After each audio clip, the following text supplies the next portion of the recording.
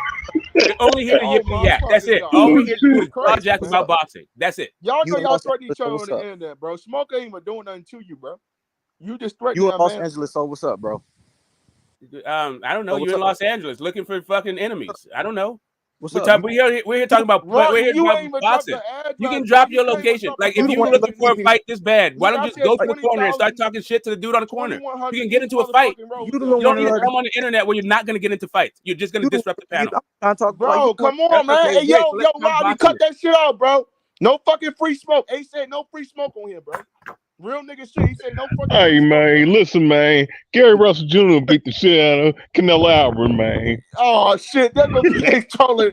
That gonna be Hey, listen, Gary Russell Jr. man. Hey, Gary Russell, man. hey, That nigga be hold up. hey man, That I nigga can't. from the same city Oh I'm from. I man, know. Gary hey Russell, man, man. Look, yo Gary man, Russell hey, will beat that nigga ass, bro. Real hey, no, nigga if shit. Batman was on, hey, no, if Batman dumbass was on the damn panel, his country has to be saying, hey man, Gary That Russell nigga Jr. from he outboxed from where I'm Canelo from. Don't Alvarez, be hold man. up, don't disrespect my nigga like that. He from where from? He from Man, DC, I like disrespect him every time, man. That dude's funny as shit, come man. on, bro. That nigga from Southeast, bro. Y'all niggas. The fuck Southeast, man. How about Hold up, that, wait a minute, nigga. Hold up, don't disrespect my hood, nigga. Hold up, wait a minute. Hold up, nigga. Hold up, wait a man? minute. Hey, Hold up, fuck a nigga. hood, Shit, man. bro. I swear to God, bro. Hey man, My shit hey right there. listen Hold man, up. Gary Russell Jr. Hey Gary Russell Jr. man, hey man, Canelo Alvarez ain't got no defense, man. I ain't gonna lie. Bro, I swear to God, bro, I swear to God. Batman, my nigga. I ain't gonna do nothing bad like that, bro.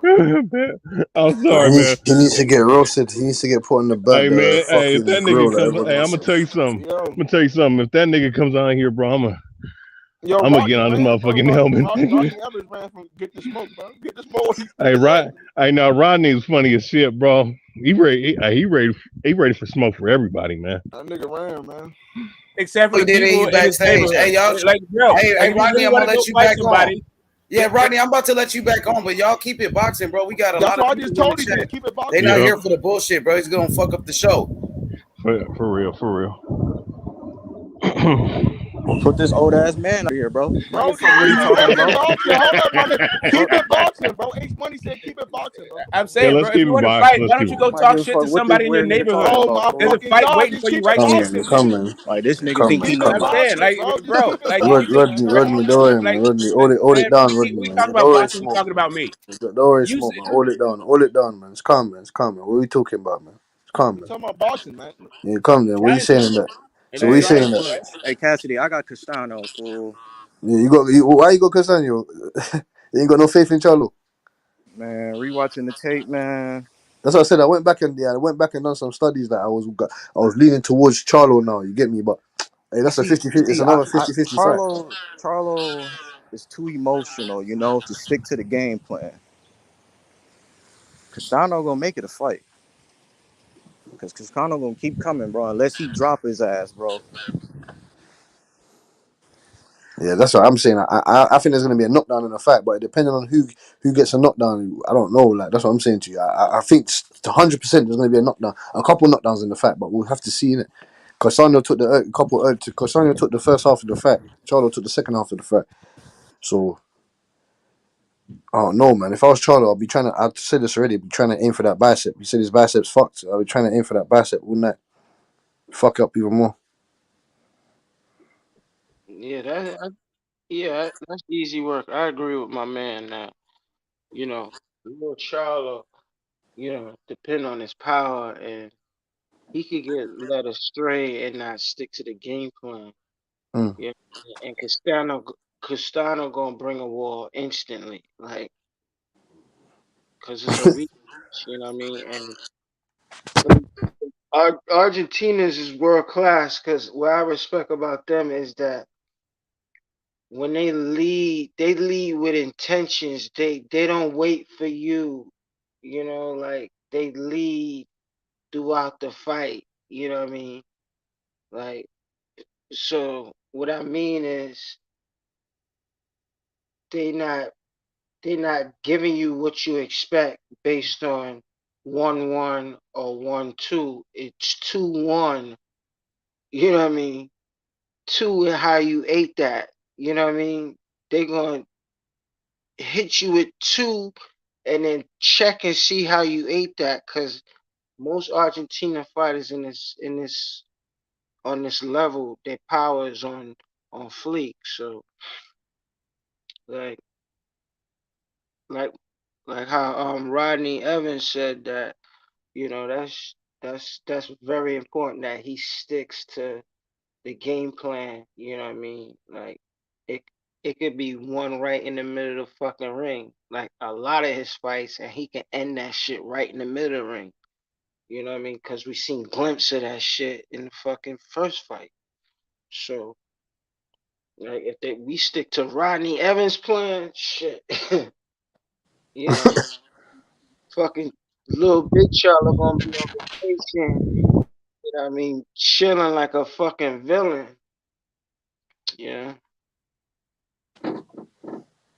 Right. Well, he said he's coming to throw hands. He said he's coming to throw hands. He said he's looking for the knockout. That's what he said. So I'm gonna hold his word to that. Yeah, that's a problem. Yeah, he's not a knockout artist. And that's why I have no faith in Charlo. Is he believes something like his particular delusion, right? Like him going around looking for knockouts and telegraphing his shots and like winding up and just fucking up his performance. I saw him in the Austin Trout. It happened. Saw it in the Harrison fight. The dude just believes something. It, in my opinion, is just not true. So yeah, but I still got him right because Castano also, while he is a guy that comes forward all night and you may get a couple of judges, the guy stays in punching range without doing shit for a long time in fights.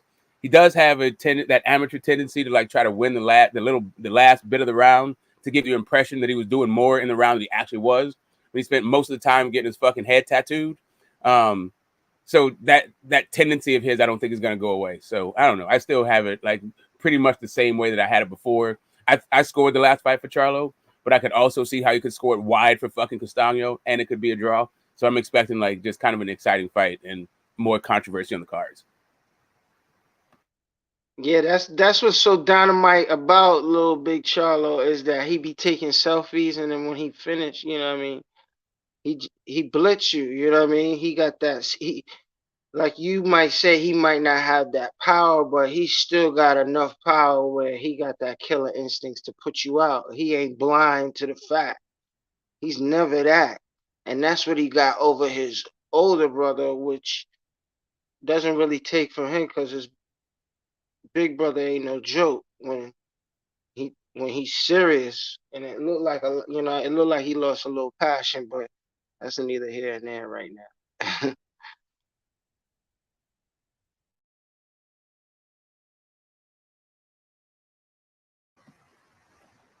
Yeah, I think as the fight gets closer, there'll be more enthusiasm. The promotion for this fight has been fucking non-existent.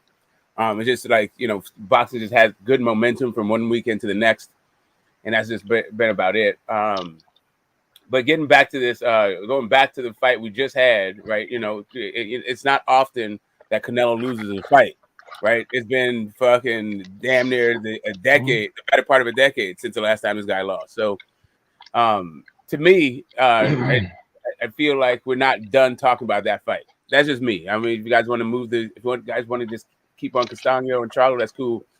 But I'm thinking that Canelo has a really good chance of winning the rematch. Like from what the judges said, all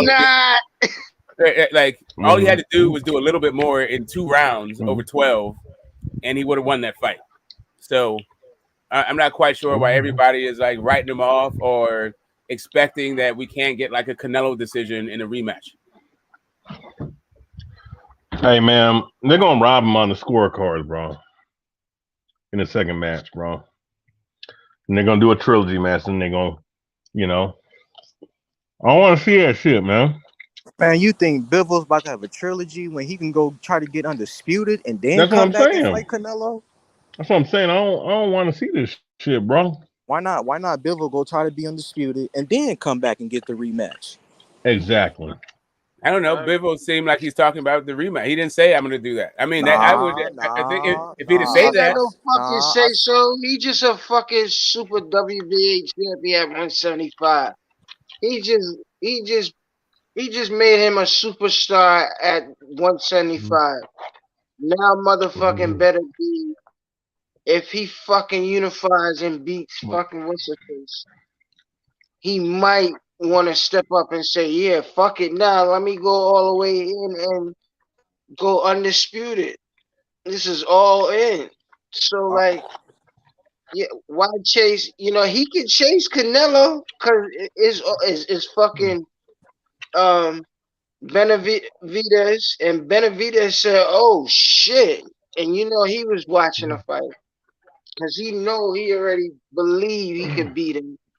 So you got him, you got a variety of people at fucking 168. So it's gonna be a deep summer. Like it's gonna be crazy. That Why we keep talking about we got 168, nigga? options.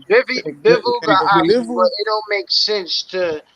It might not make no sense. It's still it's just like the same thing Canelo giving Bivol or trying to be an opportunist and get his title. It's the same way Bivol giving up 8 pounds, trying to get to 160, 167 to sanction a fight. You know what I mean? A straight up fight. It could be the same risk. It's just, it's the same thing. Because if I lose, I'm going right back to 175. And I still got the super WBA title. Because they're not going to fucking vacate that shit. So, but why we can't get a super rematch? Why Bivol can't go get undisputed? Fuck that super rematch, but go ahead. Why Bivol can't go get undisputed though? Like what's I mean, wrong with that? Yeah, nobody. I mean, he's just not saying it. If that was the thing that he was saying, I think everybody would be on board with it. I just but seen he's a talking about post the rematch on ESPN. He just said that, bro. He said he want to go be undisputed, but he said if Canelo want the rematch, he said it's whatever. Yeah, that's what I'm saying. That's what he's saying. He's talking about the rematch. But he also said he want to be undisputed, which you just canceling out. I'm thinking that he's saying that he's going to beat Canelo in the rematch. Like, listen, if he wanted to be undisputed, all he has to do is say, "I'm not interested in the rematch. I just want to go be undisputed." But he's not saying that shit. He's like, he's not turning down nothing but his collar, right? So that's what we're talking about. Why not? He got 2 million. He's going to get a double-digit number this time. But I'm just saying, why not go be undisputed first? I mean, I'm thinking only because he's I not don't saying it. fucking Like understand. if he said I want to be undisputed first and then rematch Canelo, we would all be like, yeah, he's gonna do that. But it doesn't seem like he's interested in one more than the other. So it's just kind of like when it No, but comes he down did say. right No, down but he to did it, say. I don't even think if either at 168 or 175, don't be surprised if Canelo beats him in the rematch. No, but he did say that it's just the fact that because my man gave him the opportunity, innit? He's willing to give back the opportunity. That's what he did say. Still, gave him the opportunity, so he's willing to give my man the opportunity. When someone paves the opportunity for you, yeah, you get me. Want to pay him? You get me? Pay him back a little something. Like, yeah, I'm willing to give you something. You scratch my back, I scratch your back, innit? Well, I mean, I don't think Canelo's asking for the fight at 168, was he? I thought that was a thing that B-Ball was always talking about. Even before this fight, he said, Chill. "I'll If it come was down." up to Canelo Alvarez, he wants to one fucking fight 168. Yeah, He don't that's want to go back to I thought there's a That's 175. true, stipulation. Smoke. That's Yeah, true. He was I thought. talking about it for a while. Yeah, I thought the Because he can stipulation. actually do that. I thought the stipulation of being at 168 was coming from B-Ball. I thought B-Ball said the only way I'm doing this rematch is at 168. Yeah, for all the belts. That's the Because only he way Right, that but sees the for all the opportunity, belts. that's not doing Canelo a favor. Smoke. Yeah, right. He sees the opportunity. What he got to do first is show him, prove that he can cut the weight, first and foremost. But he has the opportunity and he has the skills. And look, the fucking bag is bigger because it's undisputed and all the titles is on the line. And right Yeah, now, it's even Canelo. I don't even think Canelo want to be at the point where he want to let that shit get stripped because if he don't go along with schedule and fight Triple G, I think the Or the division Benavidez, bro. is. yeah, but none of those dudes are like IBF is mandated. gonna Like the strip him. WBC, the WBC mandatory already happened. The WBO has no mandatory. The WBA is there even a WBA mandatory? Triple G is not even in the sanctions in the rankings in either one of these divisions, right? So Canelo's got a little bit of time. I feel like when it comes to his mandos, but it does seem to me like if Exactly. you're going to fight at 168, then you should fight like a Benavidez, not Triple G or not B-Ball. You're gonna fight fucking B-Ball, go right back to 175, do a couple of just throw a couple more punches in a couple more rounds, hit this fucking W, make everybody on the internet lose their motherfucking minds, and go right back to Canelo being an ATG, and he can go defend his undisputed run at 168. I mean, that's an option, Smoke. But look, Butch. But look, Rodney. If he goes back to 175, if he start putting it out there and private money, he start putting it out there, he gonna stay at 175. The IBF is gonna strip his ass. And the whole shit. The IBF has no mandatory. Who's his mandatory for the IBF? It's Triple G. Triple G is a W. Triple G is not in 168 at all. That's what I'm saying. But the undisputed champ already said that he's gonna fight Triple G. Long as he wins his fight, and long as he wins his fight, after his fight, which is his challenge, he's going to go challenge somebody for something, for whatever it is worth. But after that, no matter what, I got this fight lined up, and that shit is ideal for the IBF. I mean, but it wasn't for the IBF though. But that's where you're where the disconnect is happening. The only thing that was happening, the only thing that's happening, Ayo, was that Canelo was fighting.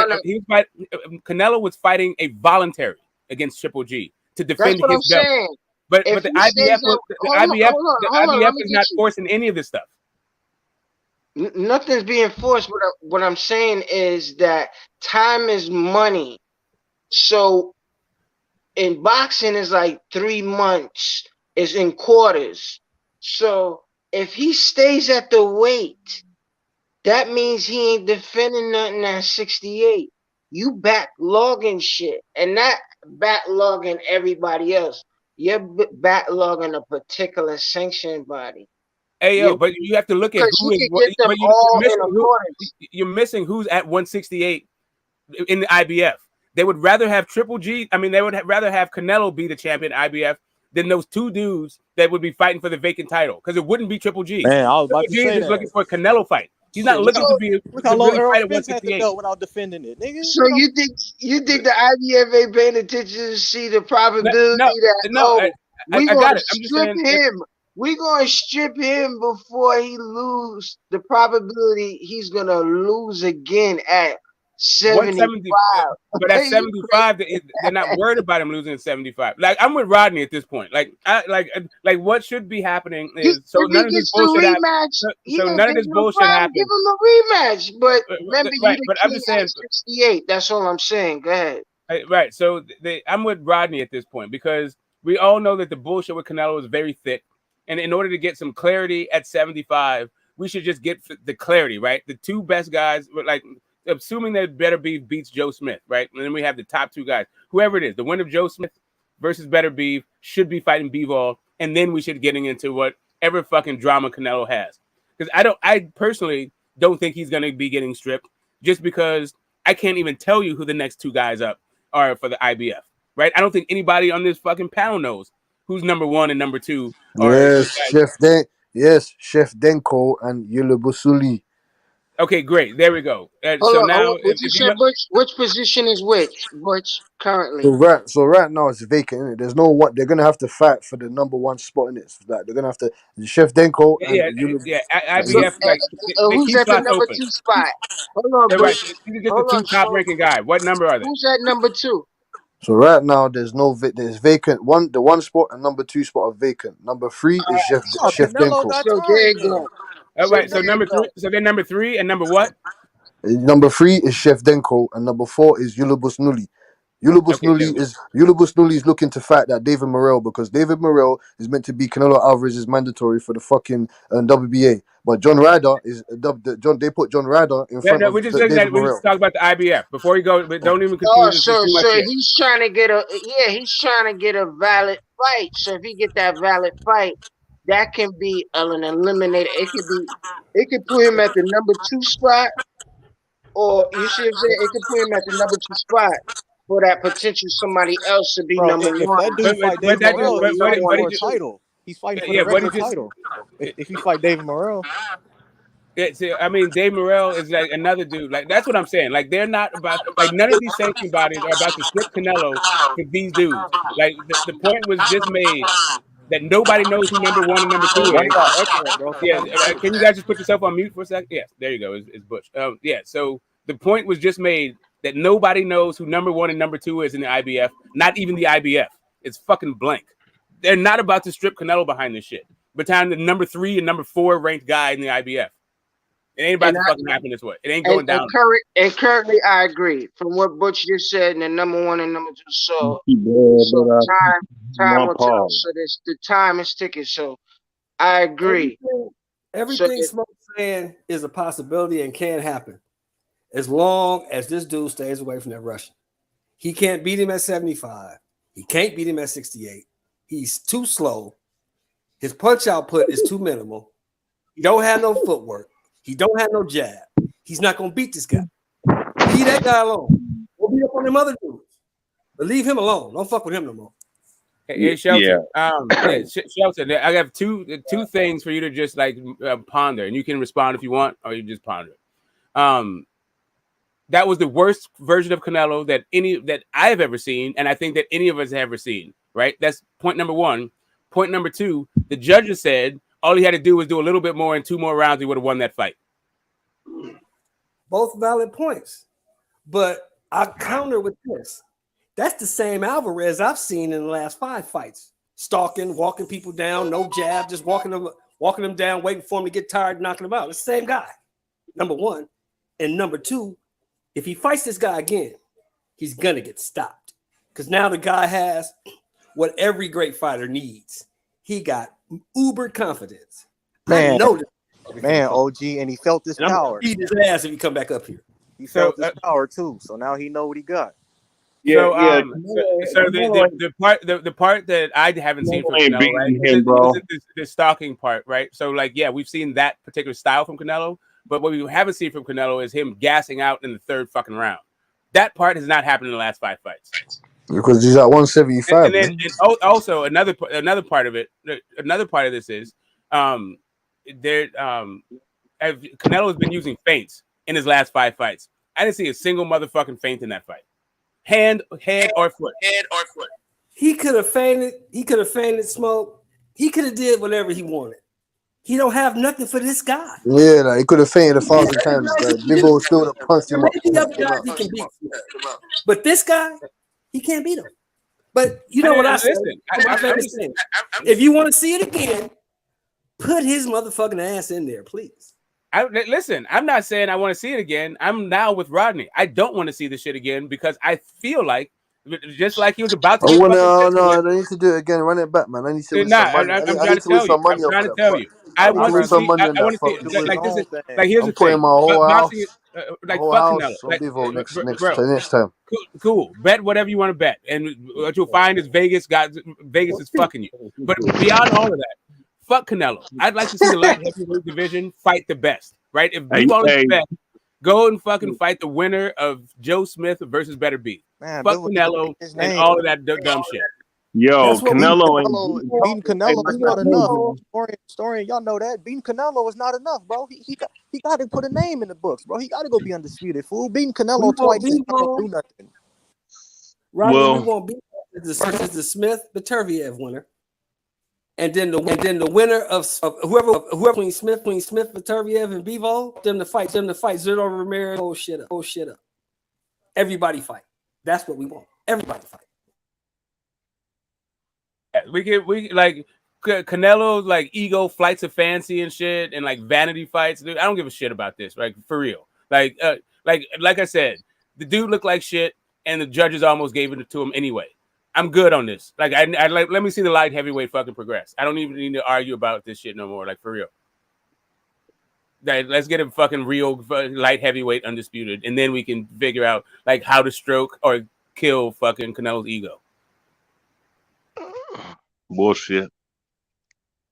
I call bullshit, bro. Canelo Alvarez, no version of Canelo Alvarez beating nobody like Bivol, bro. Told y'all what was gonna happen, bro. I told you niggas what was gonna go down. You dig? Yeah, you said he's gonna get pencil whipped. You said he's gonna get cheated on the cards, but he didn't. Like everybody understood that he had to pause. I didn't say he was gonna but the point is he could still get cheated on the cards. No. You don't put words in my mouth. Don't put words in my mouth. I had him whooping Canelo Alvarez up, and I had him beating him. And then getting cheated on the cards. Say the last part. Say the last part, because that's what everybody said. No, I didn't say that. No, yes, literally everybody said he's gonna get cheated on the card, and you did too. Come on, bro. Like, okay, so now I'm gonna gotta go and find the clips of you saying he's gonna get cheated on the card. You literally just said I it. made 4 predictions the same, and all of them were the same prediction. Canelo getting his ass whooped. And yeah, and then getting cheated on the cards. Nope, I didn't say that. I said it could happen, but it didn't. Nah. Hey, Smoke. I didn't say that. What did I say? You said he's gonna get knocked out. Exactly. We did it. Neither one of the things happened. Everybody understood that B-Ball could beat him. Nobody was saying that B-Ball could. Like literally nobody on this panel said that B-Ball could not win this fight. I said no. Wait. Hold up. I've been saying on this panel. What are you talking about? You put. See, there you go. Hey, there you go. There you go. Put words in motherfuckers' mouth. That's what y'all said. I had him winning. I had him outboxing Canelo. I really didn't have it close. I was only saying 60-40. I'm talking about everybody else. I said he was a bum. He only held to 19 fights. He ain't fought nobody. That's what he was an underdog. I mean, Sheldon. So a lot of the whole world was picking Canelo in that fight. You was one of the only ones. You boxing historian. Look, you boxing historian. EJ, I think 150 was the only people. I think in Joe Herring was the only ones to pick that dude. Ain't that a trip? So it ain't no shame on nobody else. You just got it right. I agree. Ain't that a trip? Money, I picked. Oh, you picked Bivol too, Ayo? Hell yeah. Okay, yeah, I think Ayo picked him in a bang on Young Billy channel. Shout out to Young Billy, by the way. He out there in Vegas. You know, he out there with no Nito Donaire. And he's gonna be with Devin Haney tomorrow. He's going to the gym with Devin Haney. You know what I'm saying? And Bill Haney. So shout out to Young Billy. H Money, they got it kidnapped. Look at BH. Look at VH. What'd you say, Shelton? VH need his kidnapped. H Money. I need what? They kidnapped him. You said it like 100,000 times. You did say 100,000 times that you picked before, and you know, even the win, no matter what, he didn't get knocked out. I'm not a Canelo fan, and I respect you, and I've been hearing you, whether people not is listening or not. But the fight it still wasn't that big. A lot of people didn't want to see the fight, and fucking Canelo got schooled, you know, but he didn't get fucking knocked out, and the sagas continue. If you want to carry on with that fucking game and be on that machismo shit, then you know what I mean? Fuck it. You know what I mean? He got a whole fucking huge country behind him on that. So yeah, Bivol shouldn't have been underdog. I don't know what Vegas was smoking on or drinking, you know. It should have been either dead even or slightly favored the motherfucking light heavyweight champion. I mean, that's just common sense. But and let's be fair, the day of the fucking fight, when Historian was hosting the show, nigga, when I got on the panel, I came back and I told everybody, don't be surprised if Bivol beats Canelo and school his ass. Remember, I came back and said that? It's funny, you tripping. I said, nigga, you never know what can happen in boxing. We seen Kambosos beat T.O. I brought up all the upsets in boxing. It was like, oh, H Money, you tripping. And what happened? Bivol went in there and he beat the brakes off of Canelo. Now, Shelton Moore, he got everything right but the knockout. He called everything but the knockout. Historian called it, and a couple of other guys called it. But the facts are Canelo was a heavy favorite. Canelo was supposed to win that fight. It was set up for Canelo to win. Even in the last fight, when Bivol was beating his ass, all Canelo had to do was win one more round, and the fight would have been a draw. So it was set up for Canelo. Money, and the rematch is going to be set up for him too. Upset. It I'm was telling not you, an upset. It was they, not an upset.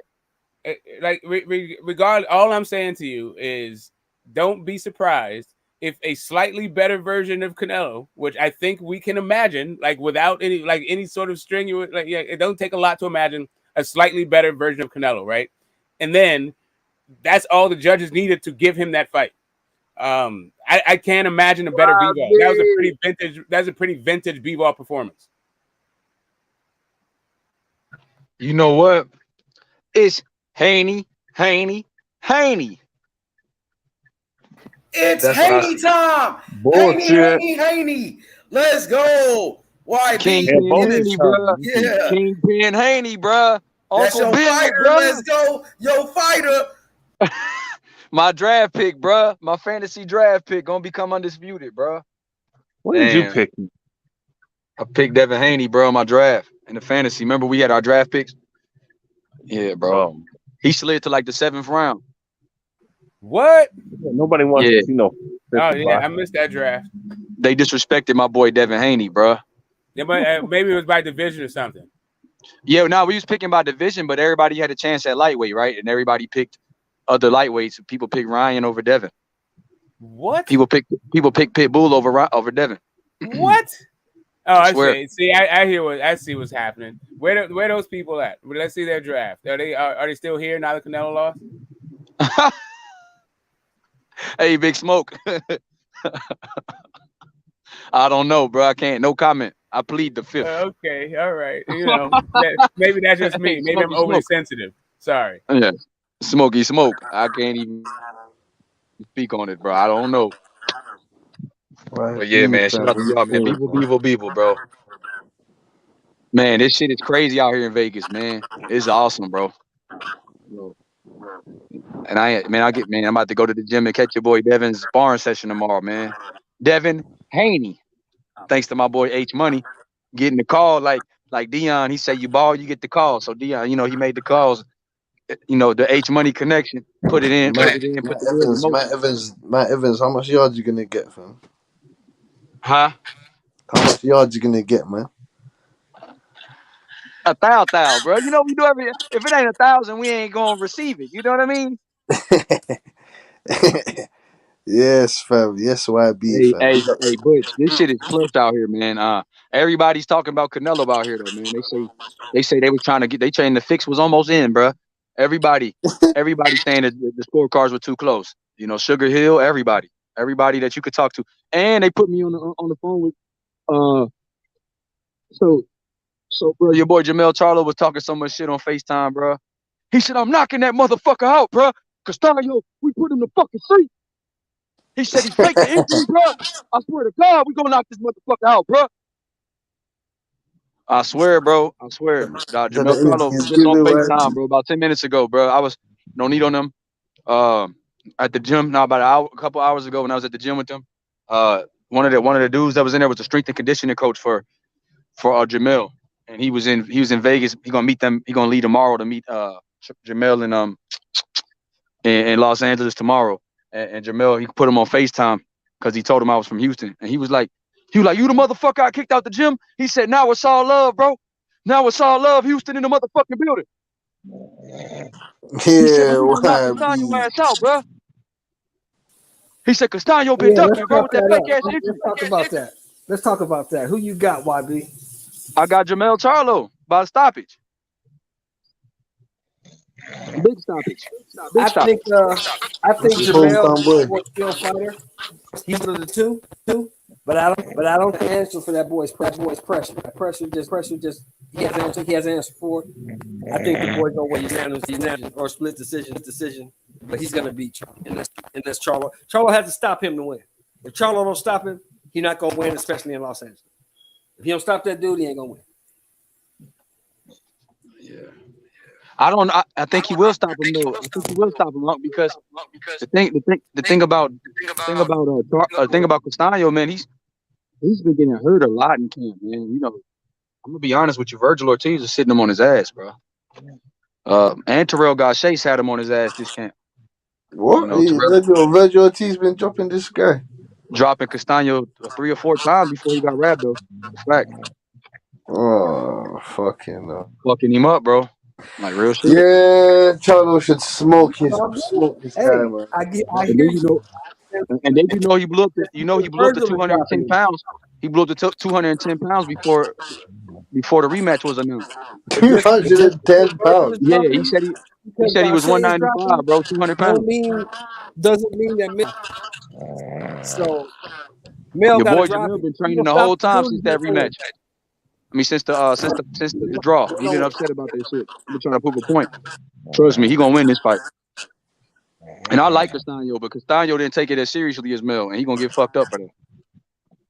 You know, he partied, he gained a lot of weight. He did the Roberto Duran. Oh shit, he's gonna Damn, get. historian is snoring logs. Like, let this man get some rest in peace. I mean, you know, like still alive, but like, you know, he's snoring. That's it. That's his snoring. He's snoring. That's his snoring. Historian. We changed his name from boxing distortion to historian No, to YB's basketball distortion.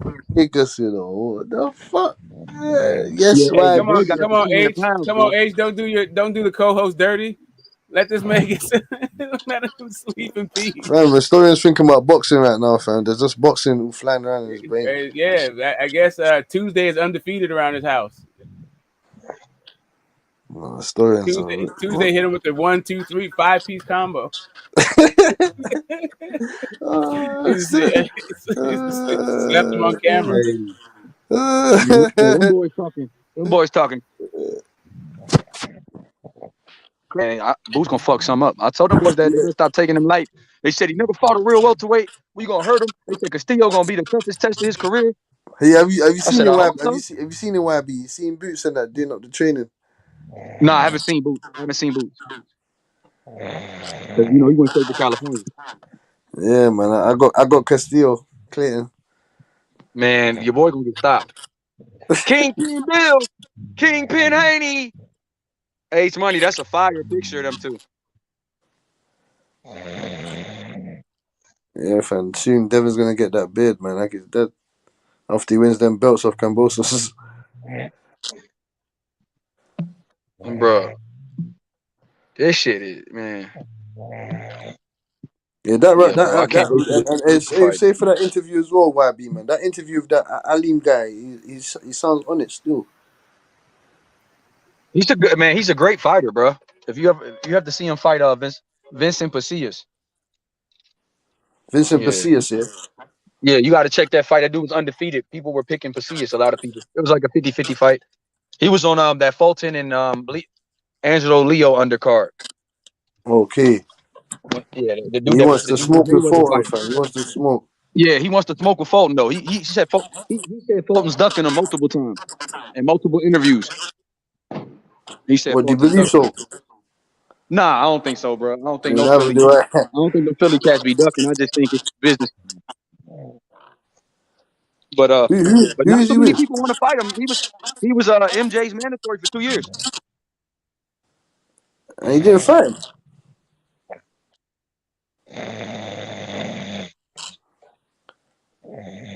Come on, H, you ain't shit for this, bro. Like, leave this dude.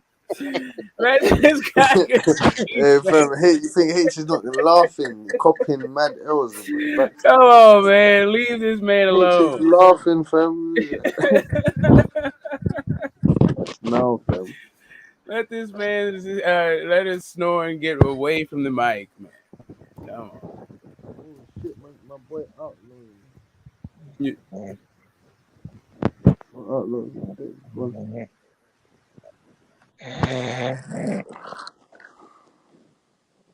Stories thinking about them Vegas strippers. Hey, that was boxing historian? Yeah. That's crazy. No, he's awake. No, he's not, bro. He hasn't been awake for a while. He was Sleeping harder. He was sleeping harder than Pacquiao. He ain't sleeping. That fool's still asleep. This story is good. This know is what? story guy, man. You need to be in a movie, fam. You know what? I'll come back when I'm not tired, bro. Yeah. You'll be drooling in a second, man. H gonna show the world everything. Damn. All right, yeah. Yeah, I thought he was awake because he got up and shit. Oh, there go Rich right there. Yeah. What's up with it? Devin Haney, undisputed, the youngest undisputed champion in the history of boxing. Devin Haney, he's ready to go down in the history books. Let's go. Let's go, Haney. Kambosos in trouble. Real talk. Young Billy, he gonna be in the gym tomorrow with Devin Haney. Devin Haney, the next Mayweather. Let's go. It's Haney time. Haney. It's over with. It's over with. Kambosos in trouble. Haney gonna fuck up Kambosos. I promise you that. I promise you that. When he go into his backyard like no Nito Donaire. Yup. Straight out of Oakland too. The best thing smoking. It gotta be like 2 or 3 times better than what Shakur did to Valdez. It's gonna be like Bivol. It's gonna be like Bivol and Canelo type shit. It's gonna be like that. He might, it might be like Terrence Crawford and Ricky Burns. You know what I mean? Beat him up like that. The only thing I'm worried about, money though, I ain't gonna lie, with the whole promotion and all and everything in Australia, he's gonna have to he's gonna have to bring him to his knees. Yeah. Devin Haney going for history. He can make him look like Valdez, but he's gonna have to bring him to his knees. Oh yeah, you gonna get all of that. You gonna get all of that, Ayo. We gotta get that. We have to get that kind of performance. You gonna get it. That's what you gonna get. And we've been looking for a fight like that came out of nowhere, where we get a performance where, like the fighter get the beating that he been begging for, like, and then the fucking winner get high, like promoted to the highest. You see what I'm saying? Like, and this is the pinnacle fight, like, and then there's so much competition after that. Man, this shit gonna be fucking fire, like. Hell yeah. They're gonna make history. My bad. Fucking make history, people. Hey, when I talked to Bill Haney yesterday, he was like, he called me Mr. ESPN. I'm Mr. DAZN, so he's like Mr. ESPN because they fighting on ESPN and shit. Mr. Top Rank in this motherfucker. You know what I'm saying? It's finna go down, bro. Haney finna spank that boy. He gonna spank him. You know what I mean? It gonna be easy work. Easy work, but Kambosos is a good fighter too, man. And you can't underestimate a fighter like Kambosos. You can't underestimate anybody. So Devin Haney gonna be on this shit, especially if he going overseas to go fight this dude. What the problem is, H Money, like judges want to see you give it up. So like, even a showmanship and skills ain't enough. Like if he fucking backpedal, like, for any fucking reason, you know what I mean? By backpedal, that could be looked at as, you know what I mean? If anything but forward may look negative to him. You see what I'm saying? Are you serious? So he can't box, jab him up, use his footwork and shit. No, go ahead, Playboy. No, go ahead, brother. No, I'm saying, I think. Hey, yo, y'all can hear me? Yeah, we can hear you. Hey, yo. You can hear me? Oh, okay. Shit, I was disconnected. Yeah, my bad. Yeah, I think is that high. You see what I'm saying? Be in Australia, like that's a rough place. Like, fighting is a different nature. You know what I mean? Boxing is one thing, but fighting and that's what's expected. And the style that Kambosos bring, like, he do got a little textbook style to him, like, and the key punch and the shit is sneaky too. Like, I kind of, with his little ladder he climbed and everything, and him beating Tio, I kind of respect him more, like, and what he put it in, what he put in to win that fight, because he had to go through the whole 12 rounds. Like, even though he got knocked down, he got up and finished the fight and fucking won the fight. So that says a lot. So that's a little blueprint, but Haney gotta double that. He gotta, you see what I'm saying? Like, he has to produce that. He has to bring the champion down. Like, finish him. Okay, I got you. Hey, Rich, what's up with you, Rich? What's up with it, Rich? You can hear me? Hold on one second. I'm trying to get my AirPods. What's up, YB? You training hard? Big YB. Yo, 3Z, what up, though? What up, though, man? Yes, sir. What's up, Threes? Billy. What's good? What's up, Ayo? Y'all can hear me? What's going Yeah, on? what's up, Rich? Okay. Salute. We're flizzy, we're busy. Hey, We're you said busy. you We got all the bricks. Beans. You said you was finna be at the sparring tomorrow. Yeah. Oh yeah, that's a great one, bro. Why the fuck this nigga? What's her name? Just said they went to Australia yesterday. Then. Nah, they not. No, they not in Australia, bro. They just Bill told me never mind. I ain't gonna say that. But they yeah, they I don't yeah they sparring tomorrow though. You know who? You know who I'm talking about? Said that? Nah, I don't know. I don't even know who said it. The nigga Ellie said it. Oh, okay. He was like they just went to Australia yesterday or today or something like that. I heard they was leaving on Thursday. That's what people be saying. So I don't know, bro. It's all over the place. But I heard that either yesterday or today they leaving. So. But hell yeah, man. What's up with everybody though, man? Shit, I ain't been on this motherfucker in a minute. What's up with the family? Man, bro, everybody been cooking on that Canelo shit so far, bro. I be on like at night, man. They be cooking on that Canelo shit. Then they go back to Bud and Spence. Then they go back to all the other shit. It'd be crazy. I got a little bit of town biz to clear up. Have you been to the new fucking? Have you been to the Chase fucking arena, whatever the fuck it is, in San Francisco, new home of the Warriors? The Chase Center, hell no. I was just trying to get in that game. What was that for? Because I was just trying to get in there. I went last night for the first time. I just wanted to get your impressions if you've been. But anyway, when you go, like, let's chop that up again. Back to boxing. Get some hometown shit. Say less. I ain't even got in there yet. I'm gonna get in there for sure. Hey, Rich, what you thought about that Canelo fight? I know you always were saying like Bivol was going to be a tough fight for Canelo, but I mean, what did you think about the fight? I was just gonna say, can I get my flowers, bro? I've been calling this shit for as long as I ever heard that they was gonna fight, bro. I already knew Bev was gonna beat that man, bro. Styles make fights, bro. It's that simple. Canelo always looked bad with a jab in his face and with a defensively responsible fighter. When a nigga with good feet, he always looked like that. It's nothing new. Hey, Rich, let me ask you this as well. So what do you think about Canelo Alvarez thinking that he won the fight with his delusion coming out of his fucking mouth? What do you think about it?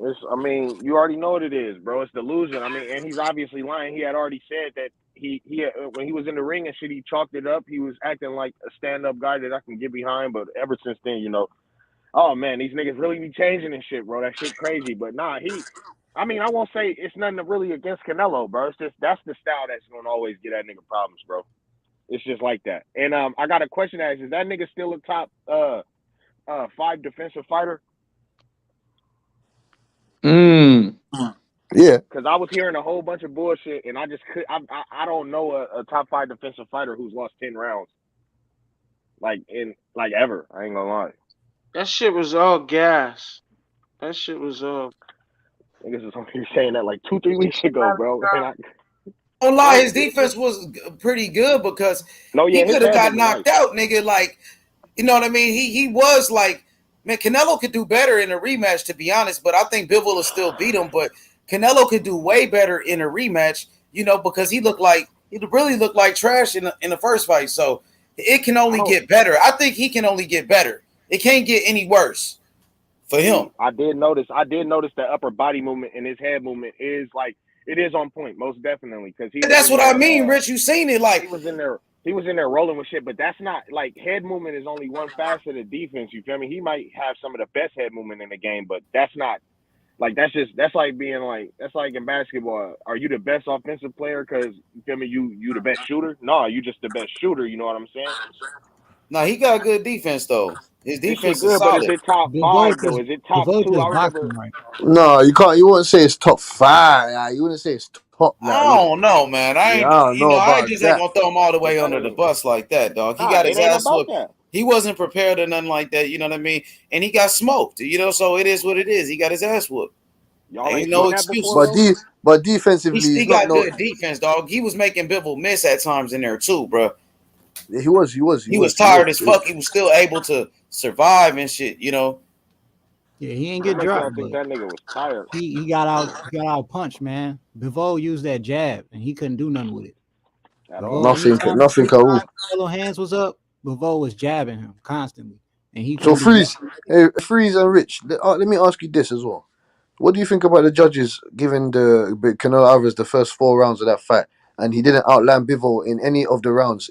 He didn't outland Bivol in any round. That's what I'm saying. You can say that was Bivol won every round in the fight. You can honestly say that. It He was didn't like a land. shutout victory.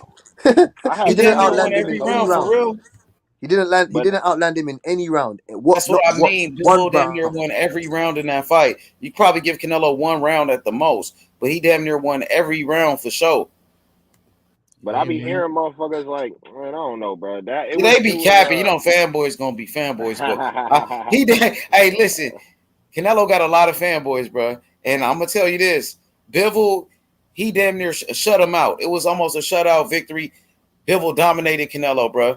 You could give Canelo at the most 3 rounds, no more than 3 rounds. That's just being nice, because you really could say Bivol damn near won every round. Maybe Canelo won 1 round at the most. No, if you twist my neck, you can give him 4, man. If you twist my neck, give him 4 He was rounds. giving Canelo rounds for nothing, like for throwing punches and missing and shit. But 4 straight, nah. Hey, nah, yeah, like the replays and all that. Like I like the whole scorecard shit was some bullshit. Like I thought they was on their way to robbing that man and all types of shit. But what would you have said? When you try to rob somebody and it don't work out. What would you have said though? Out the car like shit. I probably would have stopped watching boxing for real and just got I would have into took a break. I would have took a break. I would have got into the UFC. I would have said fuck boxing. If they would have robbed him like that, I would have said fuck that. I would have been done with boxing, nigga. And I love this shit. Yeah, that would have been ridiculous, bro. That would have been a bad stain on the sport, and I'm happy that they didn't do that bullshit. You feel me? That's the zone again with another non-robbery of one of their biggest stars. You feel me? You got to respect that shit, bro. I was just talking to somebody, and they was talking about the zone be robbing niggas too. Like, nah, Then bro. they tried to rob him. All he had to do was win 1 more round. They tried. It would have been a draw, Rich. If Canelo won 1 more round in that fight, it would have been a draw. No. No matter if they tried or not. Like I literally watched 2 crazy big robberies last year, bro. Or actually, yeah, last year. They got robberies on the zone too, man. Name it. Shit, Natasha Jonas, her fight in the UK. Oh, you had the robbery with what's his name? Motherfucking what's that nigga name?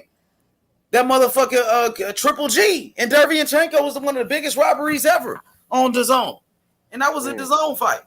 So they been robbing niggas. They rob. Okay. This is boxing. That's what's wrong with the sport. That's on any fucking network. I'm just saying. And they try to do Bivol dirty, my nigga. We watched them top ranked niggas save Valdez from an obvious ass whooping and Josh Taylor. Those are 2 of their somewhat bigger stars. You know what I'm saying? Triple G. Eddie just watched both of his 2 biggest names like lose, and he but really Triple G is on the zone. His fight with Sergey Derevyanchenko was a robbery. That wasn't as egregious as the Josh Taylor Catterall shit at all. Would you agree? Nah, it was Rich, man. Right. Hey, even Devin Haney said he felt like Derevyanchenko won. That shit was a robbery, bro. But it's cool. I see what you're saying. All I'm saying is they've been robbing fighters for years. In the beginning of boxing, they've been doing this forever. Oh yeah, no, and it'll most likely never stop. Money. Triple G be fucking flooring everything he getting. Even Raymond Ford versus Velasquez, that was another fucking robbery in the zone, bro. Oh yeah, yep, I remember that. But dude, yeah, I don't understand what goes that dude getting the win, But but you're they right. not robbing Bivol. But you're right. The fucking robberies is a lot going on the zone side, but you know, what I mean, the politics is crazy with that side of it.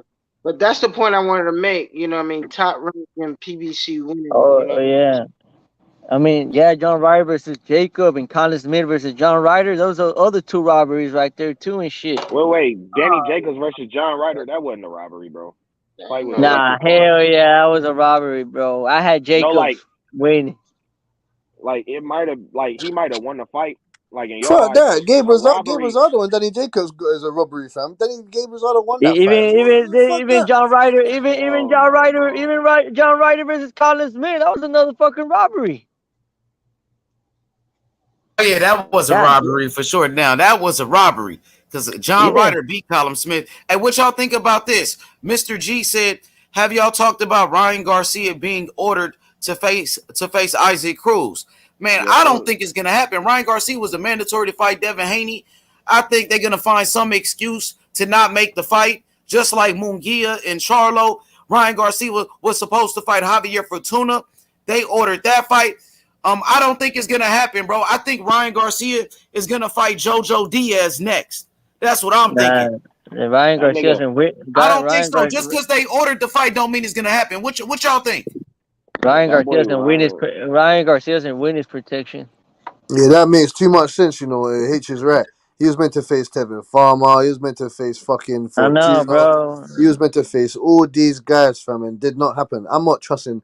I was thinking to myself, and Oscar de la Coca is his manager. Yeah, this ain't making too much sense. He ain't putting him in there with no Isaac Cruz, bro. He just needs to stick in. Ryan needs to just stick on Twitter, bro. That's it.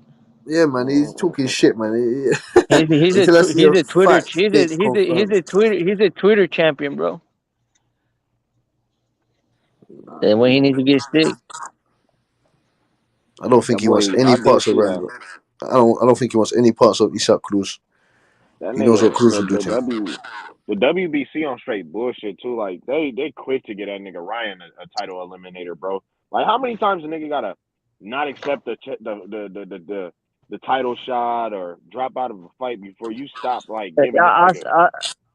I saw the video. I saw a video today that De La Hoya say, I don't know, it's not Pacquiao's fault. It's not what's his name, Sean Gibbons' fault. It's all Heyman's fault. That's what De La Hoya is saying.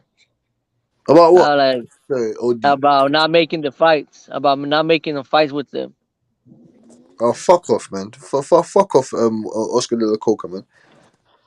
That was all his fault that Munguia fight didn't happen. Yeah, what the fuck are you talking about? Was young fucking Coke again or something or what? Golden Boy got to take off for what's the after Ryan Garcia fight? He's taking off for the rest of the year. I'll be telling, man. Zurdo made a mistake going with that motherfucker, bro. Yeah, man, he made a mistake. He should have go sign with fucking BP top rank PBC or something, man. Nah, he wasn't going back with top rank. Fuck that. He wasn't going back. His contract was off.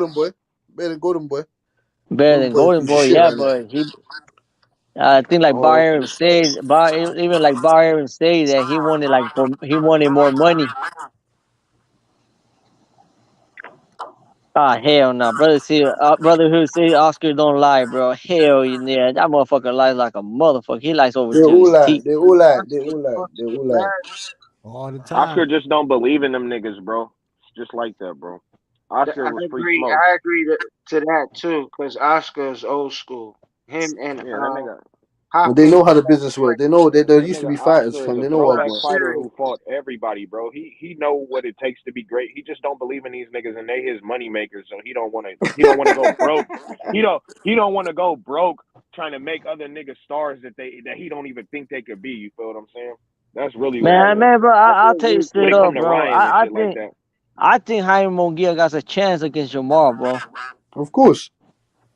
I believe Jaime Munguia has a chance against Jamal, but Ryan Garcia, hell no. Hell no. Isaac gonna hurt that boy. That's how a lot of them niggas is, bro. That's I how don't Floyd understand is. how they're trying to make Y'all that hate fight. me because He's the not time even with the fucking ranked. Kambosos. He's not even ranked. He's not even ranked in there. He's not even ranked. He's not even ranked in WBC. So I don't understand that. That don't even make sense. Who? Isaac Cruz? Yeah, he's not even ranked. So what does that? That Yeah, doesn't even make yeah, that. sense. Isaac Yeah, is you're right. ranked. Where in He the got nah. WBC? Where? He got ranked something He else. I ranked in his high forgot. division. He's He ranked. He's beat ranked in Gamboa. WBA, but He he's not. got He's ranked ranked in something else. WBA. He's Yeah, ranked in WBA. WBA, but he's Yeah. not ranked in WBC. Oh, okay. I got you. I got you. He's not even. He's not I even ain't top gonna. 5 in WBA. He's like 10th or something, 9th or something. Nah, he hella high in Shit, the my New Year. WBO. I think he. He number 4 on whatever one he is in. That's all I know. But particular fighters My that go under oh. Golden Boy stable, they good money like Zerto, like certain fighters, and the fighters their pedigree show alone that their potential is there, you know what I mean, in their series. So when you deal with Oscar and B Hop, you can't be on that the prime example in the what's his name going on the card. Shit ass comment right here, bro. This racist ass comment right here. Mario Alvarez. Black fighters can't sell Waffle House, period. If that's the case, then the Crawford versus Spence fight would have been made years ago. Facts. Bro, you a racist piece of shit, bro. That shit truly don't matter. That's a racist comment. Floyd Mayweather was a black fighter. He made the most money and sold the most tickets out of anybody. What the fuck are you talking about, bro? I'm gonna block your bitch ass. Don't even block Racist him, piece bro. of shit. Do Nah, he not a block racist that Yeah, up nigga. out of here. motherfucker, We don't bro. need none of that. It's Block his not ass. even facts That because nigga. we built it and take it to levels to man. Yeah, that's just waffle, man. Floyd It's, Mayweather sold the most fucking tickets that's pay per ignorant. views. It's, Fucking call chat that Or shit, he man. about to do an And exhibition. my Still bad, selling fam. more than him. Isaac Cruz is ranked number 4 in the WBC. Yeah, that's what I'm saying. He in every Yeah, I was sanctioning about to body say. I picture, know he bro. was Yeah, saying. my bad. But No, he good.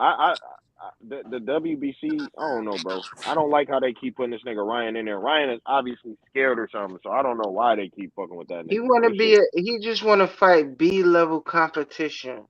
Nah, Because he just wants to fight Tank, bro. That's the only thing. But he knows that I can don't make think a he lot is. of like money he's in a that fucking Well, fight. there there's no you more B go. level fights no more. There's There no more you B level I'm go. not fights gonna no lie. more. Ryan has never made hella money for him to be turning down other fights, bro.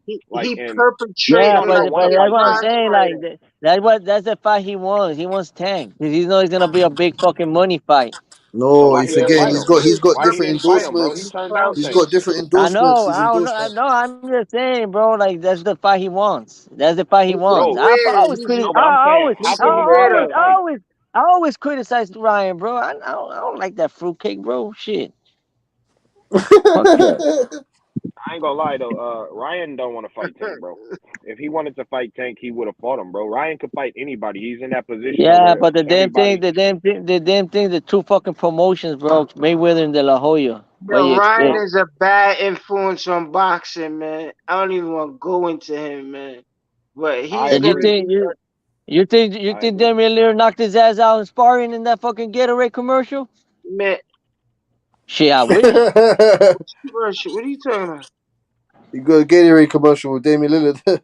Yeah, he did a Gatorade commercial with Damian Lillard. No, I didn't say it, but Yeah, he's yeah. got a Gatorade commercial still. That's mad funny. Damian Lillard be boxing as well, fam. He must Yo, really, that he must nigga, really get Damian Lillard that left hook. And that you nigga know mad soft. you know him getting his chin checked and him hitting the mat really put It changed him. reality really set the fucking. He came out of the fucking meta universe and reality fucking set in and anxiety was going. I said Cruz, bro. I said Cruz will fuck him up, dog. Oh yeah, Isaac Cruz will fuck Ryan up, Yeah, bro, you're all sending the back way. to Victor. You're sending This back ain't to gonna Victor. make him look good at Bro. all. You see what I'm saying? Because Ryan's gonna be stepping back, stepping back, stepping back. He's not gonna be consistent. I'm gonna tell you something about Isaac Cruz, bro. He proved himself. I was like, man, I think Ted was gonna knock his ass out, but he was like, hell no, this little motherfucker proved himself, bro. Like he gonna be a fucking problem for everybody, bro. For real. And even though what it is, he got Except Shakur. That's it. Shakur will be Isaac Cruz. Easy. No, not easy. I don't It think ain't that'll gonna be be easy, but easy. he ain't no It ain't Valdez. easy. It will be easy, bro. He's too No, fat it ain't. for it. Isaac No, Cruz. it ain't. No, It ain't gonna be easy. Yes, it is. it will not be easy. I'm It gonna will tell you not be this, bro. easy. I'm gonna tell you this. Shakur, bro, is gonna be undefeated, bro. He's gonna be undefeated, Hey, and to the I end hear of his what you're career. saying, but all I'm saying is it ain't gonna be easy for him. I ain't say he was gonna lose the fight. I'm saying it ain't gonna be easy. Shakur been fighting. It's gonna be easy. It's gonna be easy He more has than not Shakur, fought in bro. lightweights yet. He hasn't fought. But you know what, brother? You know what, brother? Who told me, bro? And Navarrete will fucking cause problems to Shakur Stevenson. Like, if he lands 100 punches, bro, I'll give you $200, bro. If he lands those 200 punches. Hey, who is that, bro? He talking straight facts. He said if you land 100 punches, I'll give you $200, bro. That's a fact, bro. Navarrete get beat up just the same. I'm just saying. Now I'm speaking. Look, bro. And Oscar did good. Crap. Wait up. Oscar did just about as good as you can do against Shakur, bro. With that style, for sure. But Shakur, you was talking about Isaac Cruz. Nah, he probably wouldn't stop him, and it probably wouldn't be.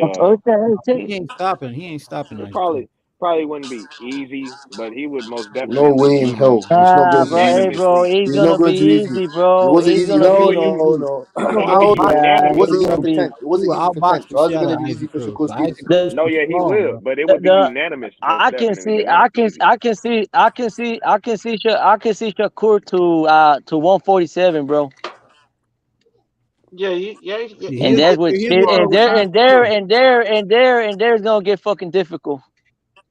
You going all the way out there.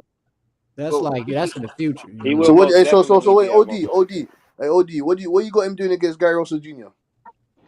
Oh, easy. How Mayweather said it. Easy, No, bro. Gary. Easy. That was it. No, Gary Russell. Antoine, the 140 pounder. The 140 pounder. Easy, No bro. way. No Easy. way. Hey, No I'm not way. gonna lie, Easy, bro. bro. The younger Gary Easy. Russell is he cool, bro, but he not And, better than his big brother. And not yeah, not even his other brother, bro. And not even his other brother, Gary Russell. What's his name? The one who, for me, he lost that fucking fight.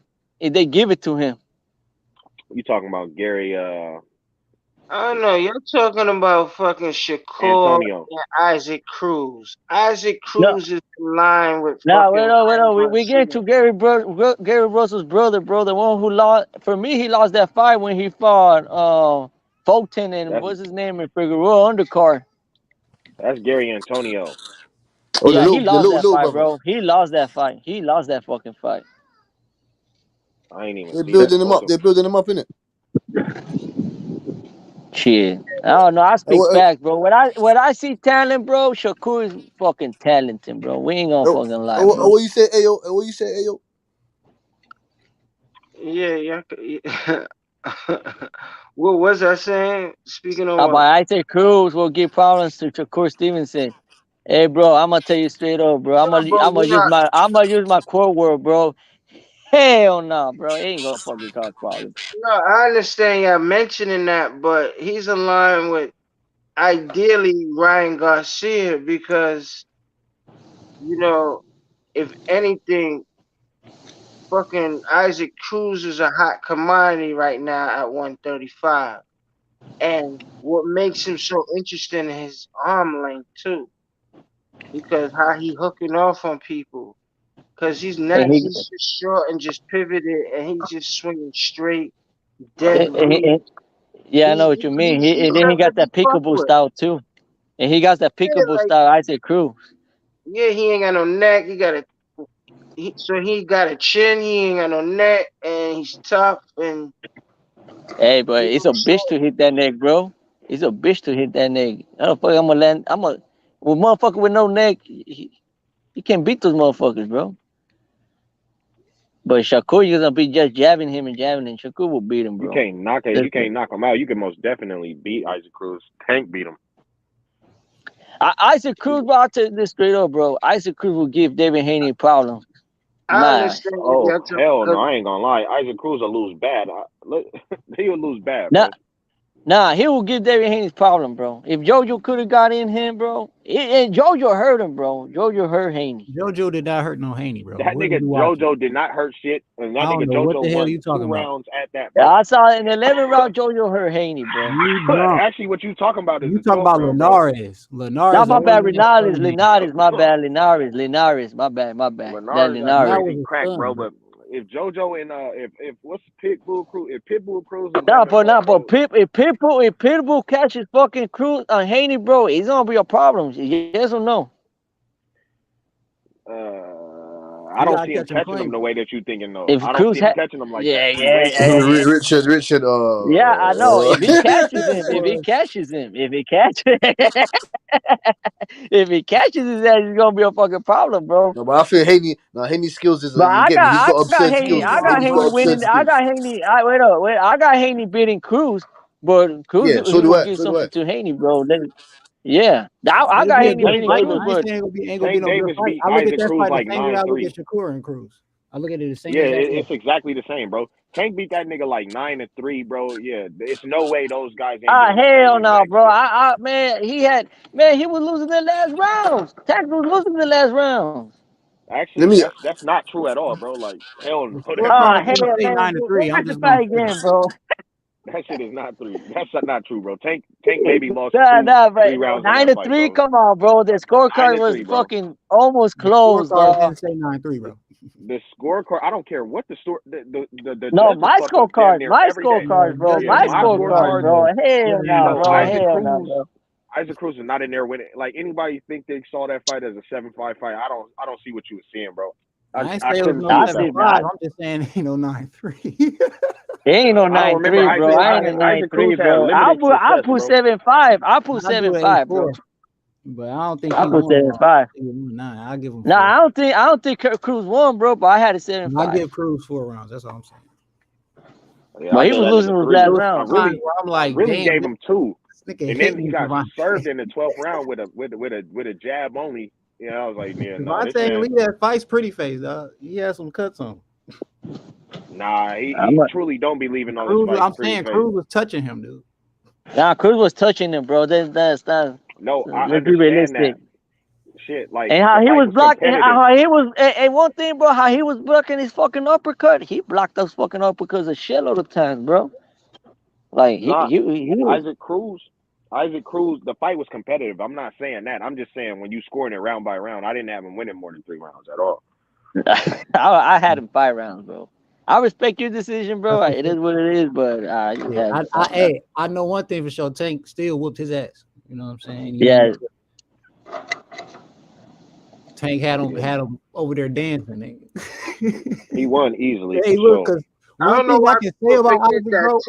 Isaac got one of the toughest fighter, bro. I don't think nobody. Isaac Cruz was a fucking second option, and a tough second option. You know what I mean? But if Tank was to ever fight him or fucking anybody at 130 and 40, he is the premier fucking prize fighter. Like, you know what I mean? If you're mentioning Shakur, Tank talking about, he'll meet fucking Shakur at 129. So it's like, that's not what he said. Nah, he was subbing. He was throwing subliminals. You know what I'm saying? He didn't put a name on that shit. But it kind of makes sense based on the schedule. Like, you don't want to let this. And one thing, bro, is and Tank broke his fucking hand, so that's why fucking Isaac Cruz was taking advantage too. Yeah, but I'm not taking nothing away from Isaac Cruz neither. You know what I mean? He's still a good, tough fighter. You know what I mean? Like, what? Shit, I don't give a fuck. If I was a fighter, if I knew a fighter has a broken fucking leg, I would still beat his ass. Take advantage, bro. Take advantage. Another thing with that Tank Cruz fight, bro, that fight would be so much different if that nigga, and that's why I think Shakur and Devin to do that nigga bold Cruz, because Cruz is a great Mexican style fighter, bro. But it's the fact that them niggas are, like, if Tank was taller and longer, like he would have fucked them up even worse, bro. Like, I ain't gonna lie. They the same height, they arms just about the same length, and hella shit. They was real close and shit. Like, nah, a bigger man with great feet and jab, he'll fuck Isaac Cruz up, bro. With all due respect. If he had to rematch him, it would be he would fucking stop him because he been in there and he understands now. And what about, man? I just want It's to. like a percentage of the game plan and what he know already, and Gervonta does no wrong in it. He just fought somebody that he did not train for, and he was not no slouch. He wasn't no bum. He was a fucking professional fucking fighter. And sometimes you lose and you still get elevated, and that's what's going on here. But we're just talking about fucking Ryan and he being on this B class tour, you see what I'm saying? And acting like he's a real prize fighter out here. But he's popular. He's popular than the motherfucker. And the smartest thing he did was let his body take in the 140 through all this nonsense that's been going on. For whatever. My New Year's Because he could resolution, come right back down to 35 and prove himself. You see what I'm my saying? New Year's, He's a lightweight. He's a my lightweight. my New Year resolution. I don't give a fuck who it is. I want somebody to knock that motherfucker out. It's just a matter of time, man. It's just a matter of time. You know what I mean? He's just trying to prolong it. I hope that time comes up already. Shit, I can't be waiting. Shit, hey, who y'all got this weekend? Jermell Castano. That's a 50-50, man. That's so hard, fam. Nah, bro. 50-50. Hell nah, bro. Jermell gonna take that bitch, bro. He should. He I ain't should. gonna lie, I got Because he has to. Castano. He's the I'm one that rooting he for should. Jermell though. Yeah, I'm leaning towards Jermell gonna Jermell. bring that. Jermell gonna bring those belts to H-Town, baby. You better. You from the H? And I was Yeah, going off from what H-Town. Rodney said earlier, fam, and Ayo, fam. I don't want this guy to get his emotions in the way. You get me, car? If the emotions get in the way of this fight, then he won't be bringing them belts back to H-Town, my man. That's a Oh, he fact, bro. bringing those fucking belts to H-Town. I would never root against Jermell against Castano, bro. But I'm gonna be rooting for Jermell. But I got Castano winning that fight, bro. That nigga Castano Nah, I seemed doubt it, real bro. I serious, bro. fucking doubt it, bro. In the rematch, what he did to Tony Harrison, bro, hell nah. Tony Harrison was fucking boxing him up for the whole fight until he Yeah, he knocked him was the fuck boxing out. him nuts. Yeah, he was. But look what happened. He got his ass knocked It's a out. different fight, Yeah, bro. but Tony The Harrison's ultimate not fight. Castano. Castano's not Tony Harrison. Castano's he's a dog. He's got the granite chin. You get me? Yeah, he might as well fucking he takes the Astros flag just to get those Dodgers fans pissed off, bro. And they're still salty 2017 shit. I want to see What the you winner mean? just go fight Fundora, man. I want to see What what happened, Rich? go fight No, what you Fundora. mean, nigga? What you mean? Yeah? Fundora. Alberto, what'd you say, Rich? I said y'all niggas is cheating, nigga. Everybody mad. I don't fucking care Nah, about those hell numbers. nah, bro. Hell nah. They just want to blame us, bro. It was us. They just wanted to get somebody. Everybody was cheating scandal like that. Okay. That's what they were doing, bro. Everybody was cheating. They just wanted to catch somebody and catch the fucking low franchise, and that was us. Bro said everybody was cheating. Everybody was cheating, bro. Everybody Even the ain't get Yankees caught got though. Them caught. niggas stupid for getting caught. Yeah, but we still got the title, bro. They ain't taking that bitch away from us. Yeah, I don't even give a shit about baseball. I ain't. This shit tastes hella good. But shout out them A's though. But nah, yeah, that's gonna be a good little scrap. I'm gonna watch that for sure. So you got Castano in this fight, Rich?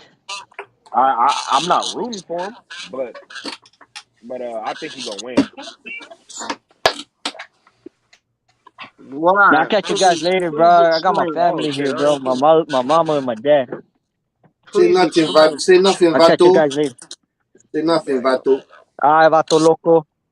Vato Loco, bro. Hey, All right. Salute, Walter. Come gracias, on, bro. mama.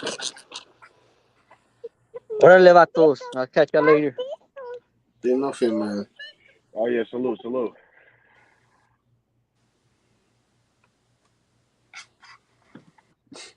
So what we saying, man? You got Boots as well on that undercard, and I want to see what Boots is finally fucking saying, fam. Oh no, Boots is very much so different. I wish my Hey, nigga could just Rich, I'm fight, kind of bro. surprised. Like you going kind of light on Canelo. Like, man, I thought you would be saying, man, I told y'all, nigga, what I tell you. It's No, like you I mean letting him I off did the tell hook. y'all. Like I you did kind of tell letting him y'all. off the hook right now. I'm kind of Hey, surprised. I told y'all what type of fighter gives them problems, and I'm just hoping that now niggas don't be arguing me when I be saying shit. I don't be saying nothing for no reason, bro. I can just see this shit, bro. It ain't nothing against Canelo though. I mean, he just lost to the better man that day, bro. So it don't really matter. He's still a good fighter. He's Did still you feel top like five it pound was for pound. easy work though? Was it easy For work for Bivol, Bivol? yeah, just like it was easy work for Mayweather. It was somewhat easy work for the nigga Lara. You know what I'm saying? Like that's just the type of style that's gonna always give him problems, bro. And that shit is plain to see. I ain't gonna lie, nigga. Like Billy Joe and them was fucking him up with the jab and the movement and shit. Caleb Plant, like, come on, bro. Like that shit. That shit if there ever happened with Canelo, bro. It ain't nothing Literally, against him. fam. Them guys, they're just not as strong and stern as Bevo, fam. Yeah, That's they all it not is. strong or as disciplined. What's Yeah, up, yeah, Charlie? discipline. Yeah, Bevo kept his discipline for the whole night. He said, reset. He said he will reset. He'll go in the middle of the ring, reset, and say, "Yeah, come Canelo, I ain't gonna come play into your stupid little counter game. Yeah, you get me? Gonna come back into the middle of the ring, reset. Look at Caleb Plant. He was disciplined until he got to the fucking 10th, 11th round. He got fucking indisciplined, and then he got caught. Get your ass out of there. You get me? Billy Got Joe, comfortable. discipline. So you get me lunging over with that stupid little lunge that he likes to do off the Hey, southpaw Rich, I stance. was surprised. Like, man, Bivol was beating his ass. Like, I'm like, damn, bro. Like, it wasn't even I close. was But I not hope surprised, bro. It wasn't even close, though, Rich. It wasn't like he didn't even really put up a fight, though. I mean, I told you niggas, bro. Like, man, I swear to God, I was telling niggas. I'm hella happy that niggas remembered that I called that shit, bro. And what did you bet? Bivol, Did you bet What on you it? think Did you about bet on it? Canelo partying after the fight, celebrating like he won the fucking fight? And then Canelo said he felt like he won, felt like he was robbed in that fight. That nigga Canelo just up 55 M's, bro. That nigga did win. He got his ass beat. He got his ass whooped. I watched the fight. He got fucked up. Yo, tell him, Rich, you got a big bag. He got a big bag, but shit, he lost the fight though. You know what I mean? God. I thought he was doing it. So is he doing it for the legacy or is he doing it for the money? Because I could have swore Canelo fans said he was daring to be great. I thought he was daring to be great. Hey, I ain't gonna lie. That's the excuse now. That's the excuse now. But we ain't fucking having that bullshit excuse. Fuck that. I still got what's the name When beating did that? Canelo too When though, did bro. that But that become a might be the thing? only other nigga I see beating him. I ain't gonna lie. Well, when did that become a thing? I still got Canelo beating Better Beef. I know a couple niggas don't think I'm crazy, but I got him beating Better Beef. Oh no. Hey, Rich man. What you smoking that blunt? Better be gonna knock him out, bro. Yeah, Rich. What you smoking that blunt, fam? 175 not too big for Canelo. It's literally just the style, bro. Like in that style that Better Beef got, it's gonna play into Canelo way more than that Bibble shit did, bro. I got Bibble beating Better Beef down there in the same fashion too, bro. Like it's just like that for me, bro. No, but Bivol, Better Beef's hitting like a truck, man. G. He's hitting like a fucking horse. He ain't hitting like no Canelo Alvarez.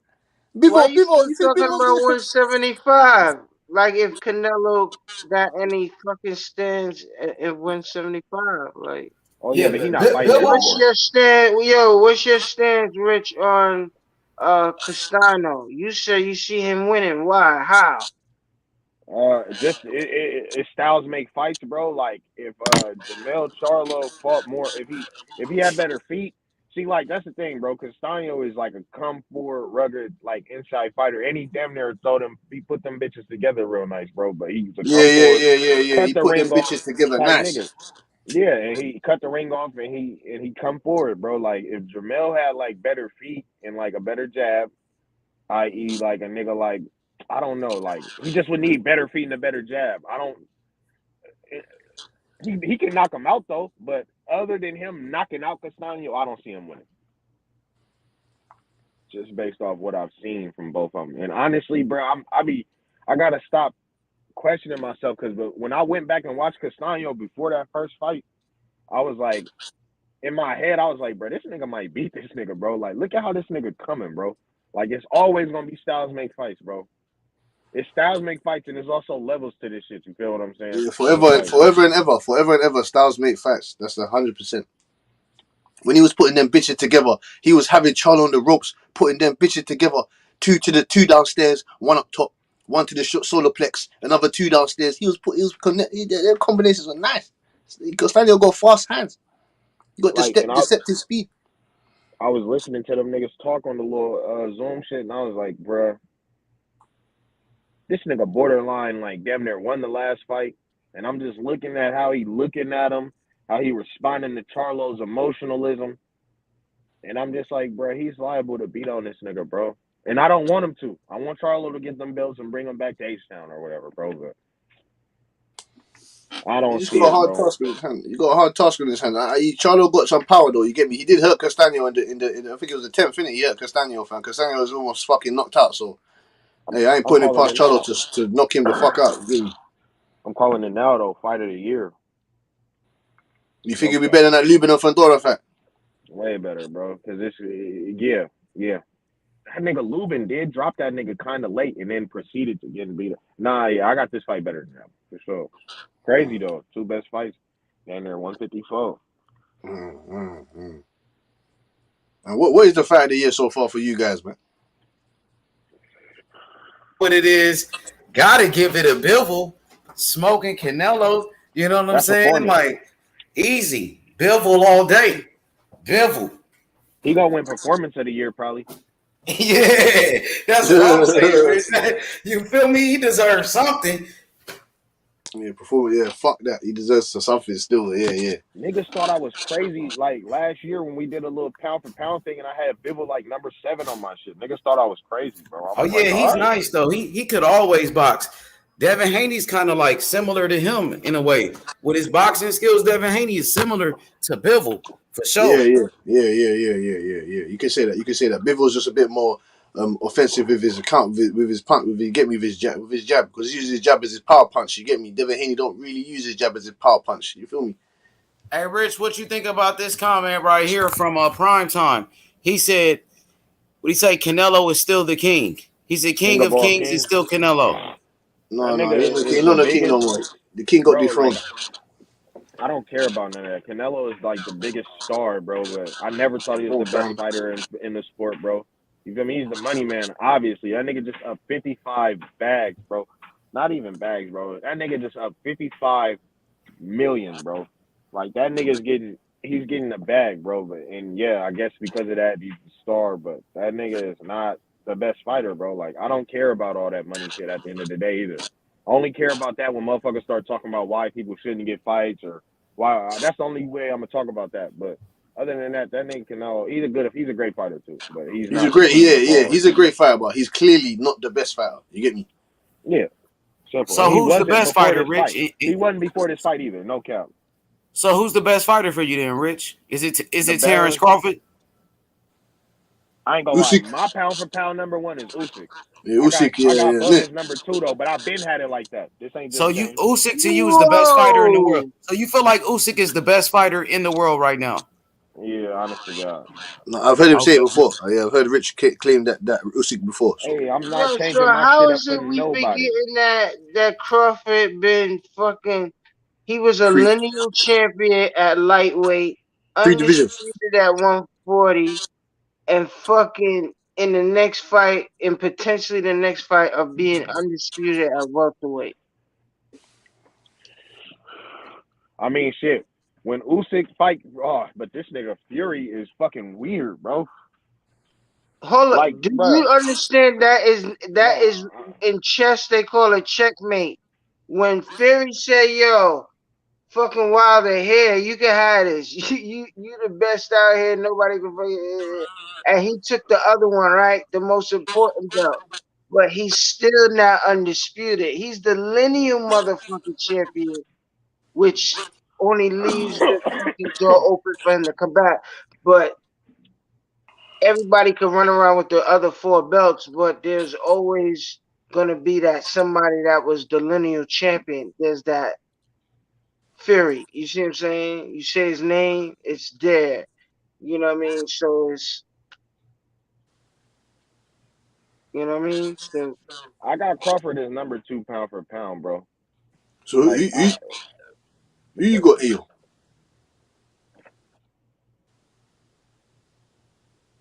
it's hard. It's You picked Crawford yesterday, right? Hear me out. Smoke again, bro.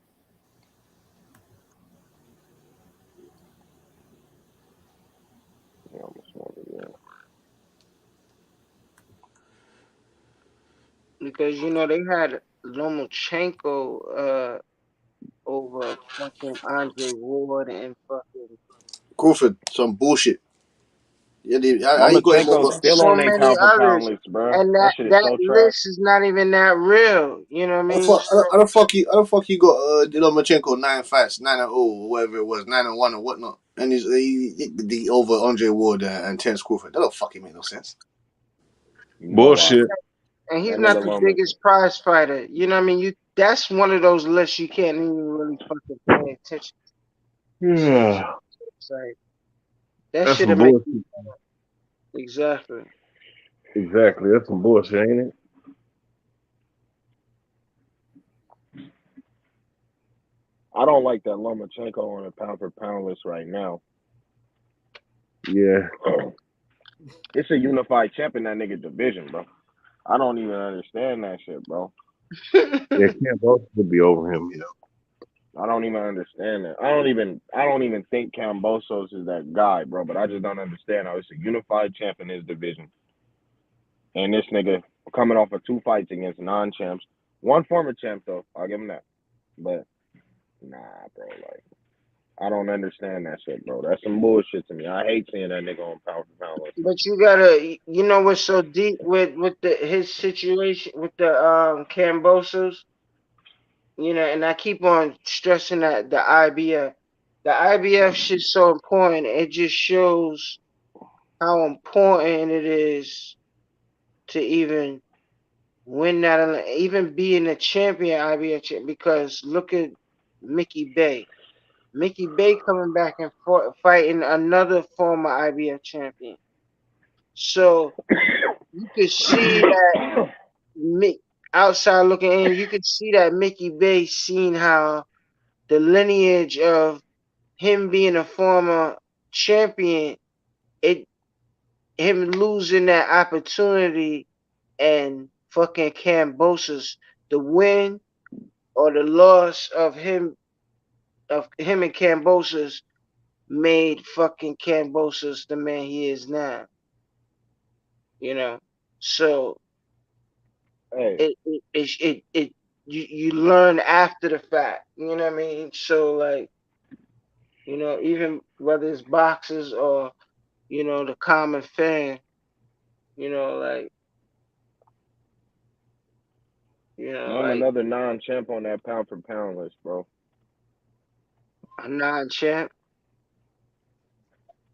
A non-champ, a nigga who's not a world champ.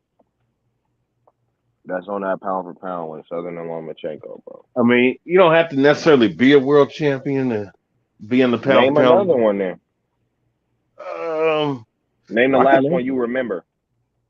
I can. Oh yeah, shit. Lomachenko. I know that, but another one. Let's see another one.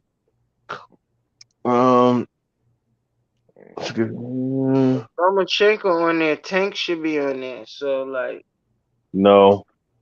No, but yeah, no. Why would Tank be on the pound for pound list? That's my point. How can you be pound for pound and it's a champion in your division and you ain't fighting him? the only problem is he just ranked too high. You see what I'm saying? Like, you could be on the pound per pound list, but y'all just ranked too high. It's just out of order, and it's just an imaginary list. In a sense, compared to other anything you can column in like that, but everything else is just that shit is vague, and like you can make it up as you go along, as they doing right in front of us. So. But fucking Haney, like H Money said, gonna put on a fucking excellent show, bring back the fucking crown, like, man. We're gonna learn a lot about this motherfucking game. You know what I mean? Because everything is at a pinnacle. Yeah.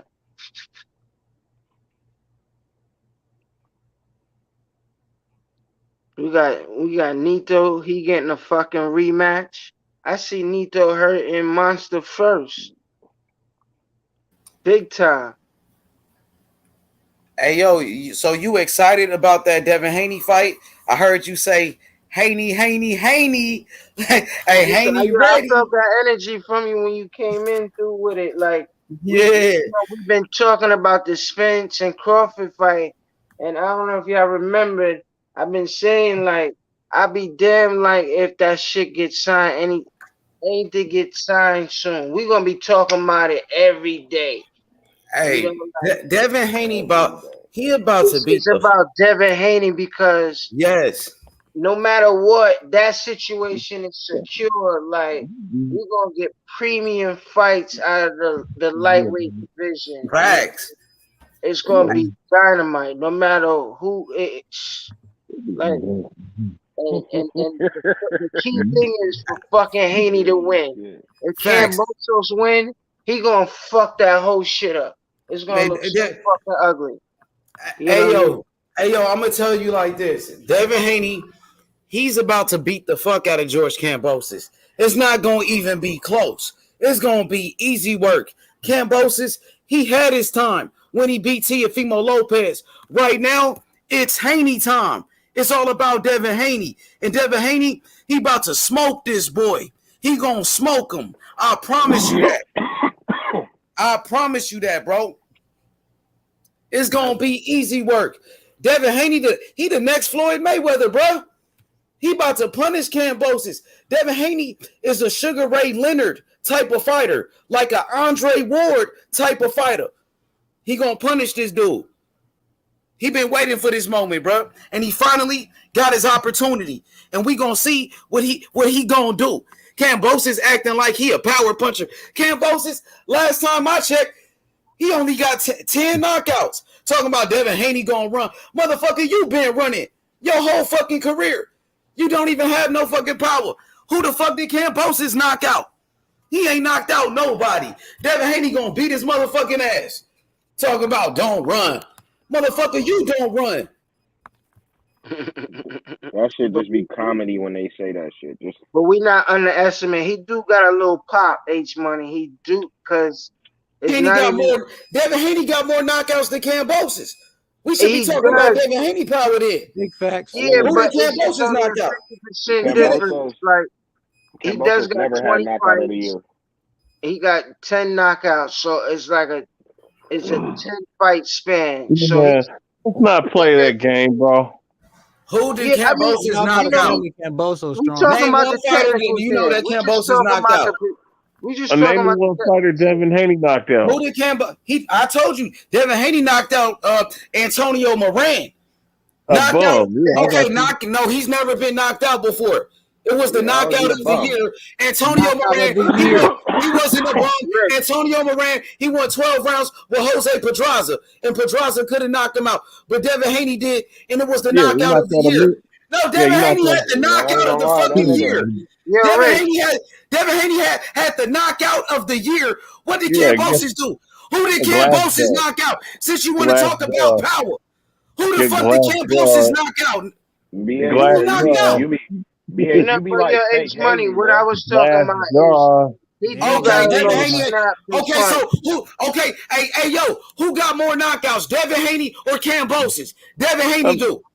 Devin Haney does because he's Hey, boxing historian, answer my question. Answer my question. Who did Kambosos knock out? I mean, you're not. Name one fighter. I named the fighter Devin Haney knocked out. It was the knockout of the year. Name one fighter Kambosos knocked out. Go look up BoxRec if you don't know. Go look it up. Research. Ain't nobody on top of the list that makes any because sense. you don't know. Did he knock out fucking Did he knock out Lee Selby? No, he did not. Did he knock out Teofimo? No, he did not. Did he knock out Mickey Bate? A washed up Mickey Bate. He went life and death with Mickey Bate.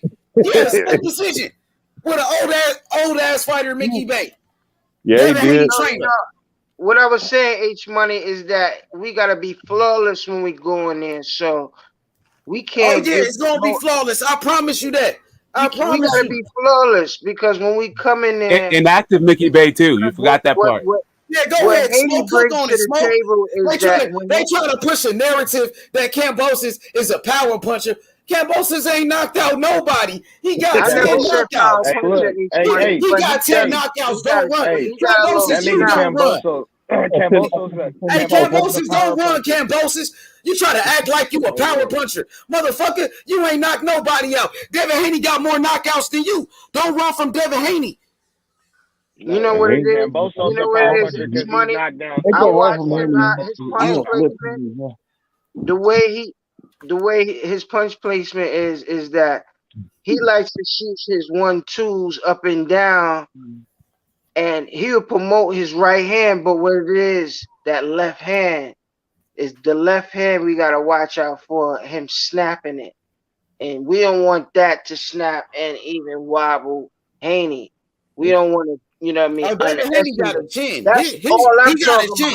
He got it. Hey, yo, Devin Haney got a chin though, big boy. It won't. Absolutely not. Devin Haney got a chin. We seen him take a good punch from Linares, and he took that punch, took his best punch. But we can't make Australia stand up. We think Kambosos get knocked out. I think Kambosos get knocked out in the amateurs though. Remember when Kambosos got knocked out? I could send you the video. He was out. He went to sleep. He was out cold. It might happen again. It happened once. It might happen twice. It won't even happen. You know what? It was going to happen. H Money. Kambosos got knocked out. Hey, Carl. What about what Kambosos got? Let me say something to Carl real quick. Carl, remember when Kambosos got knocked out in the amateurs? You talking about when Haney got wobbled? What about when Kambosos got knocked the fuck out? He went to sleep. Put him to bed. Put him to bed, Rich. You know what I'm saying? The thing, just like how you said, H Money, that motherfucking little nigga Haney gonna fucking beat that motherfucker like he stole something. You know how long Haney been waiting? Mm-hmm. That's the performance. That's how Haney work. He gonna beat you like he stole something. But it's gonna be like probably like 10, 15 fucking punches in a row. This nigga Kambosos is delusional. Kambosos said, "Man, he gonna beat this. Man, he gonna beat this." He talking about don't run, motherfucker. Kambosos, you only got 10 knockouts, motherfucker. You ain't knocked nobody out. Talking about don't run from you. Devin Haney was begging for this motherfucking fight. He took a low ball offer to get in the ring with your ass. That shit snapping hooks and uppercuts, man. Devin Haney gonna break him down, man. He gonna beat him to the ropes, man. He gonna beat him into the ropes until he fall the fuck out, man. The referee gonna save him between like the 10th round. You know what's up, Rich? Salute. I got Haney got feather fist, bro. BH, bro, you a hater, bro. I ain't gonna lie. You have no reason to talk down on that. Hey, so man, I know you just trolling. If Devin Haney got pillow fist, what does Kambosos got? Because Devin Haney got more knockouts than him. Man, yeah, but who did Devin Haney knock? Okay, exactly. I just told you, Devin Haney knocked out. If you let me talk, Devin Haney knocked out Antonio Moran, a fighter that went 12 rounds with Jose Pedraza. Pedraza went 12 rounds with Lomachenko. So what is we talking about? Hey. Not only that nigga Antonio Moran, he got 140 not getting knocked out, bro. Like he just fought Arnold Barboza, bro. Didn't get knocked out. And I don't even think bro got a UD. He might have got a UD though, I ain't gonna lie. Yo. But, I guarantee you Devin Haney couldn't drop Teofimo Lopez. So. And he broke what's the name face though? He broke Zaire Abdullahi's face. He broke his face. I hope you talking about a knockdown. Did he knock out Teofimo Lopez? Did he knock a fucking flash? Yeah, flash knockdown. No, why he couldn't finish him? He knocked him. And then he got dropped. Hey, and what about when Kambosos got dropped by Tio? And then Kambosos got dropped before. Devin Haney got hurt, but he never went down. Kambosos got knocked out before in the amateurs. Devin Haney never been knocked out. Matter of fact, I'm about to pull up this video of Kambosos getting knocked the fuck out. Yeah, let's do that, Rich, because they must have forgot. Let's go look at this real quick. Yeah, that's some good. They want to talk about chins and shit. Let's go look at his chin. Yeah, that's a silly argument, bro. Like this nigga He got better chin, better power. Obviously hurt, bro. That nigga don't have better than nothing, bro. Yeah, and T.O. was terrified of that nigga, bro.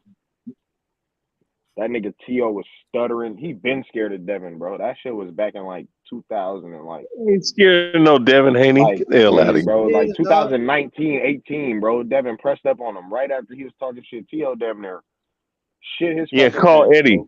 Call Eddie.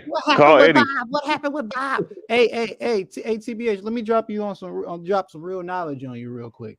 Not only did have Devin Haney abuse this man in sparring practice to the point that T.O. never wanted to talk about it, he also made T.O. feel some type of way to the point that when T.O. was asked about his fight, he said they knew what he was going to do with the belts.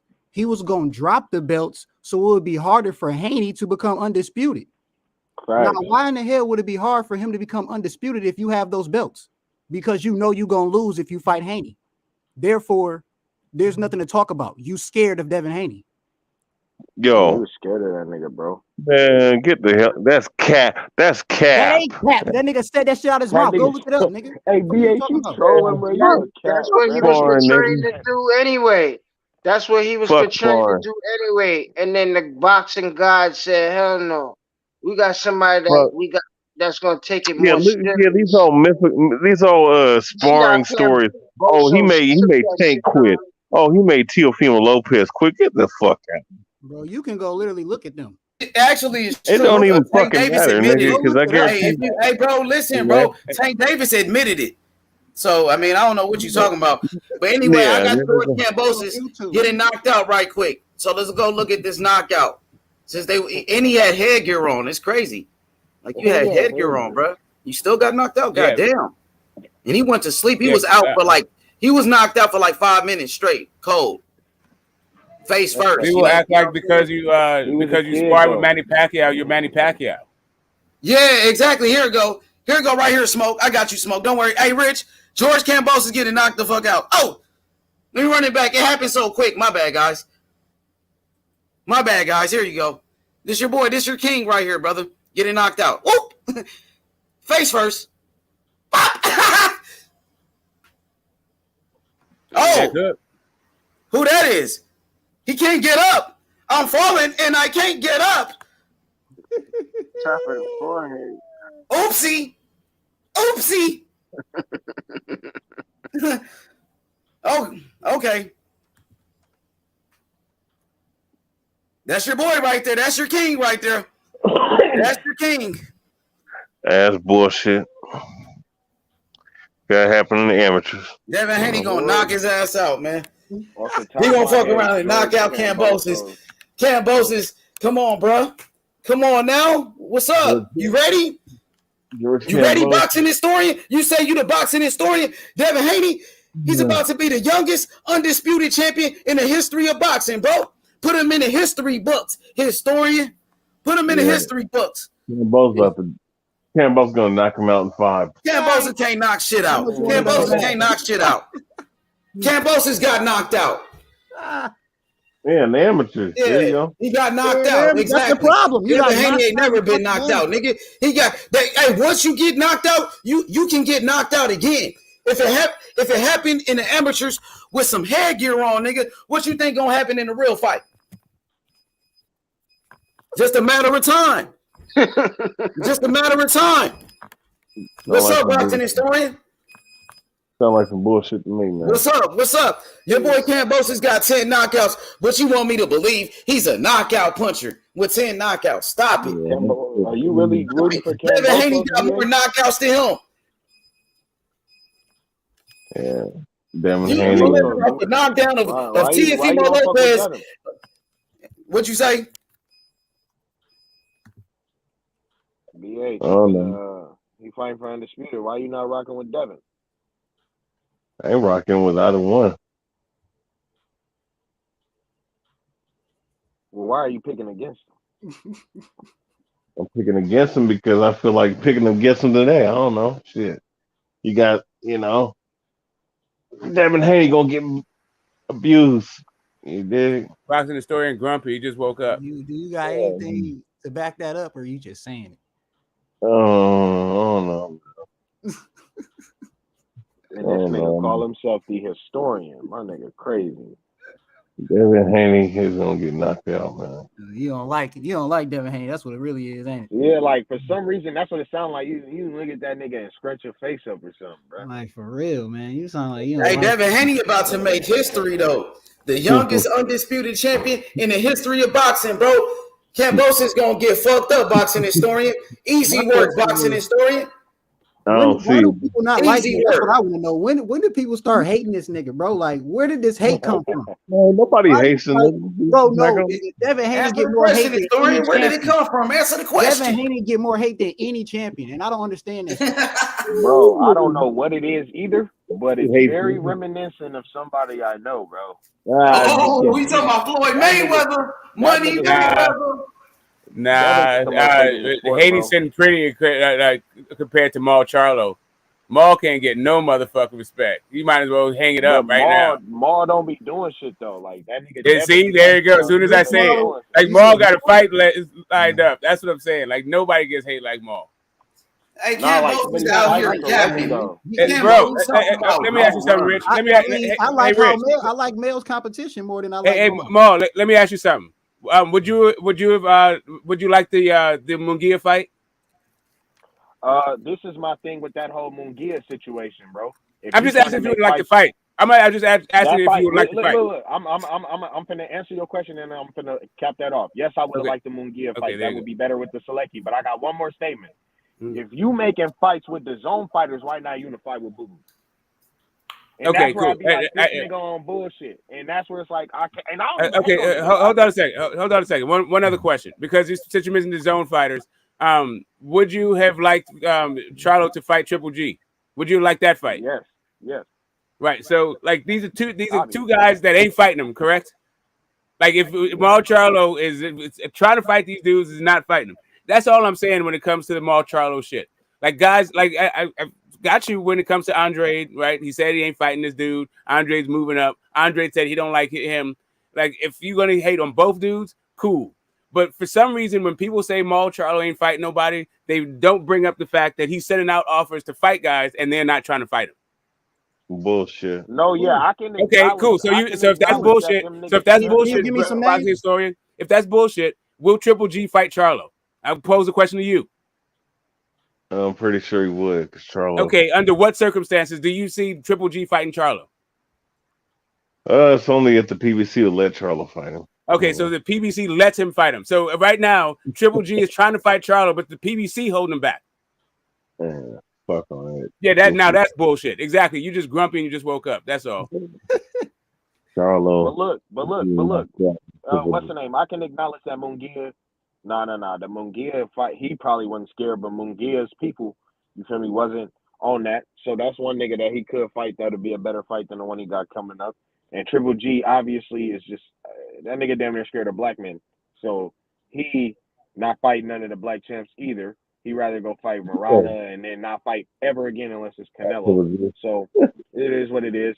That nigga, Triple G don't have a lot of black fighters in his resume, does he? It ain't even that. It's not even that. Yeah, let's not make it about that. But Rich, I got a serious question for Rich. Rich, hold on. Go ahead, Rich, because I got a question. It's good. Let me finish about this nigga Jamal, man. It ain't even about hating on him because I don't even bring the nigga up because he does shit like this. You was trying to make a fight with Jaime Munguia, but you wasn't trying to make a fight for the unification piece. And Boo Boo Andre like damn near be on this nigga ass. You feel what I'm saying? Like, so it's like I don't think I can cry about him not getting the unification with Triple G and a non-champ Munguia not fighting him if it's another champ at 160 that will most definitely fight you, bro. And you would have got you some money too. But other than that, them other niggas is not really trying to fight that nigga. Them other niggas that ain't management. So, Rich, do you feel like Kambosos really wanted this Devin Haney fight? Did he want to fight Devin Haney? Let's talk about that, because at that press conference, Devin Haney said, you didn't want this fight. You was forced to fight me. Yeah, I mean, Kambosos made it clear that he did not want to fight Devin. Like, he every chance he had, he would disrespect Devin and praise Lomachenko. Like, that was his thing, bro. Praise Teofimo and praise Lomachenko. Say Devin hasn't fought anybody. He's not a real champ. These guys are respectable. All this, and that.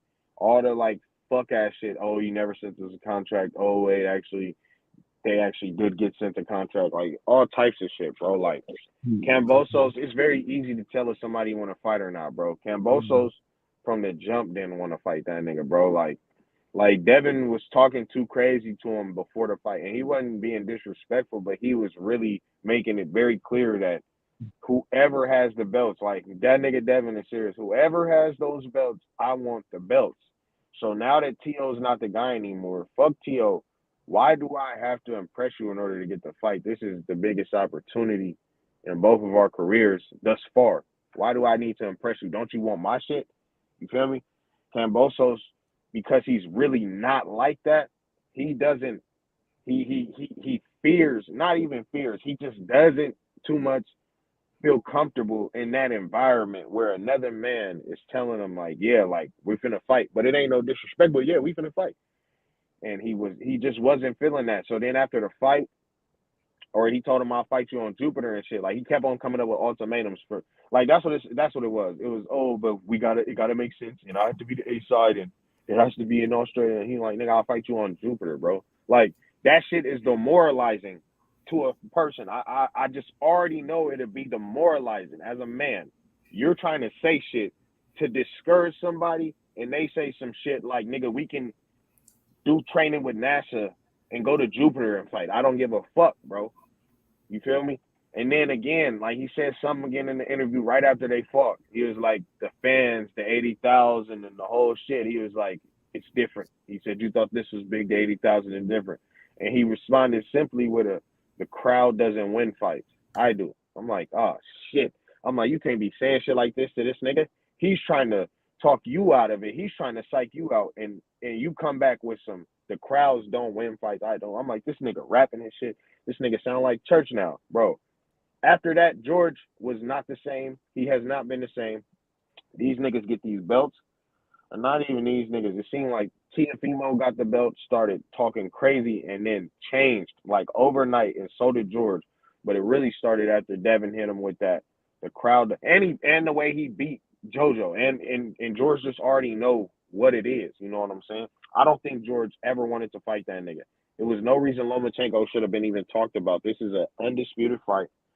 The opportunity that most people don't get because they don't get the opportunity. You got the opportunity and you trying to make it make sense that you finna fight a nigga who coming off 2 fights who ain't fought a champ instead of fighting the WBC champ. Who doesn't want the WBC belt, bro? You feel what I'm saying?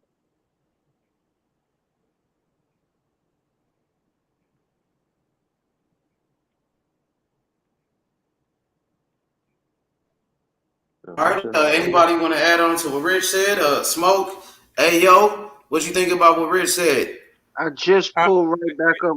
I didn't even catch. No, he's talking. He's talking about the confidence and the mentality and the instincts of Devin Haney right now. They're too sharp. They're on another level with these guys. They feel like they feel like they can come in and stun this dude and trying to find a chink in the armor, and all they find is dragons behind every fucking door, and they get fucking shook. That's what he's saying.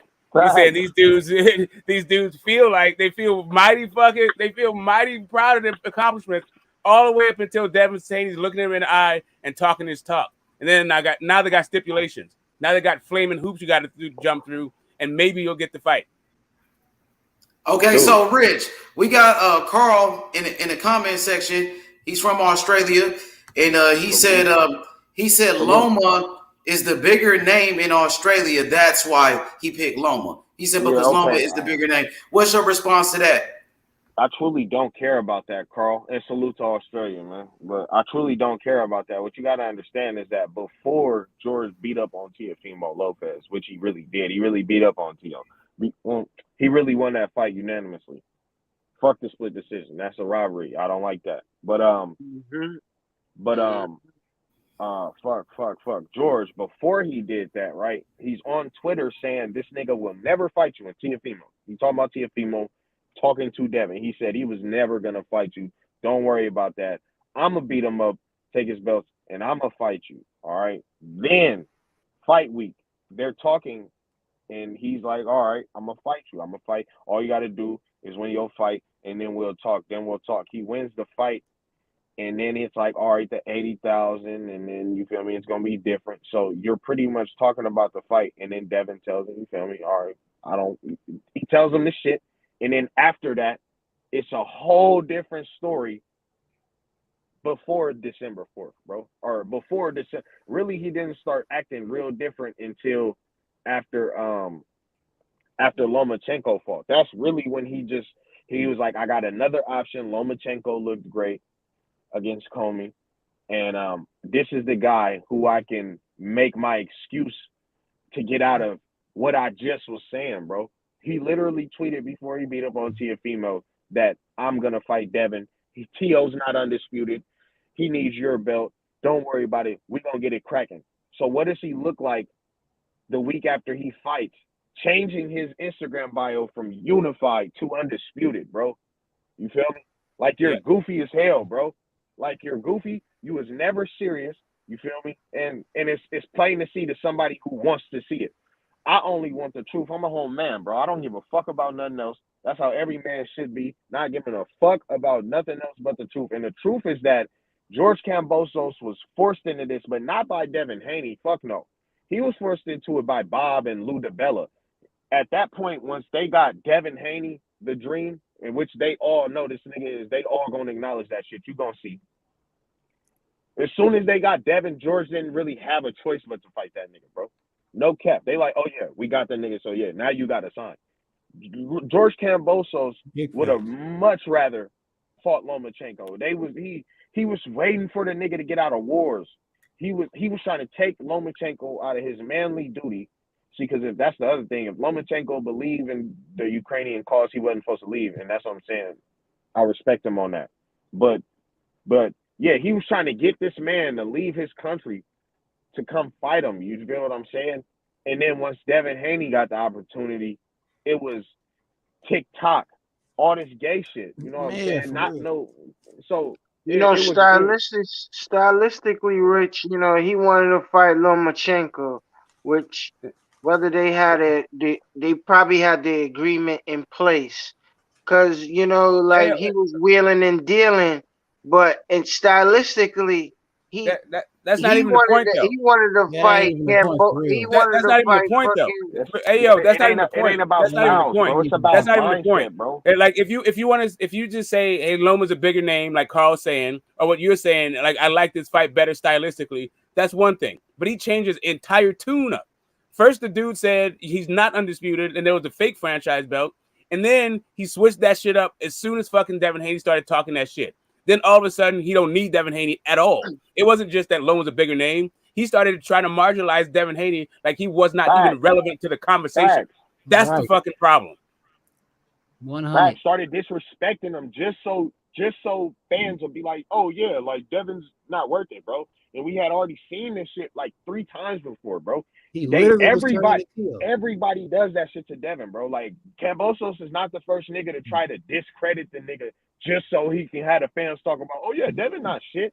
Like that's some regular shit, and that's exactly why he's finna get his ass beat, bro. There's no way around this shit. Yeah, Ryan Garcia did this shit. Loma did this shit. Everyone's fucking done this Theo shit. did the shit. Tank did the shit. They all do their goofy ass shit. And all of a sudden, you go from I'm gonna whoop this dude's ass to what's the point in fighting him? Like he ain't really shit. Like what happened? Like Where they even do that shit at, bro?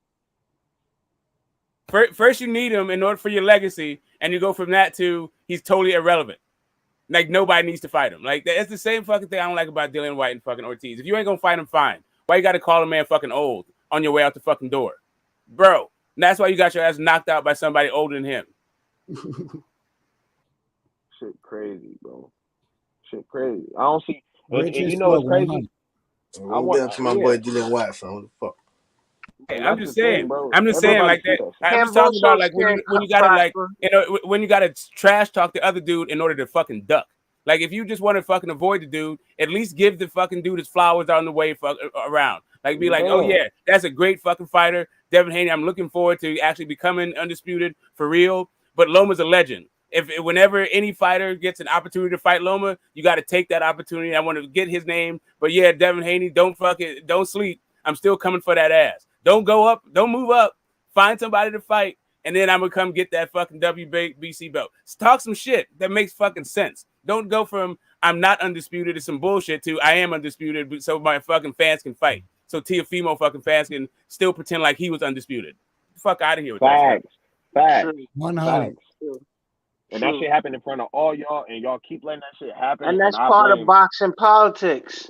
Because, motherfuckers be putting their foot in their mouth. You know what I mean? Because, they don't actually prepare any fight. All you gotta do is that you prefer that your fight be on a big fucking stage. Yeah, you got a promoter, but your promoter ain't on that level yet. You see what I'm saying? He's known, but he's not respected as Bob Arum and all these other, all these other promotional companies that have the respect and shook enough hands and are not, their money is, longer than Broadway. So, so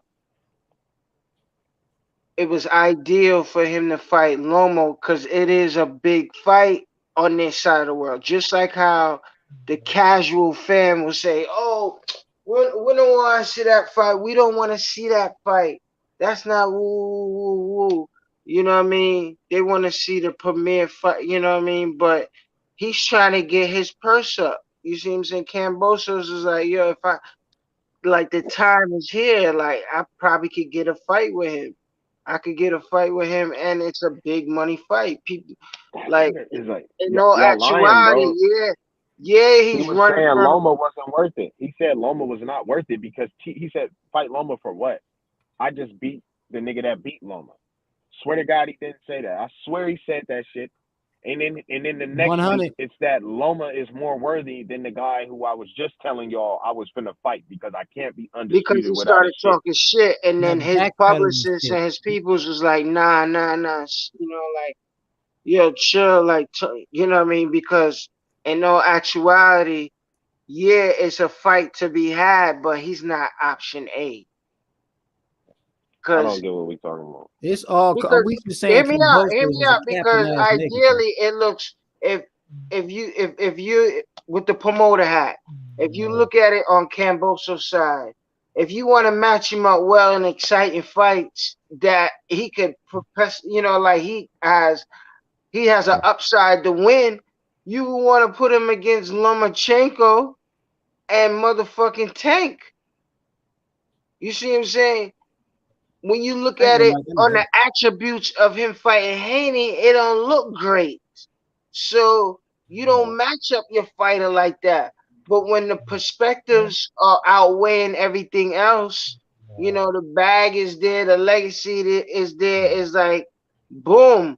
But yes, I would agree. The nigga Kambosos was carrying on, with his nose high up in the air, like, oh fuck Haney and his little piece of the, you know what I mean, and all this nonsense. Like, so, like he's gonna have to eat his fucking words some way, somehow. Like, and when he speak of Haney's name, he gonna have to tell his people like, oh yo, he good fucking peoples, cause you know, like he's a respectable dude, cause that man gonna give me a rematch. You know what I mean? It's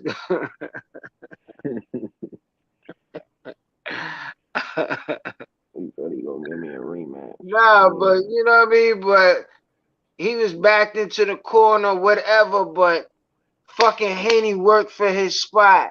He gained a title and defended his title, and a lot of motherfuckers ain't reigning and shit. Yeah, they got titles. They win a title, and next thing you know, they like, yo, you know, it's Hollywood now. I'm ready for the big fights. You know, like we got the elites, and then we got we got the best of the best. There's always going to be the best of the best. You know, no matter how we criticize them, but you know, like Kambosos, he's here right now, whether he wanted or not. Like he was, you know, whether he want to perpetrate that. No, this is the time right now. Like Haney's gonna make you part of history. You know, big part of it. Yeah, go ahead. Nah, it's on you, Ayo.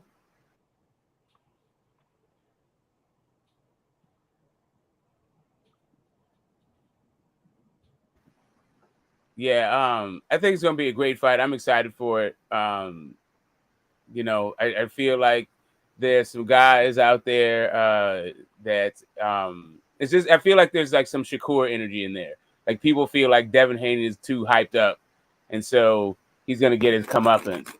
He might be hyped up, but I don't think George Kambosos is the guy that's gonna expose it. Like it's a little bit to me like the Ryan Garcia fight versus Emmanuel to go. There's a whole bunch of people picking to go because they don't fucking like Ryan, but to go is not the dude. Like whatever you fucking think, whatever you thought about Ryan Garcia, there's no way that Emmanuel to go can fucking do anything with that dude. So except for try to survive. Yeah. Anyway, I feel like wasn't a good matchup.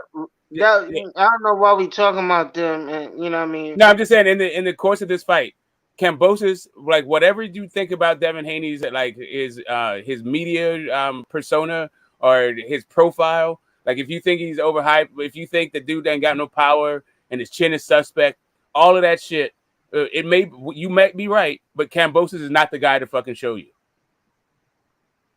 I never said his chin was suspect or his power. He got power, but this was about you. This talking about you, Ayo. No, I'm not talking about you, bro. I'm not talking about you. I'm just talking about what people are saying about Devin Haney. That's just people like in general, not you at all. Yeah, they don't know shit, but what his weakness is his arms is long. It's just his physique.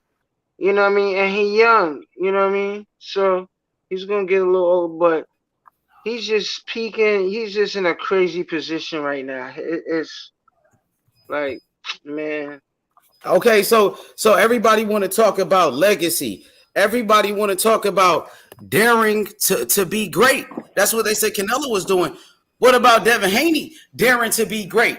Going to Australia to go fight for the undisputed against all odds, just like Tupac against all odds. You know what I'm saying? What's up with that? That's daring to be great. That's going for the legacy. He only 23 years old.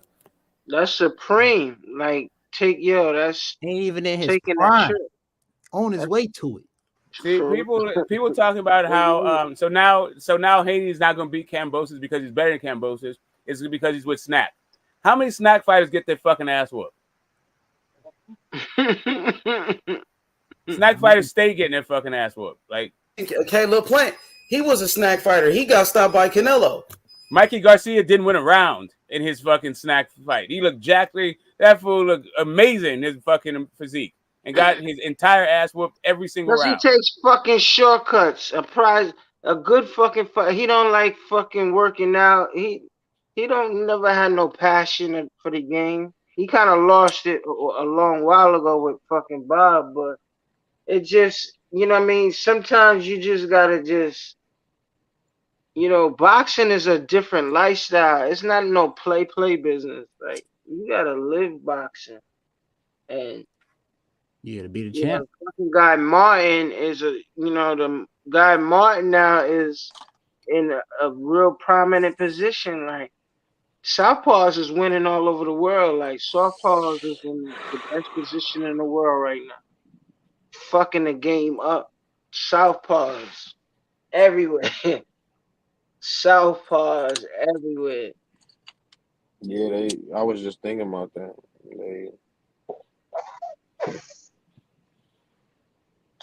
Tank Shakur. I think that one knowing, bro. Nah, he not. What's his name? I really like what's her name too. I like Bam Rodriguez. But yeah, man, this shit finna be crazy, bro.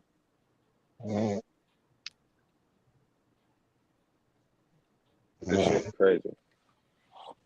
Somebody snoring over there? Snoring about boxing, man. Just thinking about boxing. Yeah, that's his What story. time zone is that? He's West Coast, but he wasn't ready yet. He just, he woke up for a second to say, fuck Devin Haney and went back to sleep. Listen, man, Devin Haney's a G, man. Devin Haney's a G. It's a win-win situation for the brother, man. You get me? Like you said, innit? He's trying to be daring to be great, fam. Fuck that. If he loses, then go back to the drawing board, fam. It's nothing.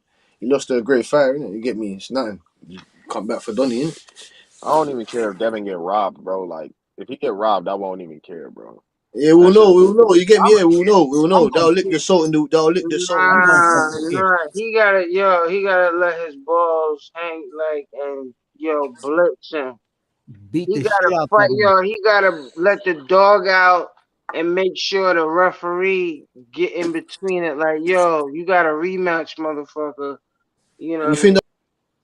Don't let it. You know what I mean? He gotta let the fucking referee get in between it. Like, don't kill him. You go. You think that'll happen though? So my question. Check this out. My question to Ayo: did Bivol have to do that against Canelo, or did he just box smart and beat his ass? That's what I was about to say. I was about to say that. Will he do that though? Yeah, exactly. And I don't know why Canelo. You got to do a 10-2 to get 7-5. Toughest fight. The rest of them don't got as good enough skills and attributes as Bivol, and the intangibles of getting into different angles of the fight. It's sad, like how it's like Kambosos got power. Hey, it's sad. Hey, it's sad how Kambosos he got to rely on a robbery decision to win the fight. That's like his only way of winning the fight. It sounds like to me. It's by robbery. What would you say, Hitch? If that bus is through robbery, it ain't. It definitely ain't gonna happen because Devin Haney gonna whoop his ass. And when you beat somebody down like that, you can't really rob them. You know what I mean? And if they do, it's gonna be bad for the sport of boxing. And Devin Haney, he signed with Bob Arum now. He signed with ESPN Lou DiBella, so he's a part of the team. They not gonna rob him. They not gonna rob Devin Haney. Devin Haney gonna go out there and beat it. Listen, he gonna go out there and beat his motherfucking ass. That's what he gonna do. You hear me?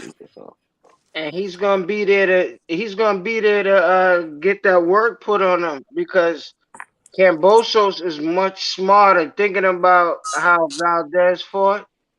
Because Valdez really put himself in a terrible position, even though he was entirely too small, which is similar to this fight. But I think Kambosos, the style on how he comes forward is a little calculated. You know what I mean?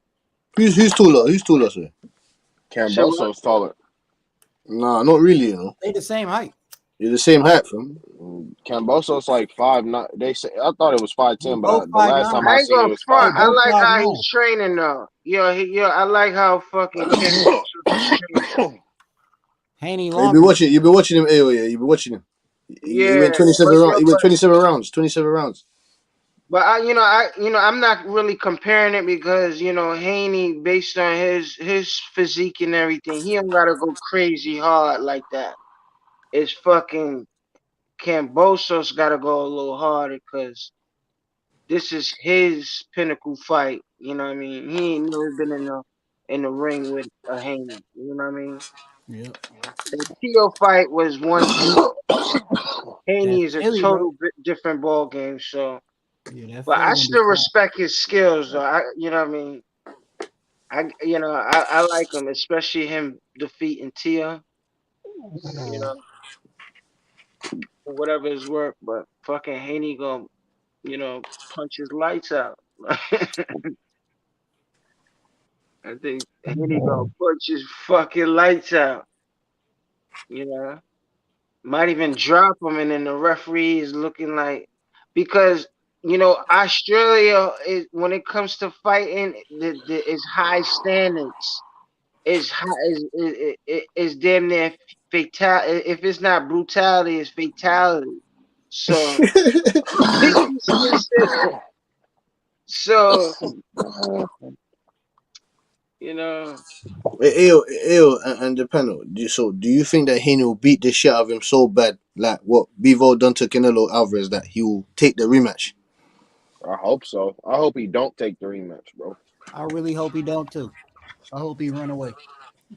I mean, That's why I want Haney. I want Haney to just beat his ass in 3 rounds. I ain't gonna lie to you. I want him to just brutally make him look like he should have never been in there and never had them belts. oh, that's the timing. That's that punch timing. That's the key. That's So that you punch want I you, like you how want to he do a did Lubin Moran. and Like how Charlo? he You want did to do a Moran. Charlo and Lubin? I want him to do Kambosos the same way he did Moran. Just have him wondering where he gonna punch next and knock his ass out. This is gonna be like if it's like the Pacquiao fight, like it's on in the middle of the fucking day here, and it's a boxing lesson. I don't think there's gonna be a big clamor for it for a repeat because it's not even on prime time, and it's liable to be like a 9-3 snooze fest a little bit. Like because Kambosos is not that exciting a fighter. He's also like kind of a technical guy trying to work you out, right? So like a lot of the excitement in that last fight came from Teofimo trying to knock this dude out with one punch. But no, It's he's not prime that time out slow here. though. He's not slow. If you watch him, he's kind of quick. Just thinking about working with Pacquiao, like you have to be throwing the utmost amount of fucking punches to that's your best defense to ward off somebody like that. Like yeah, so I was at the family's fucking cabin, up north, fucking for Pacquiao horn, and that shit was fucking right during the goddamn day. The sun was shining. I was just eating barbecue. That shit interrupted my dinner actually. I had other shit going on. It was like Saturday. It was like chilling. Like it was not like what you expect. Like you've done everything for your Saturday. Shit. And Is it like 8 o'clock? now it's time to just kick back and chill, like whatever. Smoke. Anyway, It's 8 o'clock Eastern time. No, that motherfucker is like I don't know, bro. I think it was like 6 o'clock in the afternoon, if I remember correctly. I'm not bro, quite sure. I remember it was, but it's like Australian time. Nah, ESPN said it's June 5th in Australia, June 4th out here, prime time. June 5th, but what time though? Like what they said? Like what? Let's see what the air time is. Let's see what air. I think it's 8 p.m. Eastern, so that's 5 out here. I just remembered fucking. I remember Horn Pacquiao fucked up my whole family thing. Like weird, like there was like people out. There's a barbecue fucking happening, and I went like straight AWOL for a second, not like interacting with anybody. Me and my sons, we were just watching fucking fights. How old are your sons? I'm gonna be they're 98 and 2000, born 98 and 2000. So no, so they my age. They my gonna be yeah. Were they boxing that? Say again. Were they box? They boxing that? They fighting that smoke? Nah, man. Nah. They're into sports. They're into boxing because of me, but they took like capoeira and like wrestling and shit. They did other shit. They know how to box, but they're not like, they don't compete in any sports. One is like, my kids are like some different shit. I got one is a gamer and the other one is just he's out. Like that fool's in the forest. He's not trying to fuck with anybody. Period. Okay. Y'all, I want to give a special shout out to Rachel Donaire and Nonito Donaire, the WBC World Champion. Let's go, straight out of Oakland, from the Bay Area, just like Devin Haney, another WBC World Champion. And guess what? Devin Haney going to Australia. He's going to Kambosos' backyard. And so is Nonito Donaire. He's going to Japan. He's going to Inoue's backyard. Let's go. 2 WBC World Champions from the Bay Area going to your backyard. I love it. I love it. You feel me? Going abroad, you dig? Yes, they're gonna punch up anyway. I seen Nonito hurting him first. Yeah, you're gonna crack his face again. I seen Nonito hurting him first. And when he does, I want to see if he can handle his power from. You get me? Nonito Donaire's the veteran of this scrappy veteran Hall of Famer that he's going up against. Let's see if got that Hall of Fame snap hook. You know that snapping hook is. Fuck.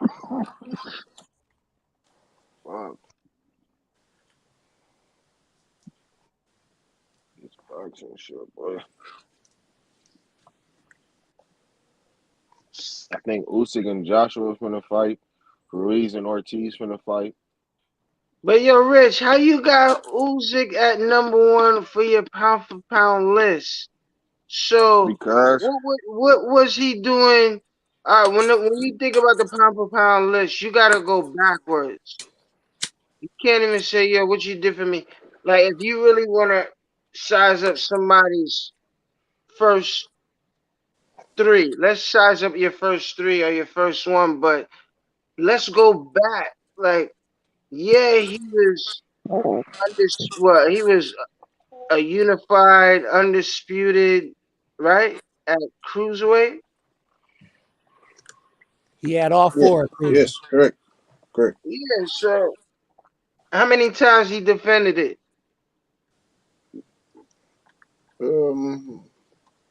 Not too sure, you know. He defended one time. He defended one time against Tony Bellew. He won that Super 6 series though. Yeah, you talking about Usyk? You talking about Usyk, right? Yeah, and then he went to heavyweight, right? He defended the undisputed one time against Tony Bellew, knocked him the fuck out. Tony Bellew was touching him up.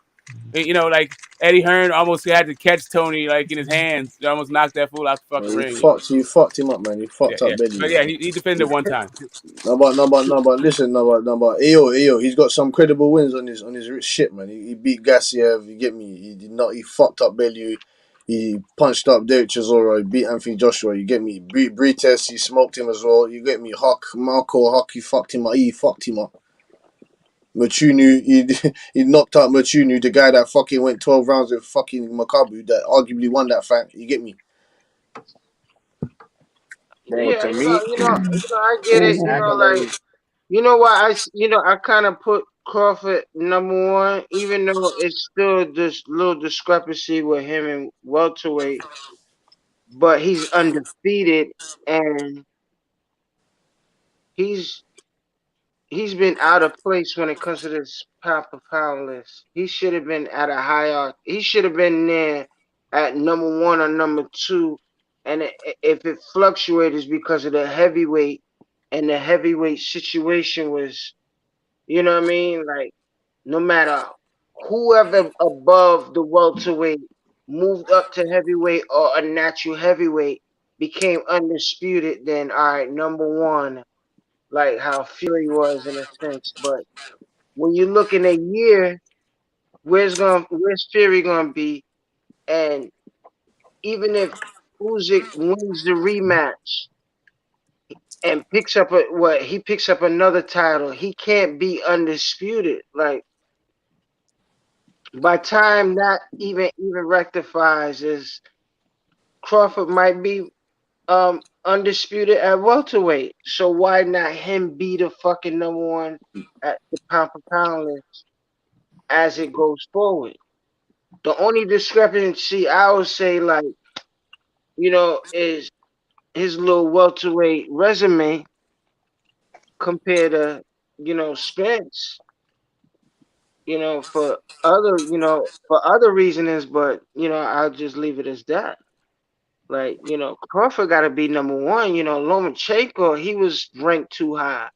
A lot of people been ranked too high, for no fucking reason. Like, But for me, the pound for pound list is accomplishments and eye test, bro. And I damn near got Bud Crawford on the accomplishments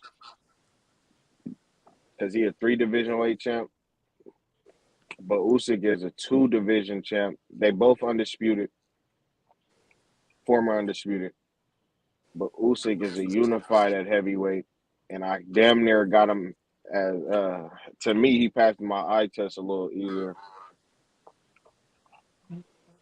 So yeah, that's why I got him number one. But it most definitely will and is fluctuating between those two. But I got Spence number 3. And if what's the name win that fight, if Spence win that fight with Bud, then it's just gonna be, you feel me? Unless something happens, you know what I'm saying? If you got accomplishments though, that means that there's a couple men that are top of Spence then. You said what? If you got accomplishments, that means that there's a couple men that are top of Spence then. I said accomplishments and eye test. But what trumps the other one that? For me, the eye test. But you have to have the accomplishments as well. Like, you're not even in the conversation if you don't have accomplishments. You know what I was saying, like Rich. What I was saying is, as you were saying with the 1 and 3 spot, if you what you consider the 1 and 3 spot is welterweight, right?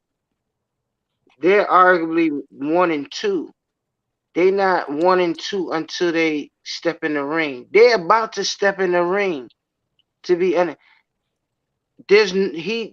Usyk is nowhere near on the schedule to be undisputed at the weight class he's at currently. So it's like a deadlock. What I'm trying to say is he's got 2 fights. Usyk's got potentially 2 fights to be to have all the belts. He's already got what's he got? 4, 5. He's got 5 belts right now. He's got 5 of the 6 available belts. Nah, like, he got if you 4 want out of 5. Say again. He got 4 out of 5. What you mean 6? No, I mean, like, really, there's only 4 sanctioning bodies that are real belts. That's all you really need to be but undisputed. you talking about them. I know, but I know what you was including the IBO. Yeah, I'm talking about the ring belt and the IBO, right? Yeah. He got the IBO, but he don't got the ring. Right. No, he's got the ring too. No, I'm sorry, but Fury's got the ring.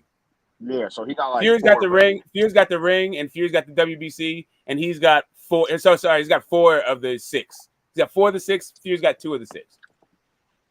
Yeah. So that fight represents all of them. So he's got to rematch fucking AJ, get him out of the way, and then beat Fury, and then he'll have all the belts if he beats Fury. Right?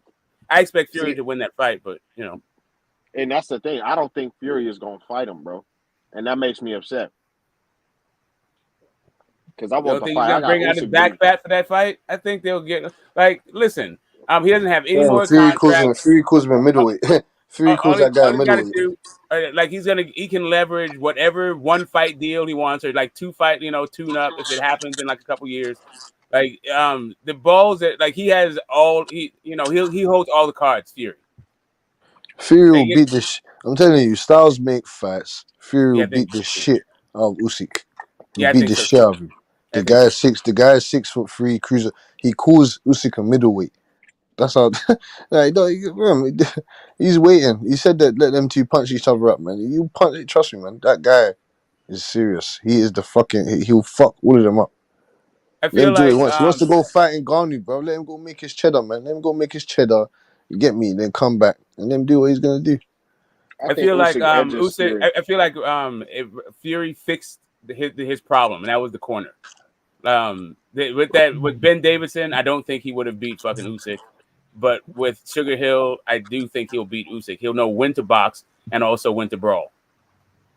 Yeah, man, that 6 foot lumbering guy just leaning on Usyk. Nah, man, you're gonna fuck him up, man. Yeah, he's not trying to be Sugar Ray Leonard anymore. He boxes downhill now. You know what, Anthony Joshua, fam. I'm not coming in there to play games, fam. I'm gonna fuck the little guy up. The bigger, better man always beats the better little guy, wherever he is, man. Whatever you wanna call it. There's only certain exceptions. There's only certain anomalies like Pacquiao and fucking who else you wanna say from Henry Armstrong and those type of anomalies that beat the bigger guys. Apart from that, nah, man. The bigger, the little, yeah. I feel like AJ felt like his amateur like boxing pedigree was challenged. So he was like, I can box like you can box. I'm a gold medalist too. He fell in that shit. When this is like a heavyweight prize fight, you're just supposed to bulldoze this fool. You're not just supposed to sit bulldozing, there and chest bulldoze this fucking exactly. yeah. So like Bulldoze Fury this don't little have that shit. motherfucker, man. Yeah, Fury don't have that kind of chip on his shoulder. Fury is like, I'm a professional fighter. I'm a big ass dude, and I'm the heavyweight champion of the world. None of you guys can fuck with me. That's the mentality that Fury's bringing into the ring. I don't think. So why he don't go get that undisputed then? I think he's gonna. I think he's just. I can't lie to right you. price. I can't lie to you. I can't lie to you. The way I see Fury, or over here anyway, the way that we see him, he doesn't care about none of that shit. I swear to you, he doesn't care about. He doesn't give a care fuck. about that shit. Yeah, nah. To me, nah. Hold He doesn't. I swear on my life. I I would swear to you. appreciate Listen. Smoke. Listen, sir. Smoke. Listen. Yeah, go ahead. There's certain guys that are on this thing to like me I'm just using me for example. For you get me hypothetical example. If I was a pro fighter, all I want is the belts. That's all I give a fuck about. The belts. Put anyone you want in front of me, and I need the belts. There's certain man, they don't want the belts. They just, you get me. They're just fighting for, you get me, for whatever they're fighting for. Fury don't care about no belts anymore. Right. They don't care about none of that I shit. don't believe that. Like that's just Fury trying to manage expectations. No. That is Fury playing games. If Fury didn't care, then he wouldn't have come out of fucking retirement. He cares about something, or he would have stayed his fucking fat ass retired, right? But instead, he got huge fucking contracts to come back and box, and that's what he'll still get. People will offer him huge contracts to fucking box, and this dude is born in a boxing ring. That's all he knows. At a certain point, that you've eaten all the motherfucking pies you can eat, you've snorted all the fucking lines you can snort, you fucked all the women that you're interested in fucking, or men, depending on how you flow. Like you've been to all the fucking parties and you've soaked up what it is to be heavyweight champion. And somebody's then gonna say, "I'll give you $100 fucking million to become undisputed," and they'll go like, "Yeah, I'll smash fucking Usyk to bits." Not happening at all. 603, 285 is not a small guy. It is to a guy who's 6'9" and 275. That is a small man. Yeah, small, very small. They're getting fucked up. No Shelton, no Shelton, no You're OG, off in the no fucking OG weed somewhere talking nonsense. Usyk is gonna get that ankle surgery. He's gonna come in there 6'6". Yeah, exactly. He needs to respect the gadget. Yo, he better be wearing. You know them shoes. You know them shoes that Ugas. You know them shoes that Ugas's trainer was wearing. He better be wearing those. Them platform shoes that he was wearing. Yeah. If Usyk come in there taller, he gonna fuck him up. But nah, Usyk gonna win the fight regardless. I ain't gonna lie. How do you see how do you see that happening? He gonna be too nimble for him, and Tyson Fury gonna be slightly too slow. Overhand lefts, boom. 85-inch reach. Yeah. Yeah, Fury don't care about that damn fight. It doesn't. That's what I'm saying. Doesn't give a fuck about nothing. He don't give a shit. I know you get. Yeah, right. It's not. I don't agree. I don't agree with it. I don't agree with it. Exactly. I don't agree with what you're saying, because the guy, if he didn't give shit about nothing, we wouldn't have seen the third fight, because he said he'd rather retire than fight this guy. Like, I don't believe the fucking shit. Like, I don't even understand. Like, doesn't even make sense what the dude says. When it doesn't line up with his actions. And people still like, oh yeah, he's just this cavalier guy just going through life without a care in the world. Bullshit.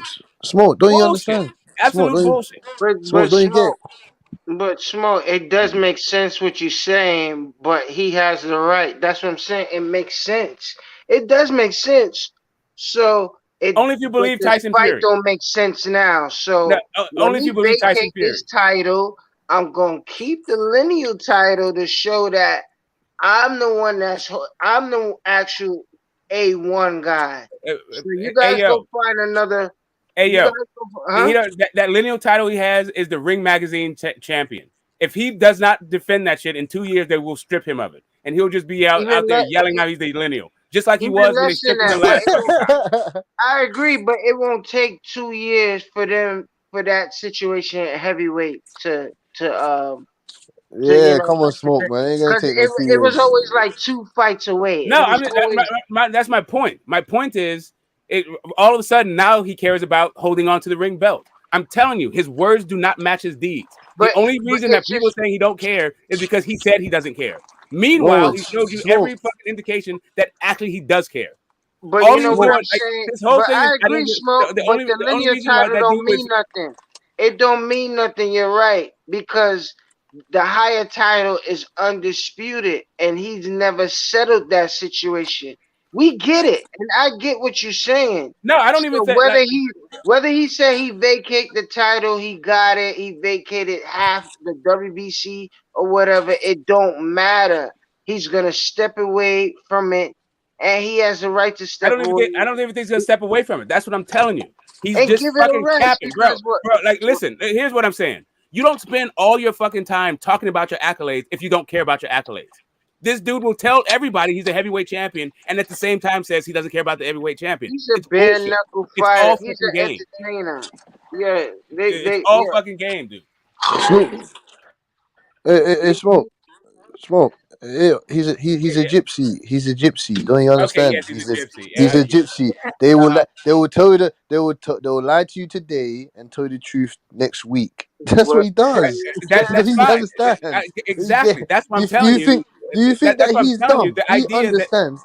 He listen. okay. Serious smoke. He understands that he has the WBC belt, and he knows that Usyk and AJ have to rock it out for them to come and see me. He understands that I'm the fucking key to this undisputed. Let me just go chillax for a bit, make my dosh on the side with Ngannou or the UFC, and then when them two rock it out and sort it out, I'll come back because I got the Ring magazine if the WBC want to play Correct. games. Yes. That's it. Yeah, exactly. That's Exactly. This whole idea, like he don't care about being undisputed. He don't care about getting like 10 figures in a fight. Bullshit. He He totally can go wants to get be that. He can it's go undisputed not. get that You're so he can right. fight go It's not around. Ngannou. bullshit, Go get but that Ngannou. He sometimes can you go don't fight. want He to can put go in the fight a work. guy No, for a he can't. boxer. All that He shit can is go get. game. He can go All get a I'm saying fight. is, He can go fight a yes, guy for 100 He's a million. bare That's for a knuckle. boxer. Yeah, but he's a anyway, bare knuckle fighter. He all I'm got saying to you hands. is, all I'm saying to you is, this dude cares very much about his fucking fighting legacy. But for some reason, he's convinced a whole segment of people that he's just above it all. It's fucking bullshit. Yeah. When it comes to retirement, you can retire and step away and come right back in. That's a man's life. But that's not no big deal. The fucking guy is a bare knuckle fighter. His his skill and technique is he shoots his hands. He shoots from the shoulders very well. He's in line to fight the other heavyweight from the other organization. Like that's a huge bag. And then the WWE, he's a big stage show. So like that's a vacation. That's stepping away. There's nothing wrong with that. When you reach them heights, there's nothing wrong with that. Like, and it's not far fetched that he can do that. And then within a year, he could do both of them things within a year, and then next year, all 4 titles are unified. Like we got, number 2 here ready to fight number 1. Like it's not that far, but fucking Joshua been bullshitting and fucking Wilder been bullshitting too. So, but they get what they get. They get what the duck get fucked. So they gotta settle that. Right, but, Well, right. what you going to the tank fight? Yes, of course, of Yeah. course. Y'all don't understand, like, you know, it's a different atmosphere. New York, I was hit. I seen the Zab and Cotto fight. Like I never seen Pop perform. I never seen Big perform before they passed. But I did not miss that Zab and Cotto fight. Yeah, that's calm still. That's must have been live. Legendary. So and Tank is a little heavyweight, and you know, and Barclays is like a little Manhattan. You know, downtown that area is like a little. It's always considered like a little Manhattan and whatnot. So I could see Tank coming in.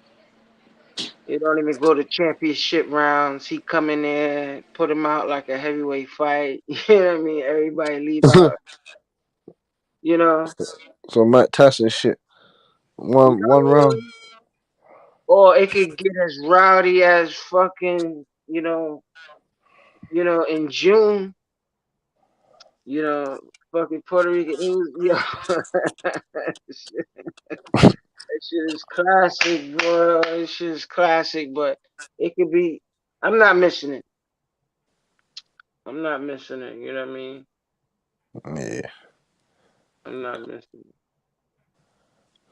And PBC hasn't disappointed on the cards. No.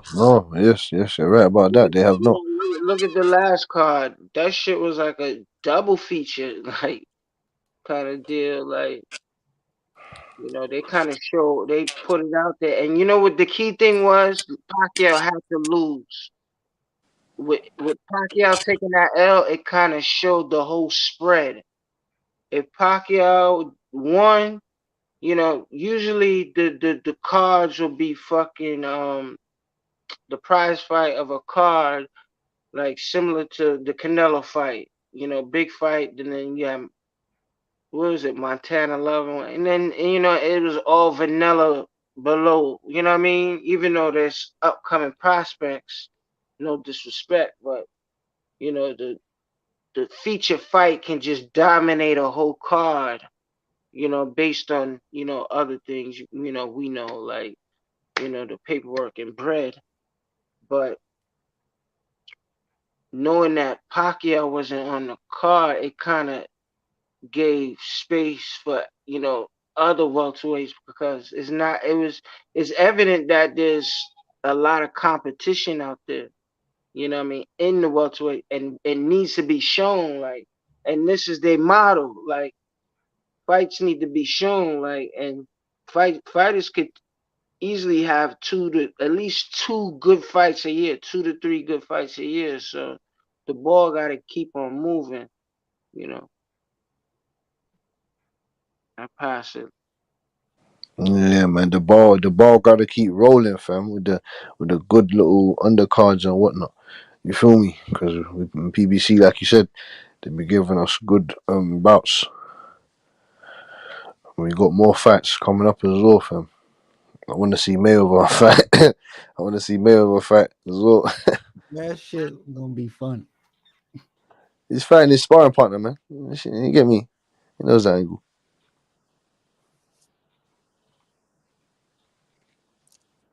Still gonna outsell Canelo. I wonder what the numbers on that was as well. Eddie Hearn said that Eddie Hearn said that there'll only be a rematch closing that fight if the numbers do what they're meant to have done. That's what he said. So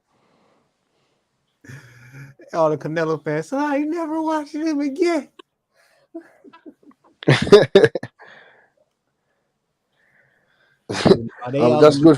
They all gonna act like they've been Bivol fans the whole time. Watch. They fight again. Wait till man, jumping ship. Don't jump ship. No, that's what I'm saying. Don't jump on the Bivol ship. No, don't jump on that Bivol. Everybody. But it's just so funny, man. How like what, a week ago, everyone was saying that they're gonna run him over. No, it's just funny, man. Yeah, it's it just is. funny. It's just so funny. I even counted them out. I counted them out so bad that I didn't watch the fight, and then all I seen was all these YouTube videos. Just he loses, he lost. I said, what? I went and watched the longest highlight video I could find and shook my head the entire time. Like, I can't believe I missed this amazing fight. Yeah. Say nothing, Ayo, man. Both fans, just for disrespecting them and not even counting them out like that. I just had to become a fan of them. No, every Saturday. It's arguable, man. You get me? It's arguable. You get me? I understand how you get me. You wasn't really impressed, or you feel me? They even asked him, "Oh, did you fight like that in the last the last 3 fights like that by purpose?" They said to him, he said, "Nah, man, I didn't. That's just how I fought, innit? You get me? So it's arguable, man. I can understand people's doubt, but it's not like you're jumping on the boat like from now, like, oh yeah, he's Bivol. You get me? Oh yeah, I'm not bandwagoning, but I am Yeah. a fan of him. You know what I'm saying? Like he ain't in my top 10 or nothing like that. You know what I'm saying? But I'm a fan. It's Got a great lot for of Yeah, boxing. so far I don't feel like B-Ball is overreached at all. I feel like he showed some like righteous indignation, and he showed up and he showed up in vintage shape, and he gave a basically a signature performance. What I saw out of B-Ball is what I expected to see out of B-Ball. I did not see what I expected to see out of fucking Canelo. As a matter of Yeah, fact, true that. everybody showed up, with the exception of Eddie Hearn and the fucking Canelo Alvarez and Eddie Reynoso. No, Eddie hadn't showed up, man. Eddie also showed Nah, up that as well, man. fucking They to me they was that they was there. to me, No, they was there, man. no, They watched you're the not fight. They understanding what I mean smashed. by showing up. I don't mean No, physically no, there. no. I I'm understand, talking Smoke. about. I'm joking. No, I'm joking, Smoke. I Oh understand, yeah, man. yeah. Okay, yeah. He was there, but what I mean for the people who aren't Joe, who may not understand what I'm saying, trying to say, what I meant by that comment is that I felt like for the danger that Bivol presented, there should have been like a commiserate, like kind of buzz around the fight. Like people should have understood the guy that Bivol was in front of Canelo, and the fans should have been prepared for the outcome way better than they were. Right, and I feel like that was partially on the promoter's fight. Even the judges were there, ready to do their part for Canelo Alvarez, and to an extent, they did. They did their jobs for Canelo Alvarez. They had this shit fucking very close, right? Really, Reynoso let us all down by not having a better game plan than punch his arms and show your experience. And Canelo let us down by not being in better shape, Dude's huffing and puffing by the third, fourth fucking round. So yeah, to me, Bivol, like if you want to be a fan of his, or you weren't already a fan, or his stock rose in your opinion, to me, that's what I expected to see from Bivol. He didn't show me anything I didn't expect. So it's more of what Canelo didn't do, and then what Bivol did. Yeah, and I feel like even the Canelo in the best shape probably would not beat, like in my opinion, like would not beat Canelo. I mean, beat Bivol over 7 rounds. But I could understand why he would get 7 rounds because of Canelo's style and his status. Well, I'm just saying, hey, Smoke, you man, I'm just saying that these 168 pounders better been taking their notes. That's what I'm saying to you. They have to sit down and study. Some of these boxers, they piss me off. They don't do any film watch. They don't do any studying. They better sit down and study that fucking fight and understand that this guy can be beat easily, quite decisively. Okay, so that just because I'm not, like all over the moon over fucking Bivol, I feel like he's head and shoulders above all those 168 pounders as far as like skills and shit. Like Caleb Plant is okay. He's But a those skills decent can be dude, learned in the but gym. he Those does skills can not be have learned the in the gym, fucking though. pop. He does not have the pop or the footwork or the speed in his feet in order to fucking confuse Canelo enough to like win fights. Like I don't, not ever. Callum Smith, like forget about it. Billy Joe Saunders, he's a decent dude, but he just doesn't have it. It's a different thing. It's just I don't know, man. Bivol is a different kind of animal. I don't think the 168 pounders can actually replicate that. I think Benavidez has the best shot because he's a big rough dude, and maybe he can take Canelo's power and outwork him. But that's about it. It's not because I think he's like the boxer that Bivol is. Yeah, I got Morrell at 168. I think Morrell will knock out Canelo. Morrell has the power. Morrell has boxing skills, and Canelo. He's bigger than Bivol, by the way. People are saying Bivol is so big. Morrell is bigger than Bivol. So I think Bivol right now he's definitely on top of the game. He's one of the best boxers.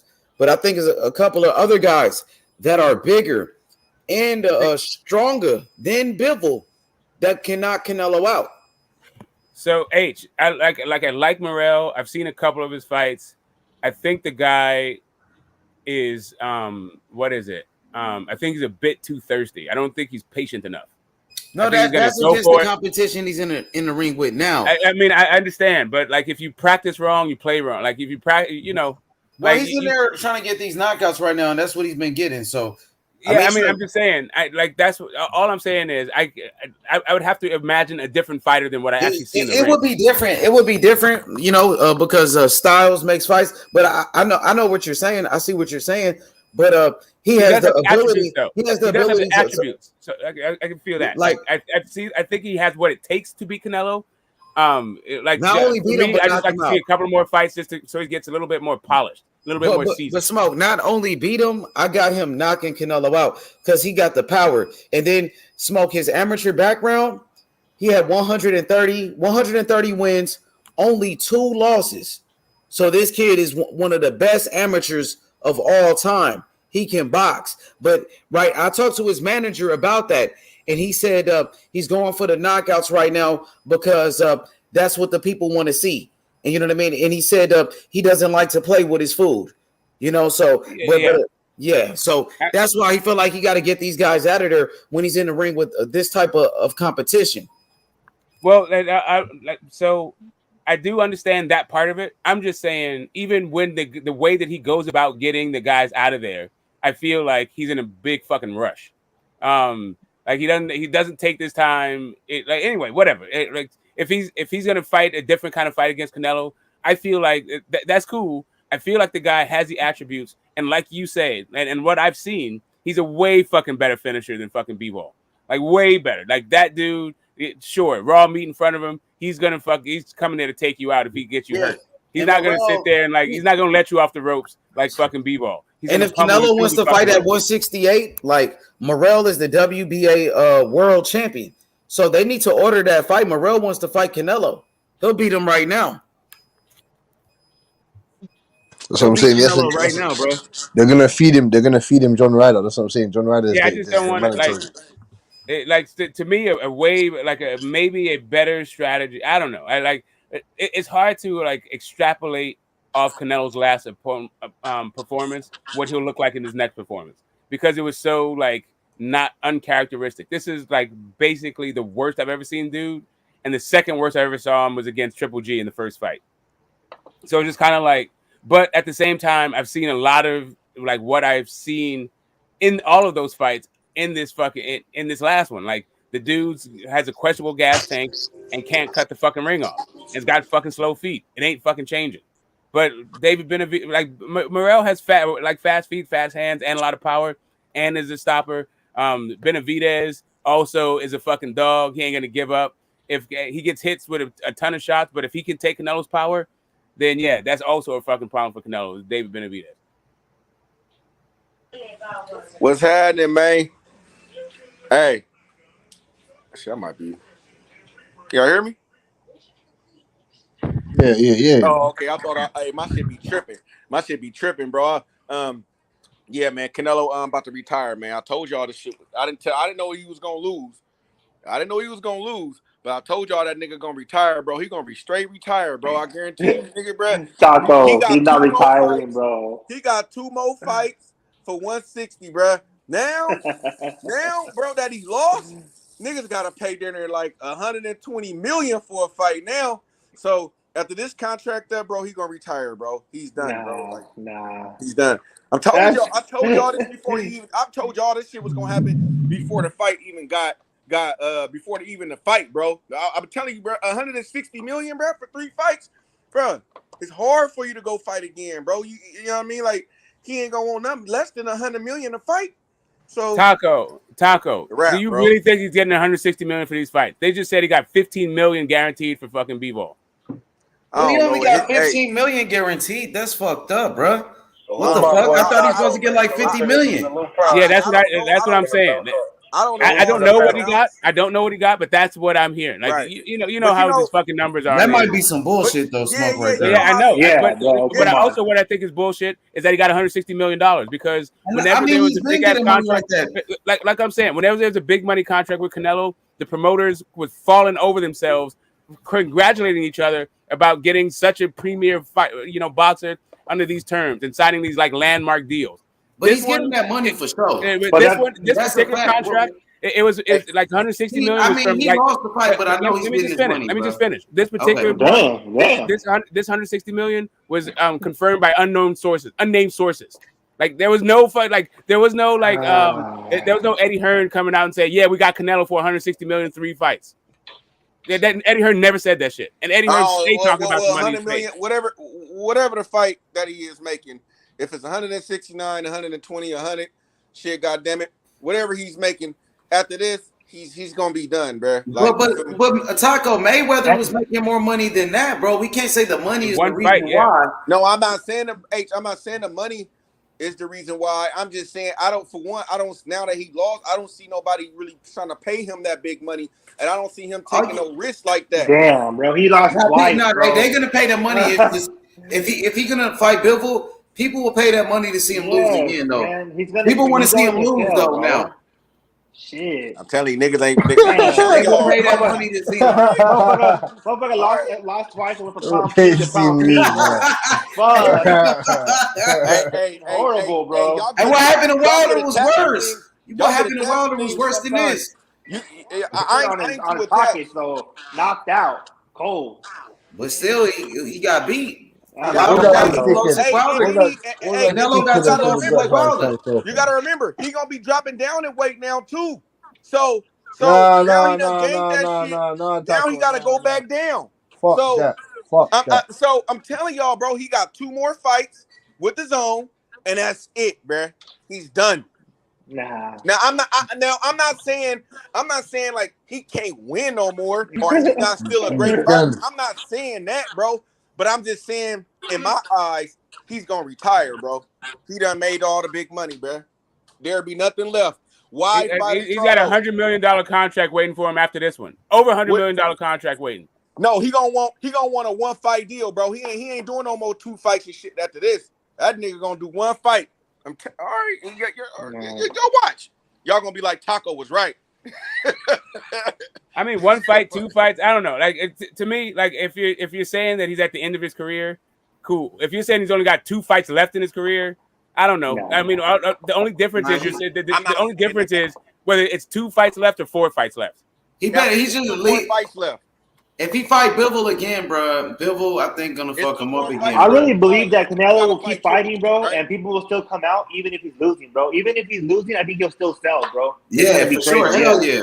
Yeah. So y'all think Canelo win or lose? Y'all think Canelo would settle and just be like where he don't have no control. He got to take a chance of losing and all that extra shit. Hell no. He probably fight like Triple G's and shit like that. Damn, bro. And that's y'all, bro. Yeah. He not gonna sit there and just sit around, bro, for a check, bro. The nigga got built. I mean, people been doing it. He been the nigga ain't finna do that. All we can do is see, man. We gonna see Errol Spence and Canelo. That's what the. Oh hell yeah! Right, I want to see that shit. I'll pay for that. He better not retire before he see the truth. I'm telling you, anybody Canelo all day. He gonna retire, bro. He gonna retire after the truth Spence retire him. That's what's he ain't gonna retire, bro. He ain't gonna stand around for that, bro. Bro, all right, bro. The nigga that took a devastating loss. Devastating. And luckily the guy was Russian. Nigga, let's think if the guy was African American. Nigga. They about to build that fight up. They didn't put that story out in the press for no reason. A couple days before the fight. Shit, bro. Everybody was like, "Hey, Prime, you dumb. They ain't never gonna fight. Spence is way too small. He's a different weight class. All this shit." I'm like, "Nah, it's gonna happen one day." And certain shit, I'm telling you, that's just coming to fruition, bro. It was gonna happen if you won. Win or lose. Lost. Nah, come on, bro. I'll still watch that shit. It would have justified Canelo not coming back down. I'm surprised how long y'all been watching boxing and y'all don't see this shit, bro. Like, y'all really even if Canelo lost, it's just finna just I've been warrior up been watching and boxing. just be like, I only been watching boxing for 1 year, so but Canelo, I mean, y'all stuck to the fighters. Check this out though. You think that even if he lost, bro, right now, if he lost and they said Canelo Spence is fighting in 3 months, bro, everybody's gonna see that shit. I know everybody I know is gonna be buying that motherfucker, bro. I'm telling you. Of course. That's gonna do over 800,000 pay-per-views. Oh yeah, easy, bro. So I've never seen in like over 40 years of fucking watching this sport, I've never seen anybody leave $100 million on the fucking table because they're trying to protect the O. No. I don't give a fuck about an O. I got 20 losses. You can give me 100 million, do it. Fuck. It's especially O that they don't have. Yeah, especially O that they don't even have anymore. You give me 50 losses. Oh, you a fuck. Man, because y'all got to remember too, though, it's already been controversy with Canelo because people been wanting him to fight all kind of fighters. So it's already questions out. I'm telling y'all, Al Heyman don't care. Al Heyman don't care. I know Al Heyman don't care, but Canelo got to accept the fight. That's the thing. But check this shit out. Nobody can make that man do what he don't want to do. Canelo Alvarez just unveiled he's Canelo Energy. He's going to have 120 gas stations in Mexico. God damn. I'm telling you, bro, this nigga is set up, bro. I'm telling you. Bro, y'all, I'm surprised y'all don't see this shit, bro. Like, I'm so surprised, bro, how long y'all been in boxing. Y'all don't see this shit, bro. Yeah, but I Prime, that's all fine and dandy, but that's tight. What they got to do with the actual fight? We know he got money. We want to know, do he, hey, Prime, we want to know, do he still got hands?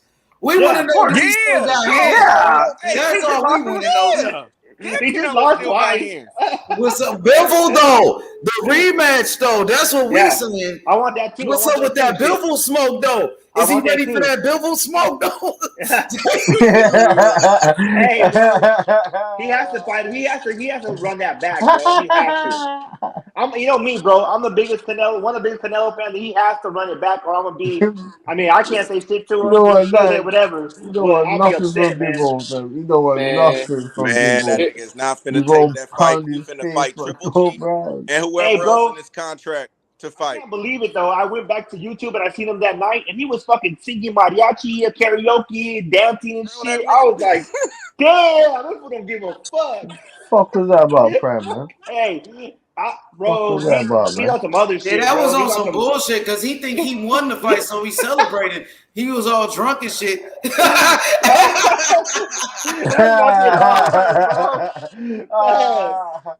Bro, that nigga don't care, hey, but bro. Did you see the after party? It looked like a fucking concert, bro, when he was on top of the stage. Yeah, he was talking to everybody. Care. That shit was crazy. Bro, that nigga, bro, I'm telling y'all, bro, watch. I'm telling y'all, watch. Y'all gonna be like, damn, this nigga Taco was right. I don't know how I didn't see this shit. I'm telling y'all, bro. I hear what you're saying, Taco. I feel you 100%. But, I mean, I get it. I just don't think, I mean, don't get me wrong. That money, he's on some other shit now. So I get it. He could probably be lackadaisical. But I still don't see him just yet. But, hey, I could be wrong. Hey, but look, okay, real shit. When the last time we seen, like, ooh, damn, Canelo is taking a big-ass risk, a big-ass chance fighting this guy. Like, when have we seen that real warrior mentality? Like, I'm finna clean out the division for real, nigga. Some heavy hitters. You know what I'm saying? Yeah. We haven't seen it, bro. I'm just like, he's a great fighter. He's still gonna be able to fight, but I just don't think that he's gonna have that hunger too, bro. Now that he lost, bro. Hey, I mean, that's believable, but we got a real big fight that's supposed to be taking place in the next year. It's gonna make the top guy quite apparent. Once my boy Errol the Truth Spence stops Terrence Bud Crawford, he's gonna be the biggest name in boxing. So, and he'll still get about 2.3 mil. Yeah, that's not bad. I don't know how many. I don't know how many motherfucking gas stations he has, or horses, or whatever the fuck. Don't hate though. He does not have. What I'm saying is, my man does not have an occupation where he's gonna make $100 million in a fucking two fight in a year. Right? That's it. He's got one occupation that'll get him there right now, and that's boxing. Yeah, if no, for Canelo sure. was like race car driving, some other shit, I could understand what you're saying. I understand the drive may not be there, but I see the motivation to get fucking paid. I don't see that diminished in any way, shape, or form. Yeah, no. Yo, what's up, Q? I see you smoking, man. What you Canelo smoking energy. on? I'm smoking on that Nello pack, man.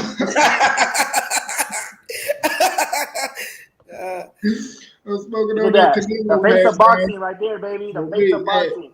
I ain't gonna lie. This shit way better than that Valdez pack. Damn.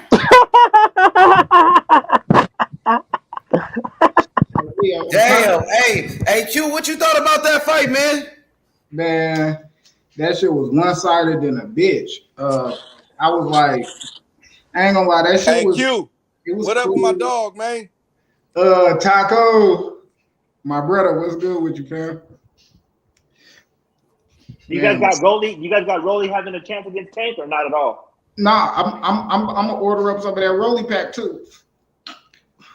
But I'm gonna wait till Sunday. I gotta see how that shit's smoking. What is that shit on? What is that shit on? Showtime or what is it on? Shit, yeah, Showtime. Okay. Hell yeah. I'm gonna see if they got some of their Reynoso pack, man. Damn. Hey, Q, what you thought about this Canelo fight, man? Bivol, it looked like Bivol got on his ass, man. Like it was easy work in there, man. Yeah, he dominated. Like he dominated Canelo. Like nobody really expected that, you know, to be honest, because Canelo's definitely a great fighter, you know, number one pound for pound. And Bivol just went out there, you know what I'm saying, dominated him. What you thought about how Bivol handled Canelo? Bro, I ain't seen you in a minute, bro. Oh, man. Hey, but it's good to see you, bro. I'm handling some business right now. I'm about to get back. But hey, H, come back out, because I just want to let you know, bro. Hey, you remember when we picked those basketball teams and we had everybody on here? It's just funny how Luka is balling. I picked Luka and Ja. Hey, Taco. You know I had Curry on my team. You know what he doing? I know you did. You know what he doing? Luka and Ja, though. Yeah, who I have on my team? I forgot, but I forgot who I had on mine. But I remember I had Luka and Ja, though. Nigga, I had Curry. Hey, I had Chris Paul on my shit, man. Fuck y'all talking about, man. Hey, but can't nobody see Curry. We know what Curry did to Chris Paul. He still his ankle's still broken to this day. Set his ass down. Boy ankles. We'll see next round. Hey, y'all get back on that box. I just want to hit y'all with that. Hey, Q, man. Hey, before I go, hey, what you think about me saying Canelo retiring, bro? What you think about that, bro? After his contract, Canelo retiring. Yeah, after his contract up. I mean, he can, because I guarantee you he got double the fights of some people talking about retiring anyway. So, I mean, I ain't mad at it. Shit, he going to go to the Hall of Fame for sure. That's the only person I don't got to think about going to the Hall of Fame. I know he'll go. Yeah. I know goddamn Bud going to go. I know goddamn who else going to go. Shit. Julio Cesar Martinez. Chocolatito going to go. Yeah,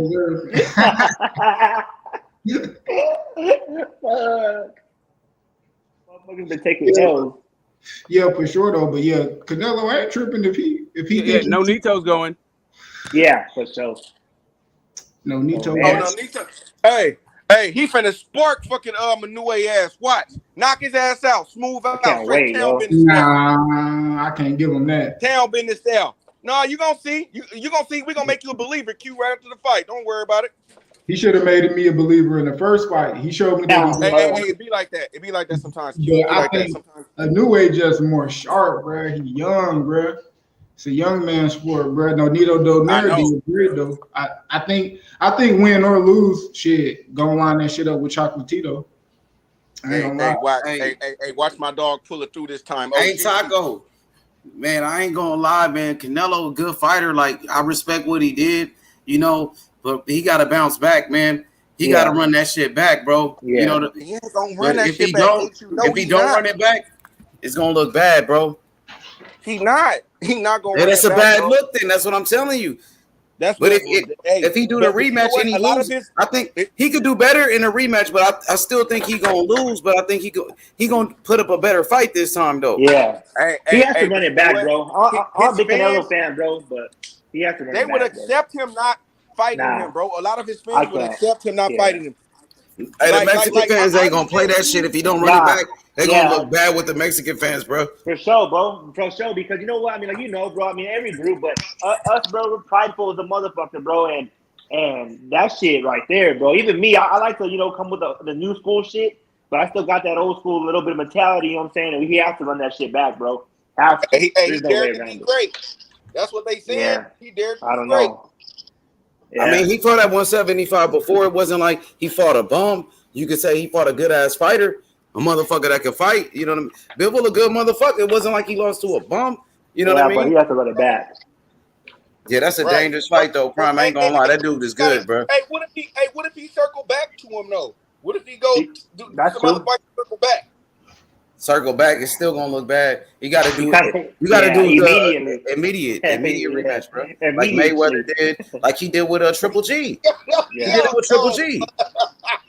Nah, it ain't shit he can do. It ain't shit he can do to win. Hey, y'all niggas go. Y'all really trying to get this nigga ass beat again, bro.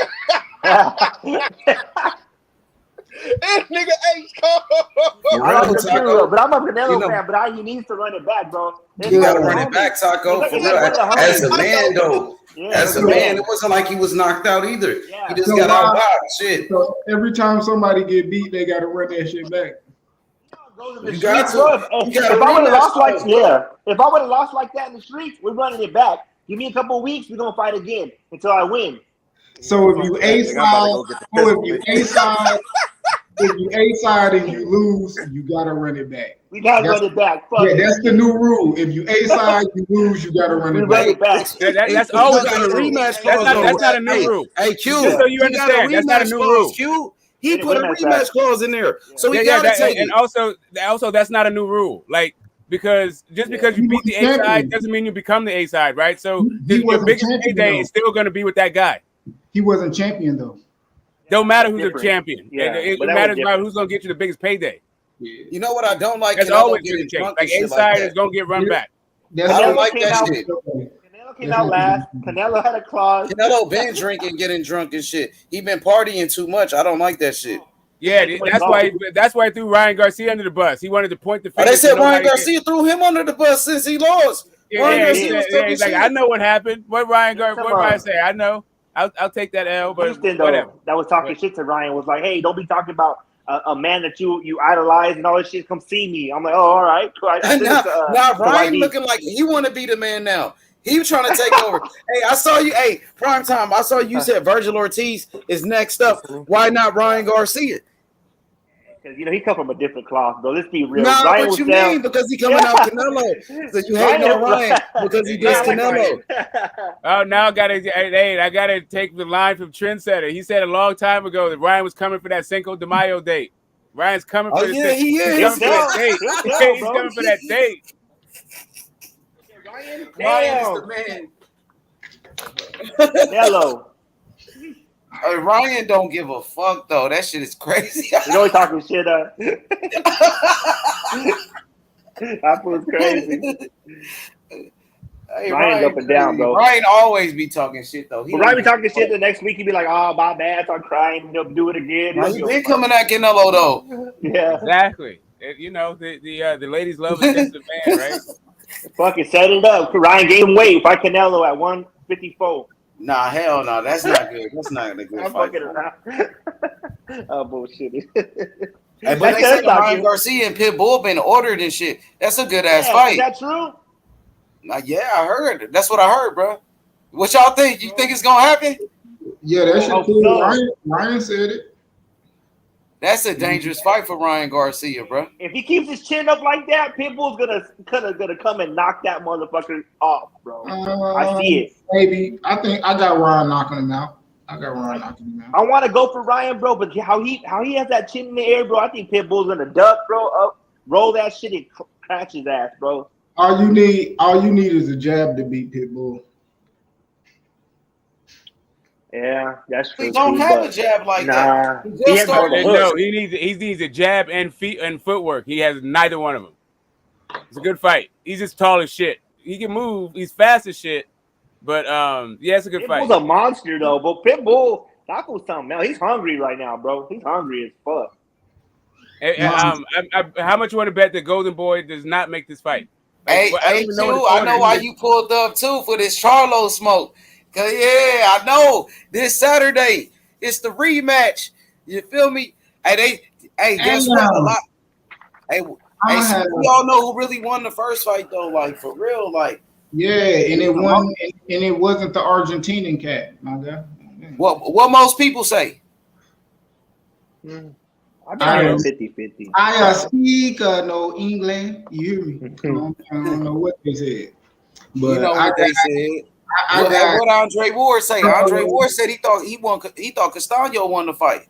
Charlo, I mean not Charlo, but Andre Ward had the craziest scorecards ever. They be changing his scorecards on live. But not just him though. It was more people than that though. So, but you said you felt like Charlo won the fight. You felt like Charlo won the fight. But a lot of people thought Castano won the fight. Most people though. Oh, that's cool. That's why they rematching it. It was a draw. Okay. It was a draw. They gonna run it back. Charlo gonna knock him out, and then I'm gonna come back smoking the Castano pack. Damn. Bars, that shit rhyme, my nigga. You know what I mean? I'm gonna come back smoking Castano pack. Castano, that's a good fight, bro. You know, the way you saying it, like it's gonna be easy, but the first fight wasn't easy. It was a different story. Let's talk about that first fight, guys. Let's talk about that first fight. Let's talk about that shit. Started off pretty good, decent little pace. Came through. Charlo hurt that motherfucker second round. Boom, hurt him. And then, he won that round. Third round come. Castano bagged him up on the ropes. Bang him. Hit him with him. Charlo come back, try to swing. Bam, get hit. He come back, defensively sound. You know what I mean? Round over. And that's the best shit Castano did. It came over. They went later. I'm going to fast forward to the 10th round where Castano got 10-8'd. That motherfucker was running around that bitch on baby legs for motherfucker goddamn 190 seconds. Goddamn. Hey, yo. Castano. Hey, you funny as hell, dog. We gonna see, man. Oh no, it's hard to just. Hey, but that first fight, it was a close fight. Like, let's be honest. Castano came out there. He was putting the pressure on Charlo. he had Charlo on the ropes. Charlo was on the ropes a lot in that fight. And in round number 2, I believe Castano he hurt Charlo with a right hand. And Charlo took it. He never went down. Charlo took it. And he wasn't really hurt that bad because he came right back. You know what I mean? And I felt like early in the fight, like Castano was winning, but Charlo came back in the championship rounds. Charlo is a warrior, bro. Charlo came back. He showed a lot of heart in that fight, though. And I got to respect what Charlo did, bro, because Charlo came back. He was down. And you know what I mean? And he got that dog in him. Yeah, Castano got a lot of the middle rounds. I gave him like 4. He hurt. I give him the round he hurt him in. Then he won like 3 rounds off there in the middle, and I think Charlo won the end of the fight. It was close. I mean, shit, you could say it was a draw. Charlo won or Castano won, but judges said it was a draw. They're gonna go in that bit. They're gonna mix it up. This gonna be another fight, and it's going under the radar. A lot of people ain't really talking about it. I ran into my boy. Brandon today. With 210 Boxing TV. He got the boxing channel for San Antonio and shit. I ran into him at the barbershop and shit. He said he going to the fight. He gonna cover it. So man, shit. Hey, this gonna be a cool little fight, man. It's gonna be shit. Could be fight of the year again. Somebody gonna get knocked out. If Castano come with the gas tank, shit. If he come with a little bit better defense, move his head, rather than when he just throwing punches, tighten up on this defense. He could win. He could win. He gonna have to be more patient. I think kind of let it come to him because Charlo gonna come to him. He gonna bring a little pressure. So if he sit back and be patient and strike, like a cobra, strike when the time right, he could win. Probably drop him. Shit, knock him out if he can land real accurate at a fast pace. Get pin him on the ropes or something. But if not, I got that boy Charlo, man. KO. He gonna get him out of there. He hurt him too many times in there, and it's a few little adjustments that I seen him making in the later rounds that I think he gonna start off with. Start off the fight trying to capitalize with the jab. Kind of make Castano work I think he got to pace the fight out for a little bit longer and then pick it up probably like in the 5th, 6th round, but the beginning of it, try to see what you can do as far as outboxing him, see if you could get him confused and whatnot, try to see what he got. And then, when that 5th round come, you come out with a whole different pace, a different look, hey, get that boy something to look at. The keys to victory, I think, with Charlo, man, he gonna have to use the jab. Shit, I'm gonna say left hook, uppercut, and pivot. You know what I mean? He gonna have to pivot off a lot of them shots. Kind of turn Castano, so he just won't be coming straight forward. You know what I mean? Because he gonna cut off that ring. So Castano, some shit Castano might be able to do. His keys to victory, I'm gonna say be patient, stamina, and shit. What's something else I think he should be able to do, man? And I'm gonna say go to the body. He gonna have to go to the body. That's the key to victory for both of them. Both of them gonna have to invest into the body. Do that shit early. You know what I mean? And shit, I think we could see. Ooh, he said get some Clayton Kush. Hey, that's what be smart. Oh me, nigga gonna have me spending all. Oh god, that nigga said get some Clayton Kush for the weekend. Oh god, I need some of that Castano Kush, nigga. Oh me, that Canada shit, nigga. Oh me. Hey, Q. So I feel like Brian Castano is a hell of a fighter. I heard you say that Charlo hurt him a couple times, but he wasn't able to drop Castano. Because Castano showed a lot of heart in there, and so did Charlo.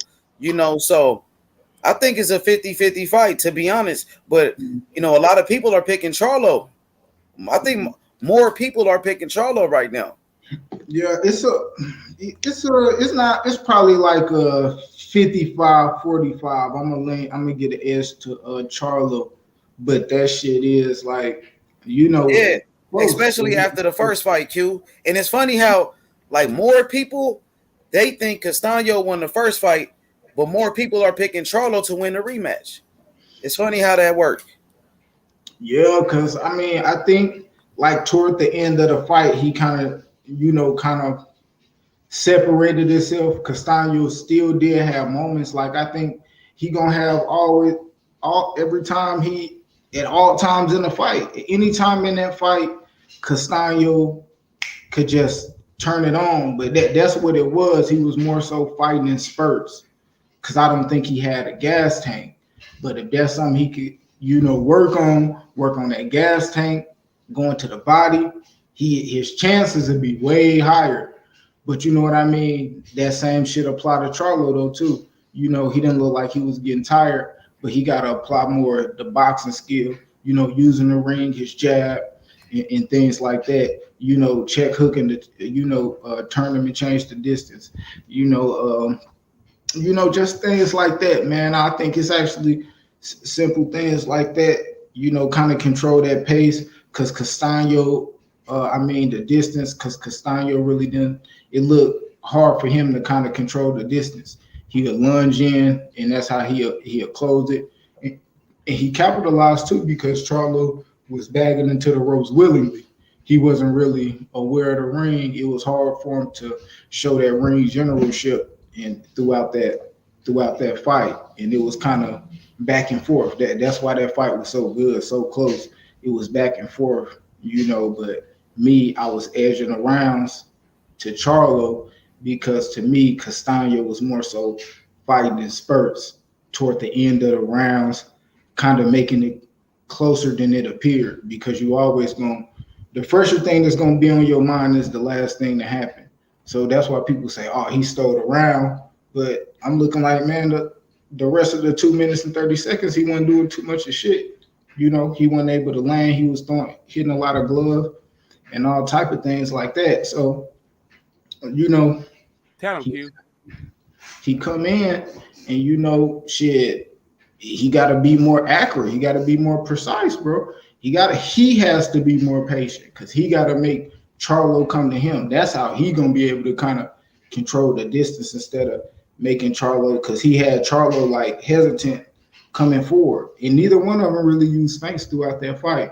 For both of them to show so much respect to each other, they should have been using way more fights to kind of see how they react and shit like that. But man, shit, that shit gonna be a good ass fight, good card. I don't know who else on that card. Shit, if anybody else on the panel know who on that card. Yeah, it's a young fighter from Mexico, undefeated fighter, and then you got Boots. You got Boots in there, and of course Charlo and Castano. That's a good ass. That's some good fights. Hey, yo, I got a question for you. How do you think Charlo will be able to deal with the pressure of Brian Castano? As we seen in that first fight, Castano had Charlo on the ropes a lot, hitting him with some good body shots. Yeah, man, that jab, go to the body, invest in that body early, start off early. That's gonna kind of help you slow a fighter down and make him think. You know what I mean? But I do think Castano, he's looking to punch in between when Charlo punching. This might end up being like a timing game. Oh yeah, Castano got great timing with his punches. Let me see what the brother Ayo 5'6" think. Ayo, how you think Charlo will deal with the pressure in the rematch? Because the first fight he was getting to Charlo, had him on the ropes.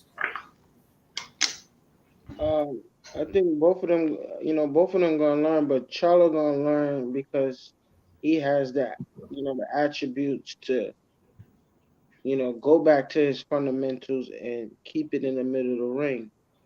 You see what I'm saying? And circle off the hook. You see what I'm saying? And be first. And don't, what I mean? Because Argentina's, are great with the timing, like how Q saying that, Argentina's they punch right in between your punch. You see what I'm saying? They play no games. And they start off with, and then they go, and then they continue with their combinations. So the closer Castano is to Charlo in the middle ring, is better for us to work and keep that undisputed and keep the title here.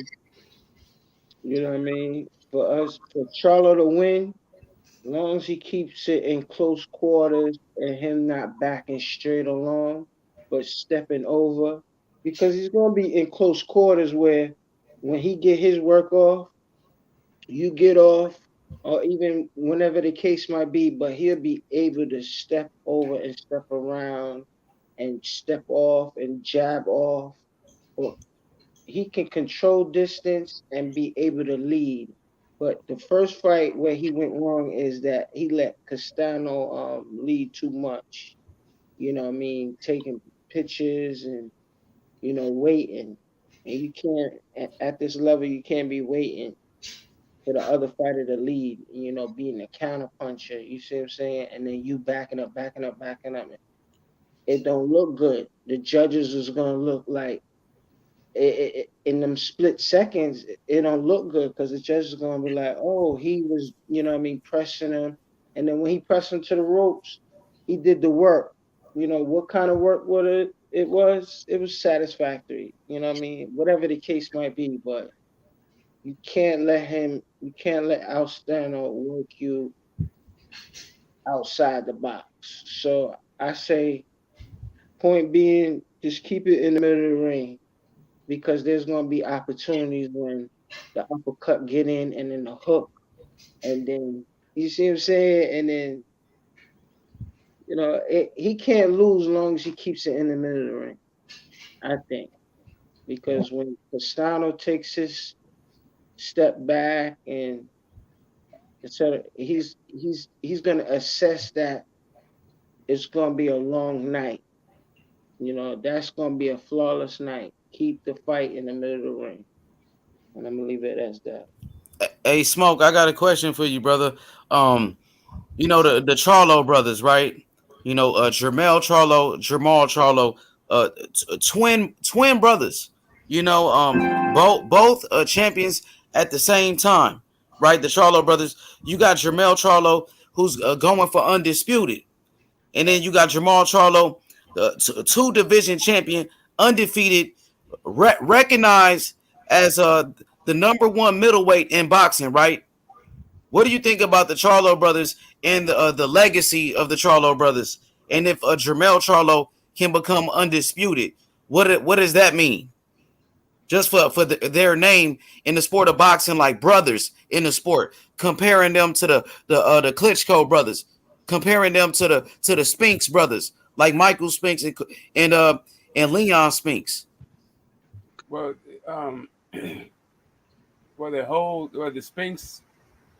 Wow. All right. So the Spinks brothers as amateurs are both gold medalists, right? The Klitschko brothers, one is a gold medalist, one would have got the gold, but I think he had like injuries and all that shit. But the Charlos are not really amateur standouts; they're just all pros, right? It's hard to talk about a guy's legacy when he's 30 years old. I don't think at the same age. I think maybe Vlad was fighting for his first championship when he was this age. He was even though he was an amateur standout, it took him kind of a long time before he actually fought for a title. Usually it takes a guy about a decade. I think it took him like 13 years, something like that. So like if you were just to put both of those guys at the same age kind of stuff, like the Spinks brothers, Leon didn't really brothers. See, Leon didn't really brothers. Yeah, like here's the thing. So Michael was able to beat an ATG twice in Leon in Larry Holmes, right? I thought Larry won those fights. I mean, I got it. I would say controversial results. I was we could get into pulling the fights apart. That jab that Larry Holmes usually works for him. Michael Spinks had an answer with his speed and his moving in and out of the pocket, all that shit. But let's put that to one side, right? Leon Spinks didn't really do shit other than in his 8th fight beat an ATG and become the lineal and undisputed heavyweight champ in 8 fights. Outside of his gold medal, that's it. That's all he did in boxing, period. Because he lost in the very next fight to Muhammad Ali, who had Parkinson's, right? So it's just kind of like, Leon and Michael. Michael was definitely carrying the torch when he beat Larry. But if you remember when he fought Mike Tyson, the dude looked shook. He looked absolutely terrified and got knocked out in fucking 90 seconds. So, and he never really recovered. He was a good light. I think he was a good light heavyweight. But yeah, whatever. Michael Spinks was all right. I think he's a decent cruiserweight, good light heavyweight. So, but that's about it. Is it different with the Charlos because they're actually like twins? They're twin brothers, so that's different, right? Well, what I'm saying is both dudes have already achieved more as brothers than those other brothers did at the same age. Like their careers are not over, right? But I'm just telling you, by the time these dudes, what are the Charlos? 30, 32? How old are they? 32? Like 31, 32? 31, 32. Yeah. I'm saying I'm pretty sure, like Michael Spinks, I mean, he beat Larry Holmes. So, he did that in his only thing. But that and beating Muhammad Ali, Parkinson's, and then losing to Parkinson's, Muhammad Ali, that's basically what they did in their career. Klitschko brothers. Say again, the Klitschko brothers didn't do jack shit before they hit 32. They hit their stride late. Like that was when they were still fighting fucking Vitaly was old as shit. Would you say the Charlo brothers got potential to be like the best, like as far as like brothers in boxing, like ever? The best, the best brothers in the sport of boxing. Yeah. Hello? Am I back? You can hear me? Yeah, I can hear you now. Yeah, that was me. My laptop fucking died for a second. Yeah, so do you feel like the Charlo brothers could be the best like the best pair of brothers in boxing history, or like, you know, just being twin brothers, which is different, you know, and you know, these guys are identical twins. And on top of that, you know, just in sports, like period, like I know in football, you know, the Tampa Bay Buccaneers, they had the Barber brothers, Rondé Barber and Tiki Barber. Yep. And they also had the Watts. They have the Watts right now. JJ and his brother. I can't remember his fucking brother's name right now. And then you have there's a bunch of brothers who are in the, whose dads were in the league too, right? So it's like nepotism, right? That's a different conversation. You got the Curry brothers too. But to keep it to boxing, the thing about Vladimir Klitschko is his long reign, not his early reign, right? Like, so by the time he's 32, he's still basically fighting nobodies, right? We got one Charlo, the 2 division champ. You got another guy who's fighting for undisputed again. He already drew.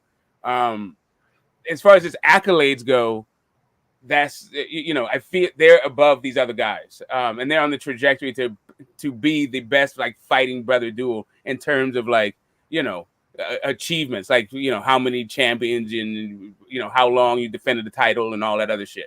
Like Charlo can, if he boxes the same amount of time that Vladimir Klitschko boxes, I'm talking about Maul will surpass him in how long he reigns as a champion. And that's Vlad's whole fucking claim to fame. Like, if you don't talk about his long reign, then there's no reason to talk about the guy. It's all about title defenses with Vladimir Klitschko. So, yeah, Maul would surpass that if he fights as long as fucking Vlad did. Do you feel like the Charlo brothers, like their legacy can be better in a way? You know what I mean? And you feel like they fought better at competition, and you feel like, you know, they're doing more? Because I know you're very critical of Vladimir Klitschko.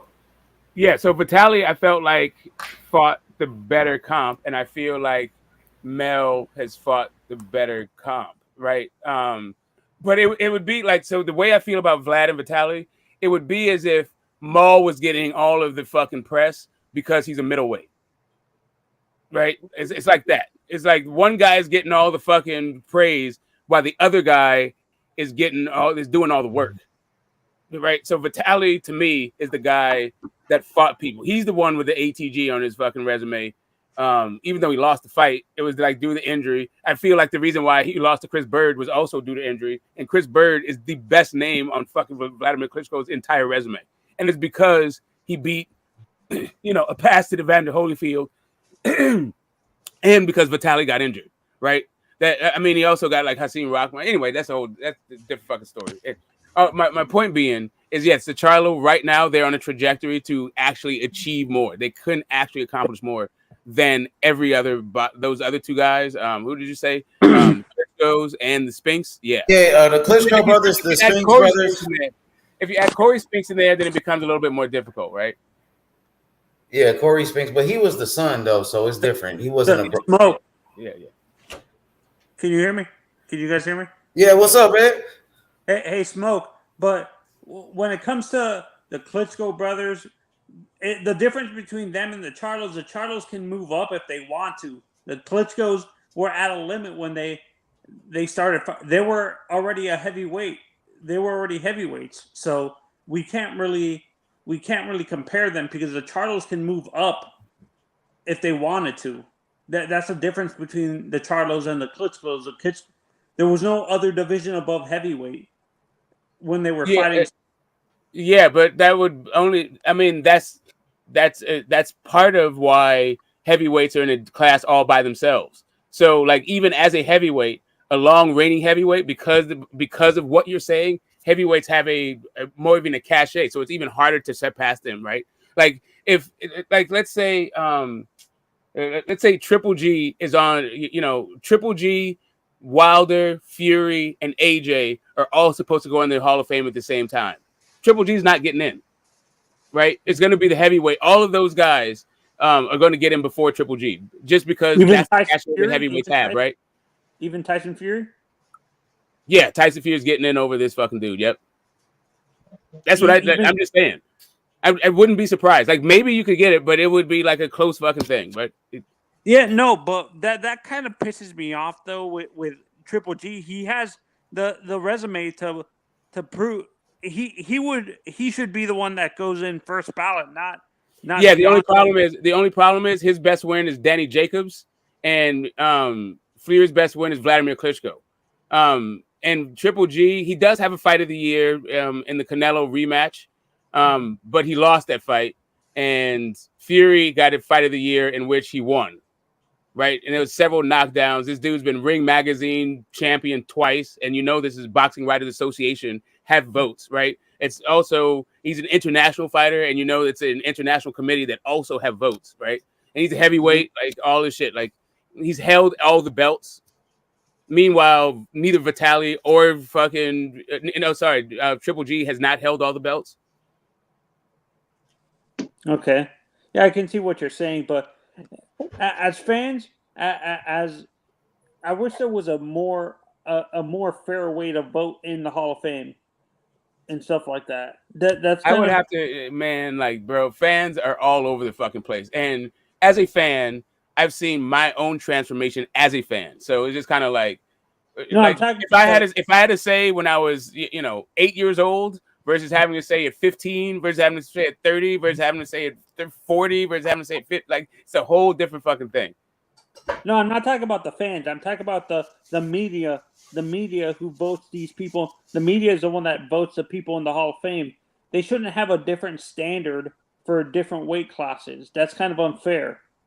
Do you agree? No. They of course they have a different standard for different weight classes because every division has its own history and own fighters and own their own culture. Like, no. The reason why I say it's kind of unfair because some of the smaller guys are moving up in divisions. They're not always staying in their divisions.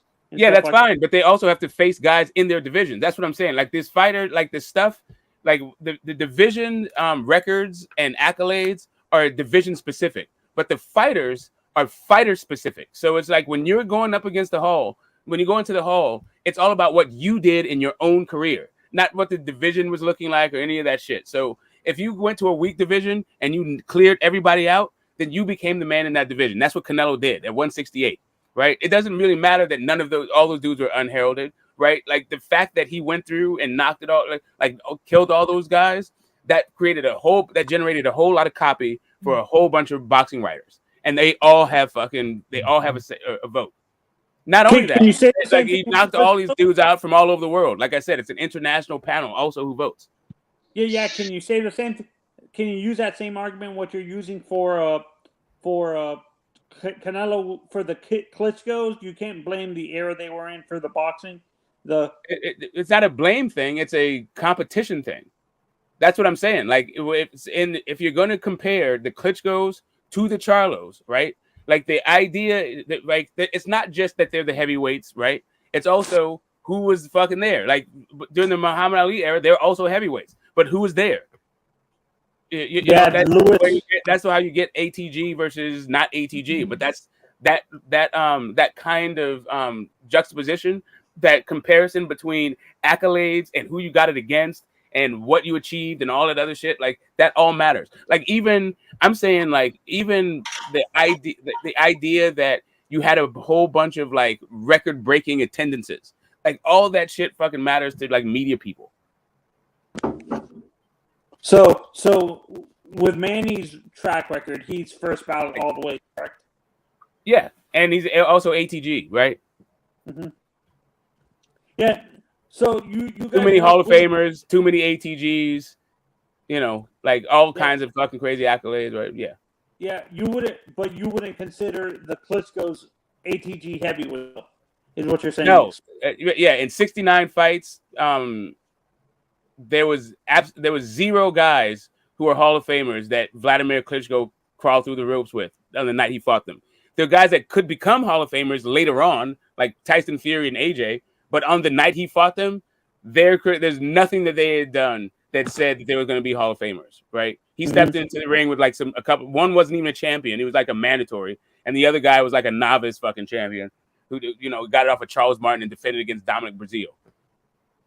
in his like 18th, like he was in his 18th pro fight, right? So it's just like, and then you got Corey Sanders and fucking Ross Purity, like just straight bums knocking him out because he ran out of fucking gas. Anyway, that's a whole different story. That's a different story for another day. But point is, the guy fought 0 fucking Hall of Famers, 0 fucking ATGs. But he still was good though, Smoke. He was a good fighter though. I'm not saying he wasn't a good fighter, but we're comparing guys. We're not saying like he's trash as a result. The dude's in the Hall of Fame.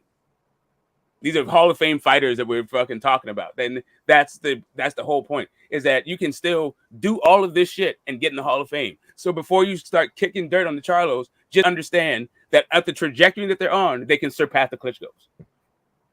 Yeah, they can get because they can move up. Not just because they can move up. They don't have to move up. They can undisputed though. Charlo is undisputed. Jermell Charlo. The Klitschko brothers. They never was undisputed because they never fought each other.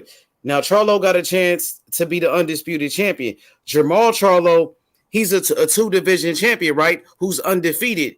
When we know, like Smoke said, Vitaly got knocked out by Layman Brewster. And Vladimir got knocked out by Layman Brewster, and he got knocked out by Corey Sanders, right? Yeah. Jermell Charlo never been knocked out by anybody. And Ross Purity. Like I'm trying to tell you, like Corey Sanders, okay, whatever. Like he is all right. South he was African, a journeyman. Ross Purity was fucking straight trash, and you have to look at the way this guy looked in these fights. Like these are not like. And this is what I'm just saying. Like the guy has just been overhyped. I'm not saying he wasn't a good fighter, and I'm not saying he doesn't deserve the Hall of Fame because I think he does. But it's just like this idea that he was just reigning and knocking everything the fuck out, and he's like that is later on in his career. If Jermell Charlo does not have to move up from middleweight, and all he has to do is fucking keep defending his fucking title, and he will have more fucking defenses than Vladimir Klitschko. So Tony, did you know that Vladimir Klitschko was knocked out by Corey Sanders? Did you know about that? Yes or no? Did you see that fight? No, I was too young to see that fight. So it's on YouTube. You can see it. You're not too young because you can look it up on YouTube right now. I saw highlights of it, but I didn't. Yeah, I saw that fight actually. So here's the thing. So you've been watching like Lomachenko. Were you watching boxing when they introduced Lomachenko his first few fights? Did you hear like how Jim Lampley was talking about Lomachenko and Bob Arum? No, I wasn't. I didn't watch. Okay, so for all the people who were around for that, that's how they were talking about Vladimir Klitschko back then when he was like looking like trash against Corey Sanders. They're talking about him like he was like fucking Loma, like that dude was the savior of fucking boxing. That's all I'm saying. Like the dude has been like so. They've always been selling Vladimir Klitschko. There was a time when he said, like Jim Lampley said that Vladimir said. He wanted to fight before he retired. He wanted to fight Evander Holyfield, Mike Tyson, Lennox Lewis, James Toney. This is what Jim Lampley said Vladimir wanted, right? So at the end of his career, 69 fights later, for some reason, he fought none of them, not a single one. And now, in retrospect, everybody just said they're old and all that shit. Like, well, Smoke. I mean, at that time, the heavyweight division. It was big. It was a big deal, right? Because you had Mike Tyson, Lennox Lewis, and these guys were coming up. They felt like these guys were going to be the next great heavyweights, So I think that's part of the reason why he got a lot of the hype, And also he has some very good knockouts. Because he looked better than Vitaly. They literally just talked about his chiseled good looks all the fucking time, like he was a model. He just looked better than Vitaly. But he had some good moments. I seen some good knockouts. I remember when they was coming up. They had some. Yeah, good no, I'm just saying Vitaly was always better. That's all he I'm might saying. have been better. He might have been better. But he retired though. Remember, he retired for like 3 years from boxing, 4 years or something like that. I mean, it wasn't retired. The dude just kept getting injured. He was always that's what happened to him. For 3 years though, Smoke. Like for 3 years. Happened to him. But that's what happened to him in the amateurs too. Like the reason why Vlad started boxing was because Vitaly got injured in the amateurs, and he asked his brother to take his fucking spot on the team.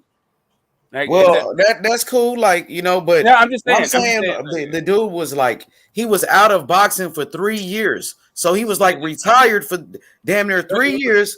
He was out the sport for 3 years, and he came back. But when he was gone, but what's the name? Vladimir was whooping ass when he was gone though. He was whooping ass for a while. Right. So here's the other thing: Vladimir was gone out of the sport damn near 3 years and got knocked the fuck out by Anthony Joshua. So what? But yeah, that was later. I'm just saying but this is their legacies, right? These are their careers.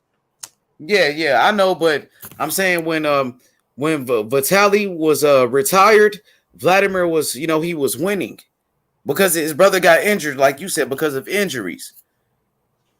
Yeah, I mean, his career was cut short. Like Vladimir retired, I want to say in like 2013, but his last fight was in like, I don't know, it was like 2 years before that. But yeah, hey Tony, Vitaly Klitschko, he's a beast. Now he's the legendary fighter. His brother Vladimir was good too. He's he was a great champion.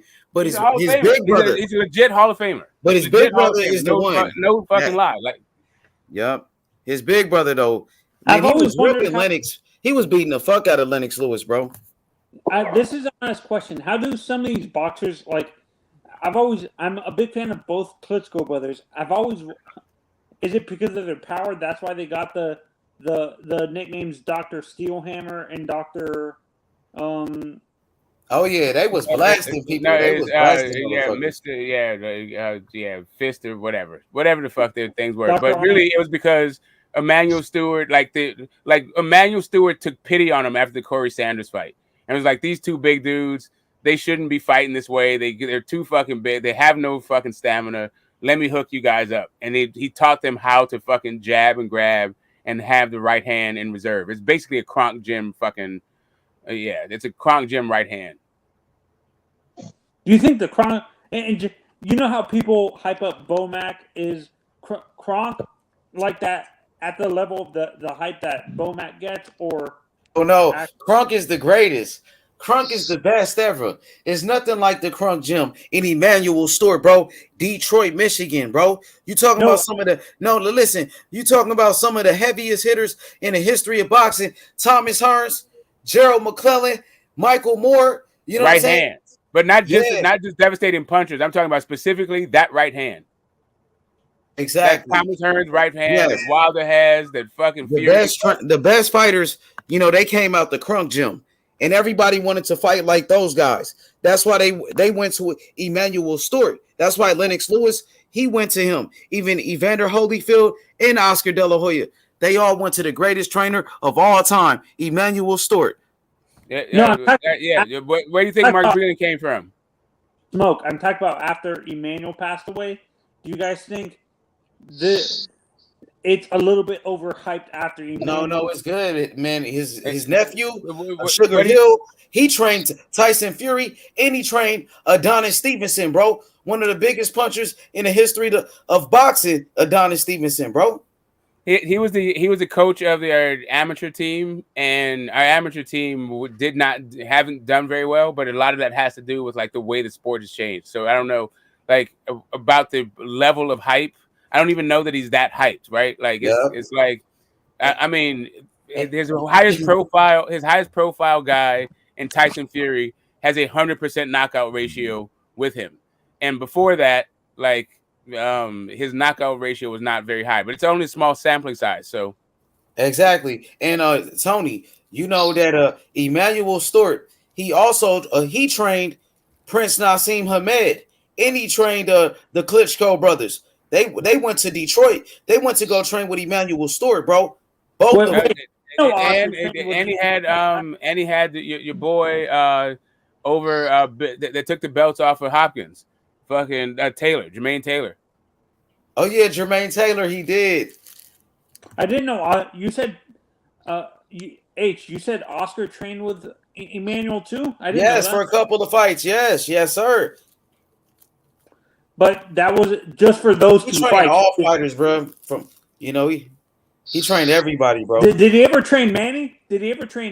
No. Manny Pacquiao was with Freddie Roach, and Freddie Roach, he was a fighter. Freddie Roach, and his trainer was one of the greatest trainers of all time, Eddie Futch, who trained Larry Holmes, Riddick Bowe, I believe in Joe Frazier. if I'm not mistaken, and Kid Norton. You know what I mean? He trained Mark Breland. To me, Freddie Roach is one of the best trainers in boxing. He learned from one of the best, but some people feel like he's overrated. I like Freddie Roach.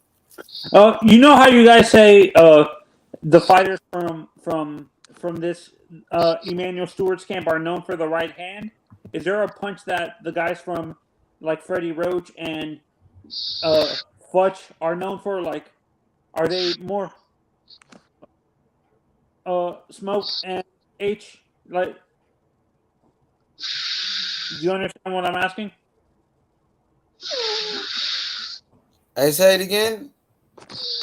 You know how you guys say these guys who train with Emmanuel Stewart and Sugar Hill are known for powerful right hands. Was there a punch that these guys from Freddie were known for? Like, I'm not sure about that. Smoke, do you know? What's the question? You know how you guys were talking about that some of these fighters from Emmanuel and Sugar Hill are known for their devastating right hand. Was there one punch that you noticed that most of the guys from Freddie Roach and Eddie Futch were known for, like having? No, they're just known for just fucking off. So Eddie Futch, well, he had the cross arm defense, but he, I mean, the left hand, the left hook, I would say it was an Eddie Futch thing. Roach is just known for being aggressively offensive, like using your offense as your defense. But not like a signature punch, no. Oh, so there's not a signature. They're known for being better overall. Punch being good. No, they're known for being fucking human punching bags that throw a lot of fucking shots. Like, that's what Freddie Roach. Like, if you don't want it, like, if you don't care shit about your fucking chin, then Freddie Roach is your guy. If you're just gonna throw a ton of punches to knock the other guy out, that's Freddie Roach all day. How many lasted this long is surprising, to be honest. Yeah, the dude's fast as shit. At least he's like dirts in and out for his thing. But like, as soon as you time him coming back in, night. But yeah, you saw Provodnikov. You saw how that dude fucking fought. That's basically Freddie Roach all fucking. That's a Freddie Roach archetype. Oh, Ruslan Provodnikov? Yeah. Oh, wow. I didn't see any great American prospects coming up with. Freddie Roach teaches some nice combination punches. Yeah, he's a Camacho. I don't know what you mean coming out of the amateurs this year. That doesn't make any really sense. Like, boxing has pros in it now. Like, didn't you just watch the last fucking Olympics? Keyshawn Davis, Jalalov, like there's how many fucking pros were in this year's Olympics? Like, I think like 3 or 4, at least a half dozen. Wasn't Beck the Bully in this fucking Olympics? I didn't know Roach fought Camacho. Yeah, Roach. That dude, he took a gazillion punches right to his motherfucking dome. That dude hated his head. Like, he had it looks like he was having a civil war with his fucking chin. Like, he just did not like it at all. He'd take 100 to give 2. Smoke. Pacquiao lost his race. Yeah, no. Yeah, to the guy that has apparently like death squads roaming the streets looking for gay people. Yeah, I agree with Wise Guy that Manny does have underrated defense. Like, he developed it after getting knocked out. He started those hand fades. Like, the best version of Manny Pacquiao, in my opinion, it was against fucking Keith Thurman. Like, that's when all of a sudden he was feigning fucking Keith Thurman into paralysis. He was boxing smart, intelligent, wise, getting behind the jab, sticking the move. Like, yeah, Yeah, that dude to me used to just play rock'em sock'em and just be stronger and faster than the guys. I love that when that first fucking Barrera fight. Eric Morales with them left hooks, with catching him on the way in. Man, I'm about to watch that fight again. Actually, at some point, probably My like favorite fight was the Barrera fight. Actually, my favorite Barrera fight is that Prince Nassim.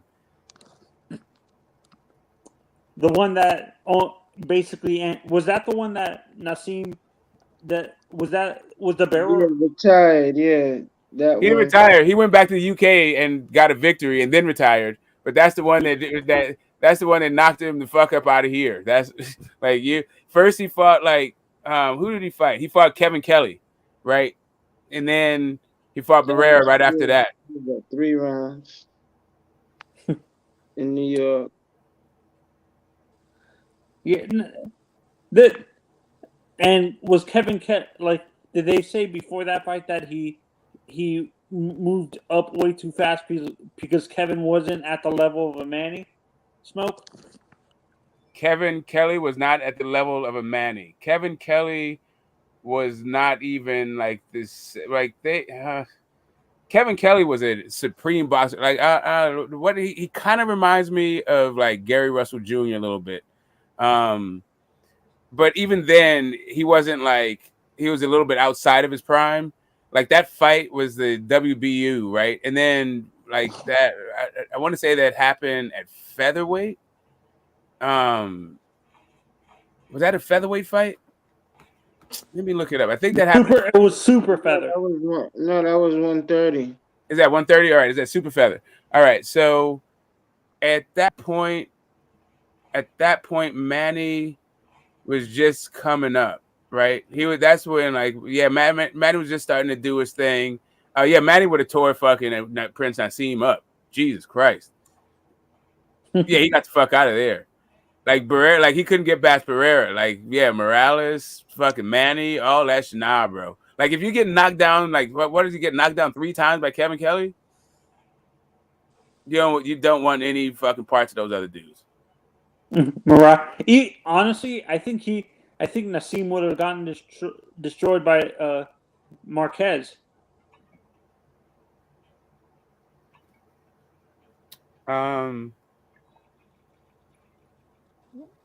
Yeah. Not Rafa. I'm talking about Juan. I got it. Another right hand dude, not Nacho Beristain. Nacho Beristain fighter. Timing right hand. The guy that turned the lights out on Manny. I thought he beat Manny either at least 3 or 4 of the times. 3 out of 4. Would you say Marquez getting robbed? Would you say Rafa's underrated? Smoke? Who? Hasim Rahman? No, Rafa Marquez. Oh, underrated? No, he's a Hall of Famer. How's that underrated? No, compared to his cousin, compared to Juan Manuel. Rahman. Oh, he's fucking no, he's appropriately rated. Whatever. I think both guys are whatever. Marquez was calculated wise guy. You're right.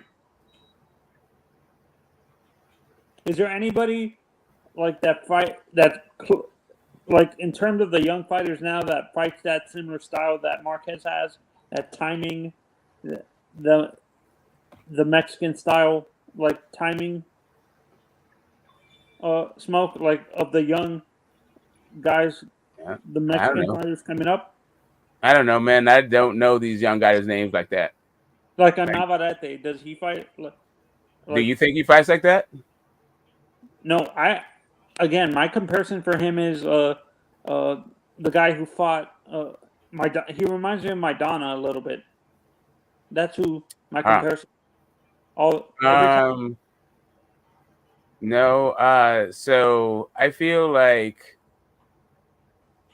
Navarrete is he reminds me of Leo Santa Cruz with more power. Navarrete? Yeah. He throw every shot in the book, a ton of motherfucking shots. His motor gets going, and you can't stop this dude. I think he has just more pop. I think he punches harder than Leo Santa Cruz is up.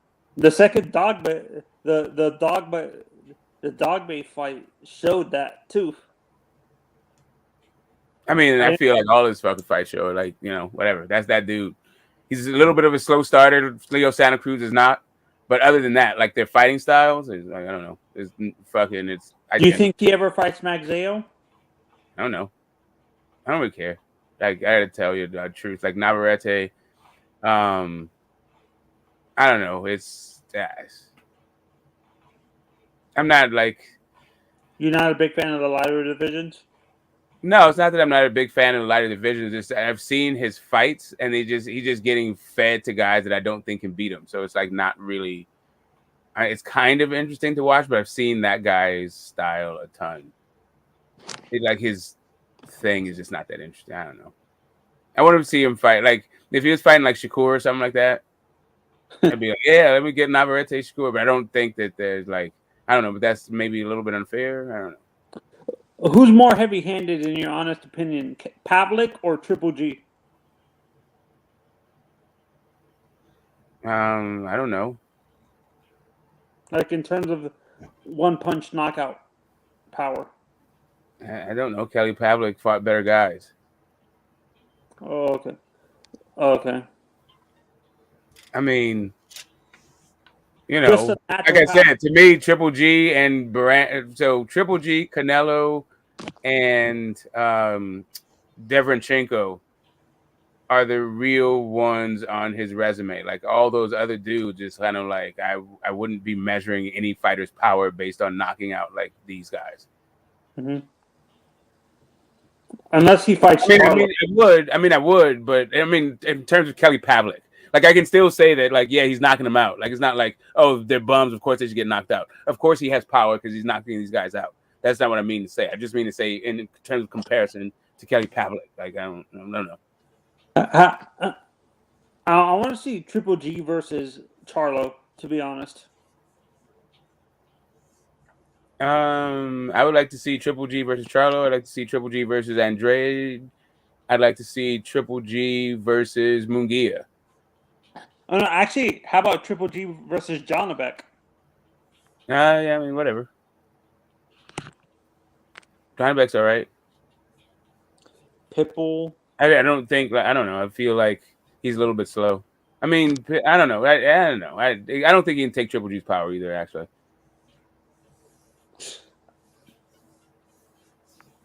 H, you there?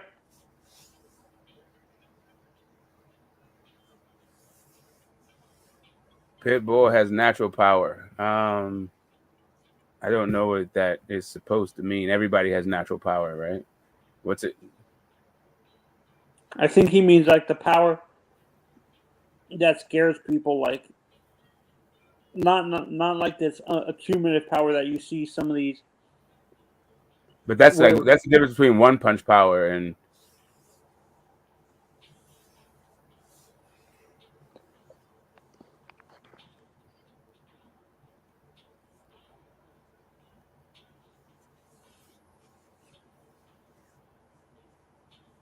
Yeah, exactly, G-Ball. Yeah, I mean, I don't know. Brother duos in boxing, the most successful to date are definitely the Klitschko brothers.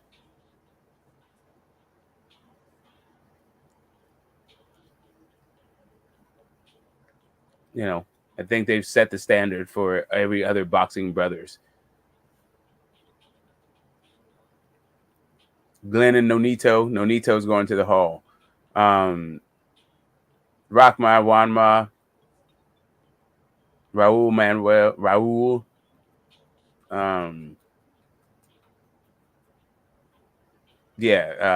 One's going to the Hall, one's not.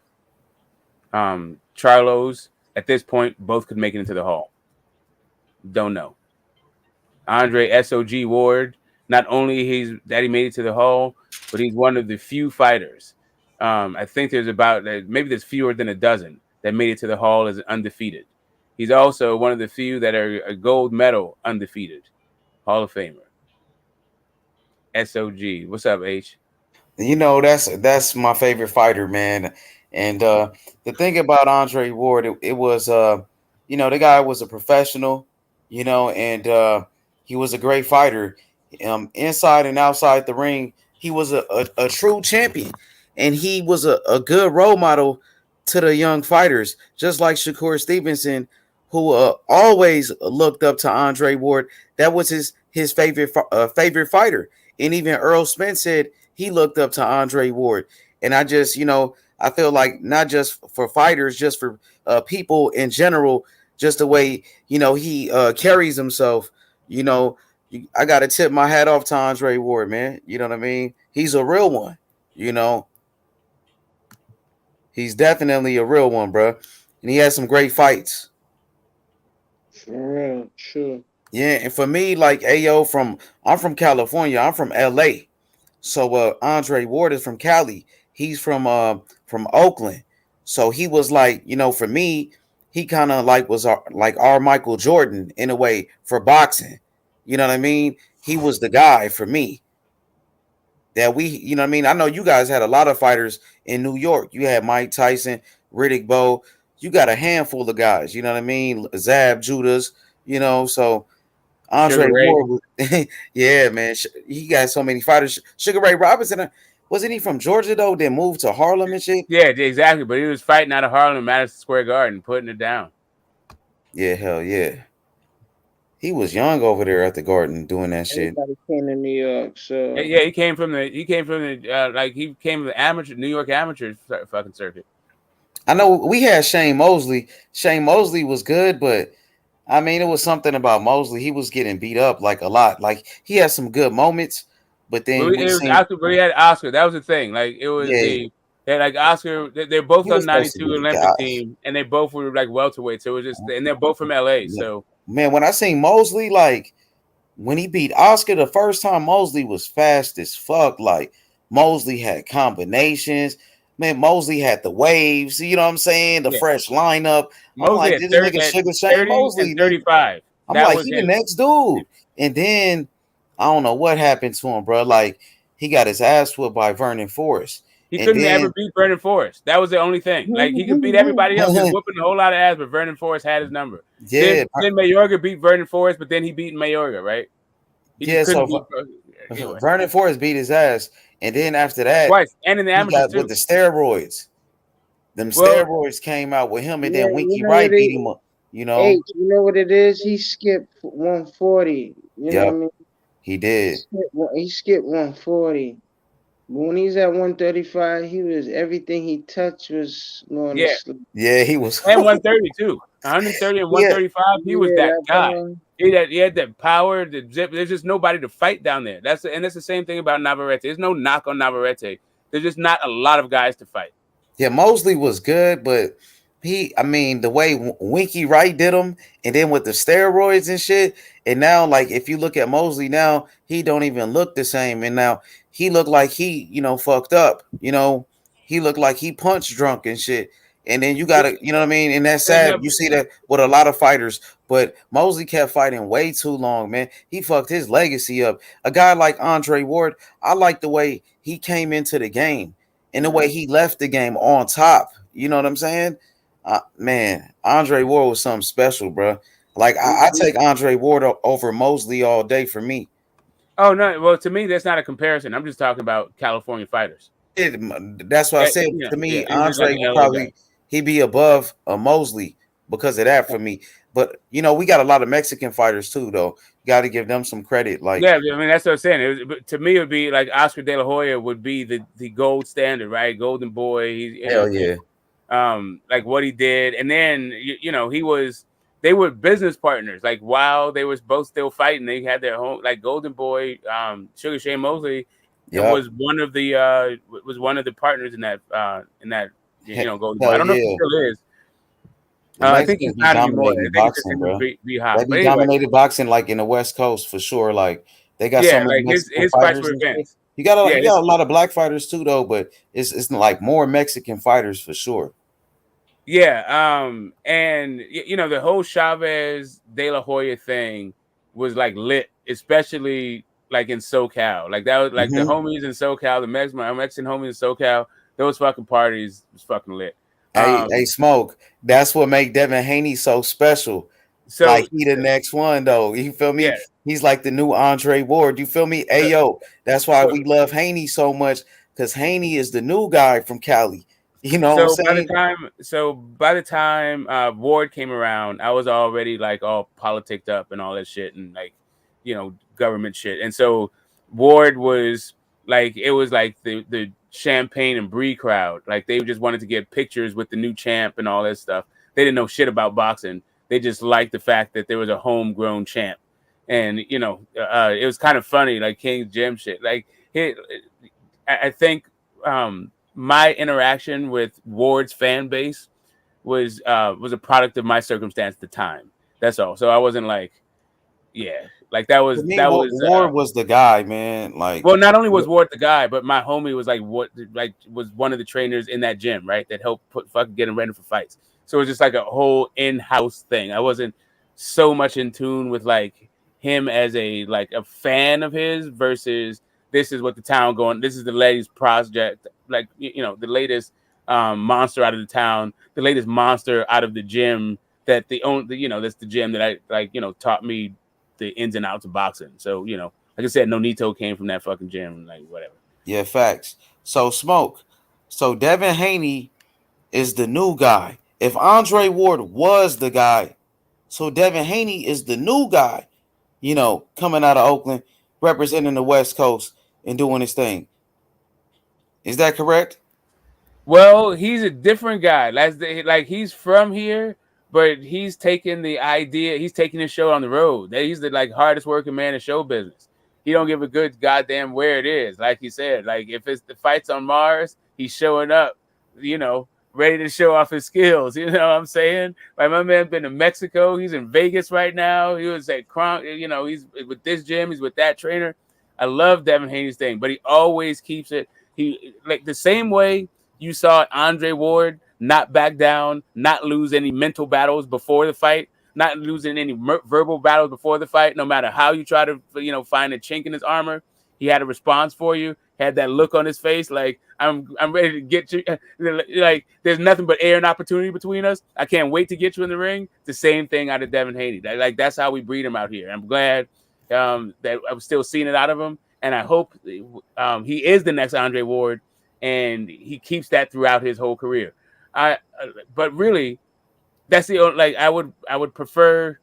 I prefer Devin Haney being his own man, but just taking some lessons from the soil. Like that's how we do it here, man. Like just, we're ready to get down. We're about our business. Don't get involved in situations where you don't know like exactly what's up. I feel like he knows what's up with Kambosos. I feel like he's gonna whoop his ass, and then we're gonna see what's next with the young man. Hell yeah. So, hey yo, what you think about Devin Haney as a fighter? I think he's a real good fighter. I think he's a very, very good fighter as I hear y'all speak. And the task to come.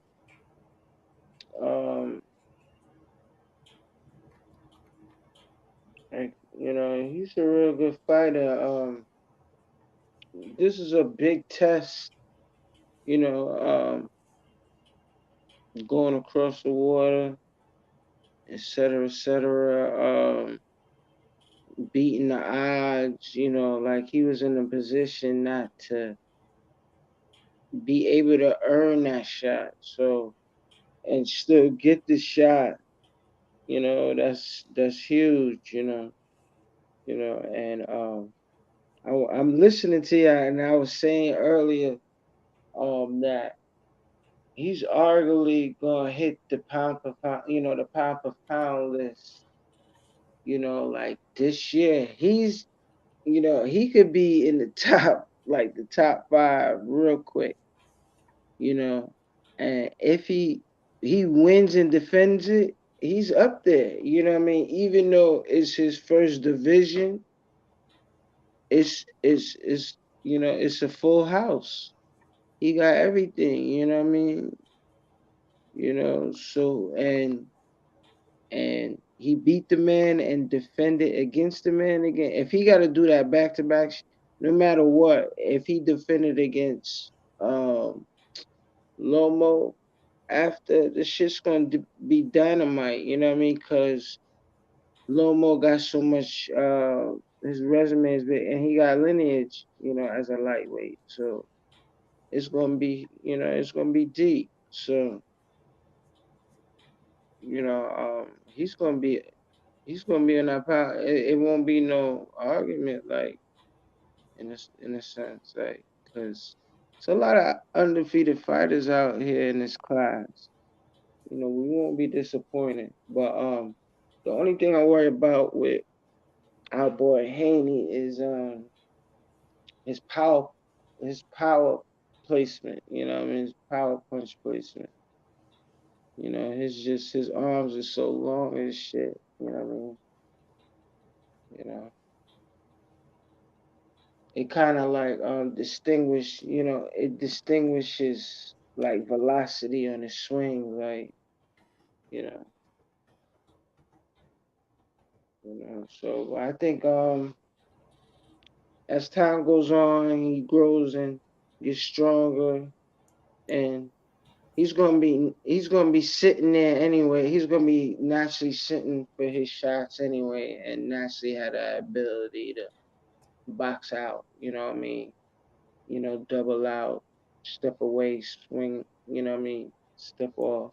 You know, step off properly. You know what I mean? Whatever it might be, but you know, it's just a matter of time. But this test right here is big.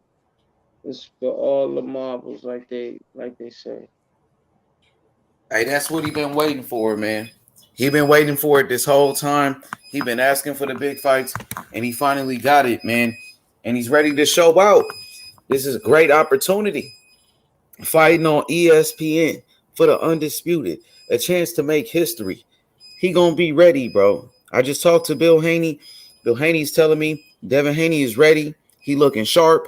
Young Billy, he gonna be in the gym with him tomorrow. Young Billy about to go in there and get some footage. You know, so Bill YB, he about to go see firsthand what Devin Haney looking like in training camp, bro.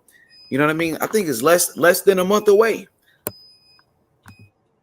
Yeah, you know, you could tell Haney got that dog in him in his style where he'll fight anybody. You could see training wise, he'll fight any style just cause, you know.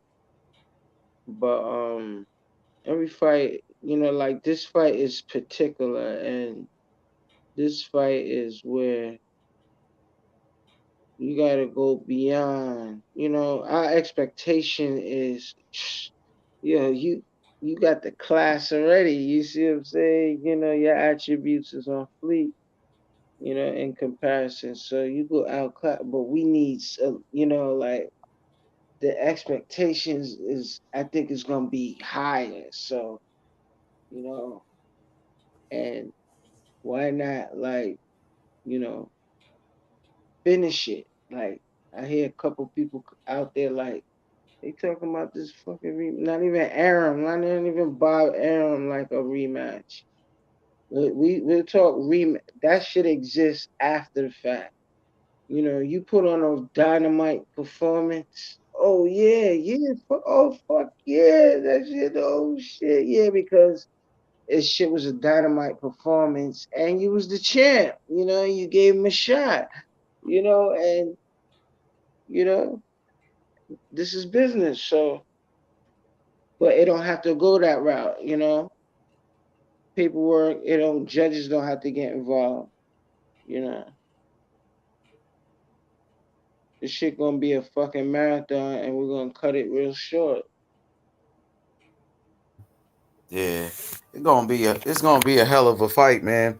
Kambosos, he coming off that big win with Teofimo. You know, he shocked the world, beat Teofimo Lopez, and now he go in there with Devin Haney. Devin Haney, he always wanted those big fights, and now, like I said, he finally got it. He ready to show out, bro. He ready to do his thing, bro.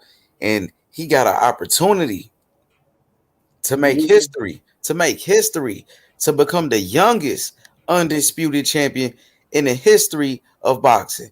He got a It's chance so to put his fucking name important. in the record books. Go ahead, brother. It's so fucking important. Hawker Mustang said, "Who is Devin sparring with?" Yeah, I'm not sure who his sparring partner is, but yeah, man, YB he about to go find out tomorrow, so he about to go watch it. You know, hopefully it's hopefully at the end that he fighting, you know, he fighting some real quick motherfuckers in a variety, like some real up and coming lightweights. So how far back you go with the boxing? Me, nah, I'm, you know, You been on the boxing shit for a while? I mean, I wouldn't even say a while. You know, I'm just blessed coming from you know, growing up watching it in the '90s, you know, being a boxing fanatic, you know, you know, being part of that the heavyweight era, and then you know realizing that there was more than the heavyweight era, and then the heavyweight era, you know, kind of left because you know Mike left. So and then you have the lightweights, and not just the lightweights. You got the featherweights, and then you got middleweights. So they were showing a dynamic like no other. So in the '90s, you know, and the purses. So like, you know, I'm more like a fanatic because you know, like I said, I was spoiled on like the whole big theme of what was exciting. So I caught a lot of big fights, but boxing history wise, you know,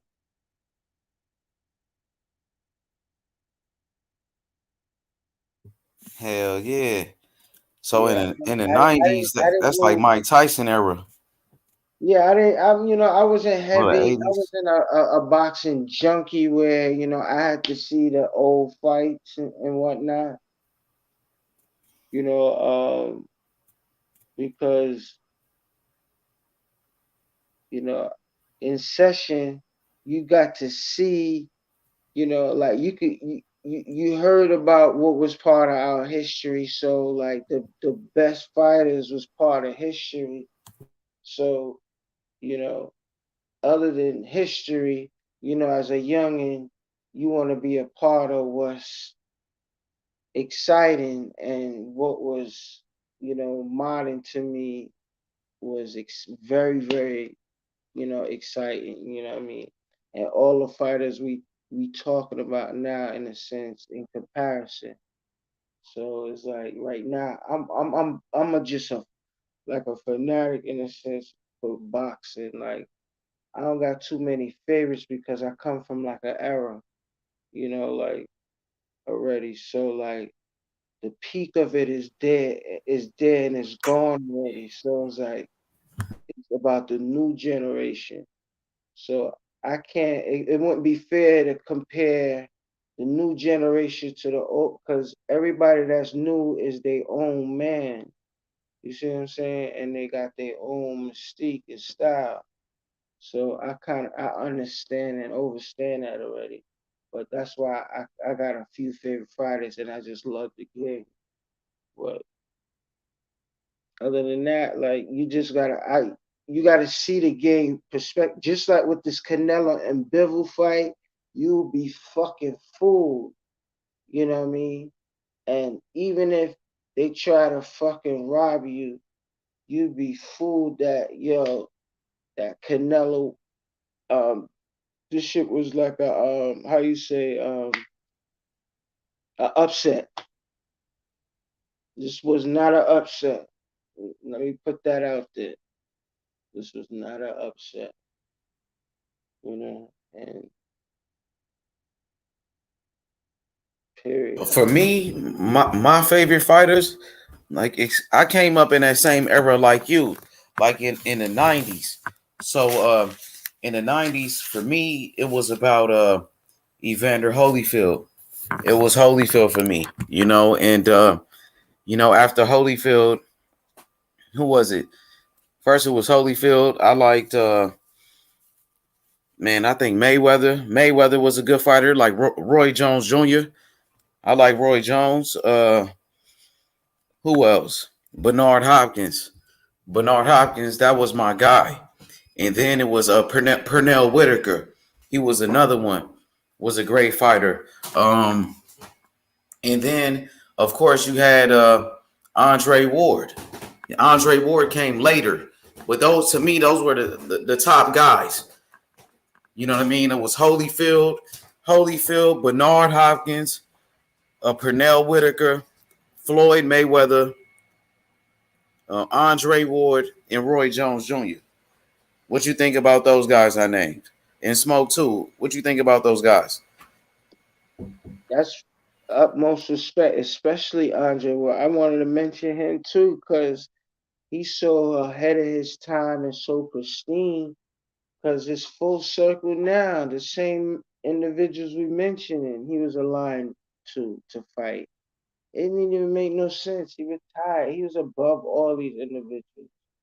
Like you see what I'm saying? It was a waste of time, and he knew when to hang it up. Like, and he gonna be the best. Like, you see what I'm saying? Like, none of these guys want to fight him, and it wasn't even worth fighting him because Canelo gave this guy a few $1 million. Because what?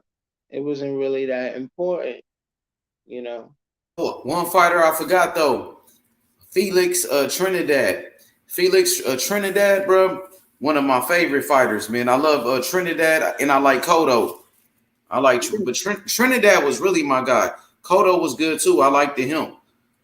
Yeah, but we don't have them no more. But are we gonna have the retro fighters? Are we gonna look for the retro fighters in the retrospect of in comparison? Or is it, we're gonna get the fights we want and the game is what it is. You see what I'm saying? Like, these guys, the same guys we talking about, we should still be hearing about them because what? They in the industry, you know what I mean? They're in the sanction about it. Like they making moves, like so. But on a positive note, like we came up on the best of the best. Like, and most that's listening now is like the opportunity to actually, you know what I mean, even to be at an event to catch one. Like and look at your look at your hometown California. That's a hot spot. That's a hot spot for most neutral fights now on the low. Most fights for a neutral fight could be explosive out there. I mean, that's where California has always been. Like when boxing was illegal in most of the country, California, they allowed you to have fights. Henry Armstrong stayed fighting in Oakland. Yeah, it's that rebel era again. So, yeah, I mean, and it's bubbling. Like, there's no slacking in no weight class, really. It might be a little fluctuation, you know what I mean? But, like 160. But ideally, I like how boxing fans like, oh, one champion. But, the only weight class you might see that, is the middleweight at that, where it's looming, where who's gonna really take charge and and woo woo woo.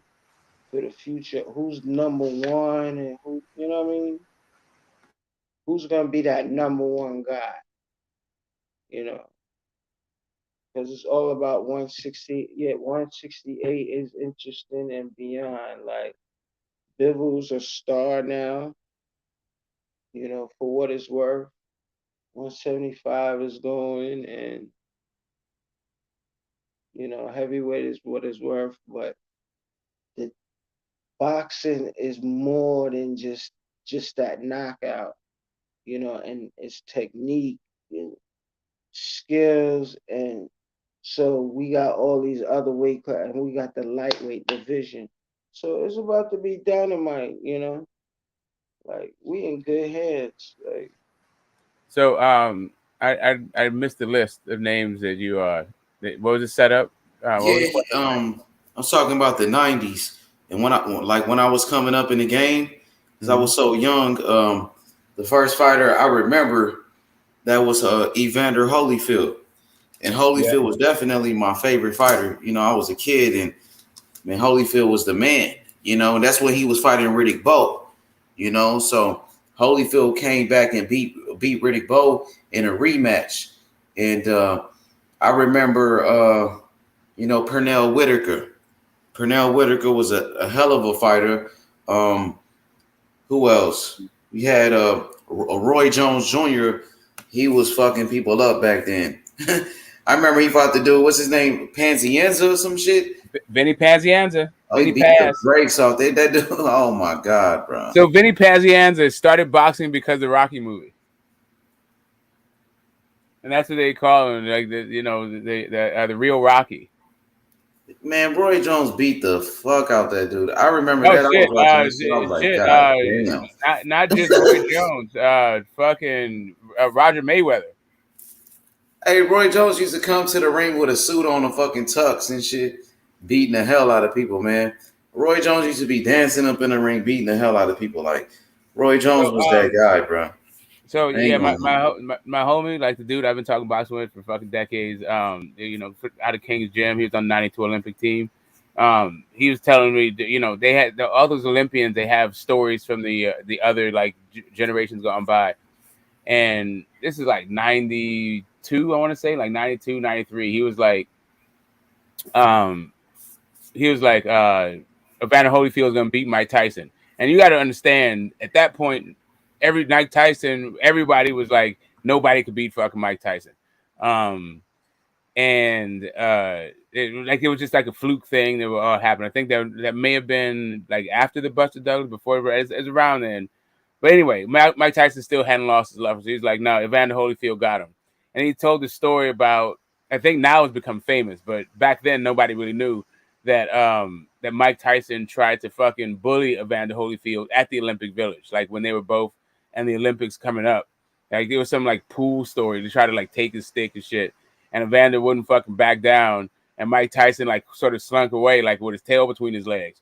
And everybody knew back then that Evander Holyfield was that dude. And Mike Tyson was a little bit of a fraud. Right. Anyway, I was a fucking Lennox Lewis fan. And I said my guy's gonna beat him both. But Tyson ain't no fraud though. I mean, whatever. To these guys that actually fight and like all that, like they're all fucking think they're the best in the world. Yeah, shit like that makes they call you fraud for shit. Like yeah, but Tyson, like his record still holds to this day. You know, yeah, he's the youngest heavyweight champion. The youngest heavyweight champion at 20. The youngest undisputed champion at 21 years old, Mike Tyson. And then yeah, but I'm saying that he was saying that Evander Holyfield was the guy. Like basically by saying he was a fraud, was saying that Mike Tyson was enjoying Evander Holyfield a position that Evander Holyfield should have. That's what he's saying. He's a fraud. Not that he's a bummy fighter. It's just that Evander Holyfield is that dude, not Mike Tyson. I just respect that Holyfield had an excellent technique. You know, when he was in your zone, that he didn't waste any time and made sure he doubled up. You know, so that left hook, you know, to the body, to the head to the body. It was always, that shit is classic. You know, you know, all that accolades that fucking Errol Spence is enjoying right now, welterweight. There's a lot of Bud fans that feel like those are Bud's accolades, and Bud is that dude, not Errol Spence. It's like that. Errol Spence is a fucking fraud. Not that he's not a good fighter and all that shit, but basically he's holding Bud's belts. That's Bud's spot that Errol Spence is enjoying, like that. That I don't get, because I don't get. That Yeah, that some don't people. make sense. Yeah, like some people feel like for some reason Errol Spence is like he's only been proven he's been doing that shit against like not the best competition. Like Bud is so much better than Errol Spence that Errol Spence has been enjoying a level of status and celebrity that he would not have if he would have fought Bud like 4 years ago. See, that's 4 years ago, that shit. That's why we don't understand that it had to come to this magnitude. It has to come to this magnitude, but it comes to this magnitude based on the responsibility of it all. The bag, the legacy, but in all, we still gotta own up to the factor of it don't happen unless we come together some way, somehow. So it's just like how the lightweight division is sewn up. So everything below 35 is promising if they could hydrate up to 35 and live their life. But when it comes to the welterweight division, it's in the same scenario, but you know, like Crawford don't understand, or he's trying to hustle his way out. But like, you a fighter, you part of the welterweight division. Your resume shows the gap. Its record shows it. It shows that there's competition on the side of the street you just stepped on. That's you. So it's either you step in and get what you want, but you are bounded. You must defend. If you win, something has to give, because you have not even just because the number one mandatory, but there is a glorified gatekeeper there. But beyond the gatekeeper, the guy that has 3 crowns in the division just captured one. No matter how significant it is, he got 3, you got 1.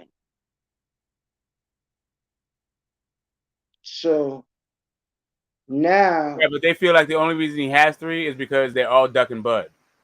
Bud would have knocked them all out, and Errol Spence too. And Errol Spence just did the heavy lifting, but it was only because these guys wouldn't accept the offer.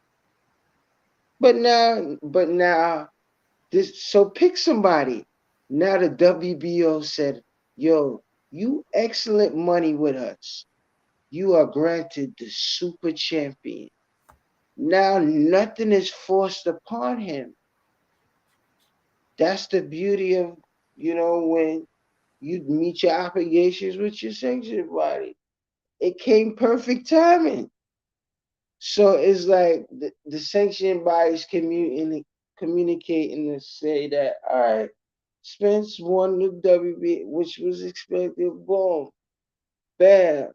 Let's get it. Let's give him let's give him the designation. Let's recognize him as a super champion, because he fought somebody that got the resume already, that fought. He was former 2-time welterweight champion recently, and he fought this guy. But really, it doesn't matter. What have you really done for us lately? Because in all actuality, it's a 3-to-1 ratio, and there's a mandatory, right? which it don't really affiliate with you, but as a full champion, you can volunteer and give that number one guy, which is not there yet, the motherfucking opportunity to fight for the world title. It don't have to be for the sanctioning body he's actually competing in, a la the IBF right now. So whoever get that number one spot, he can vacate and say, all right, fuck it. Because he can't keep it. He can't stay there. If he gets a world title opportunity, which is the WBO, you see what I'm saying? That says a lot.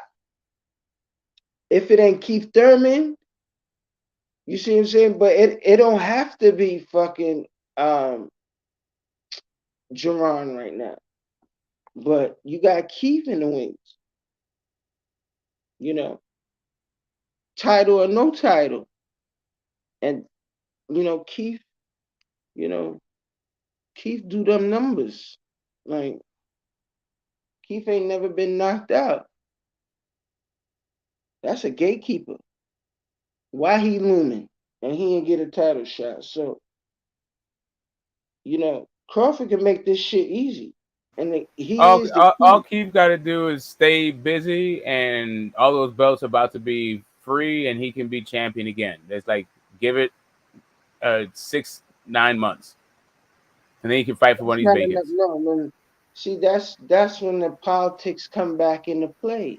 6 to 9 months is like doggy years, my nigga. Like, yeah, but I'm saying, but this guy been inactive as hell. He's been inactive. He needs rounds. That's what I'm saying. Yeah, because we can talk about Spence. Exactly, I agree. Smoke is like, the weight is on Spence. Now the scale gotta go.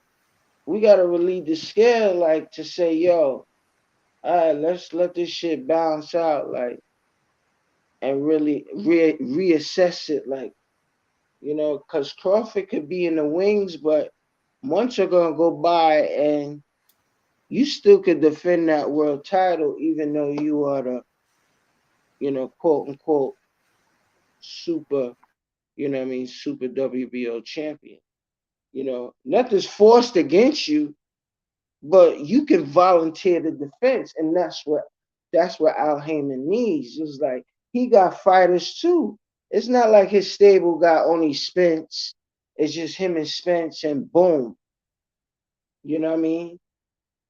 Or even another fighter at that, whatever the case might be. But let's not play games here. You know what I mean? You're like, like Crawford. Something got to give here. You know what I mean? Like, I don't think it's unreasonable. Right now, Terrence Crawford is the number one fighter in the world. You are who you the fuck you are. So there's nobody in the welterweight division.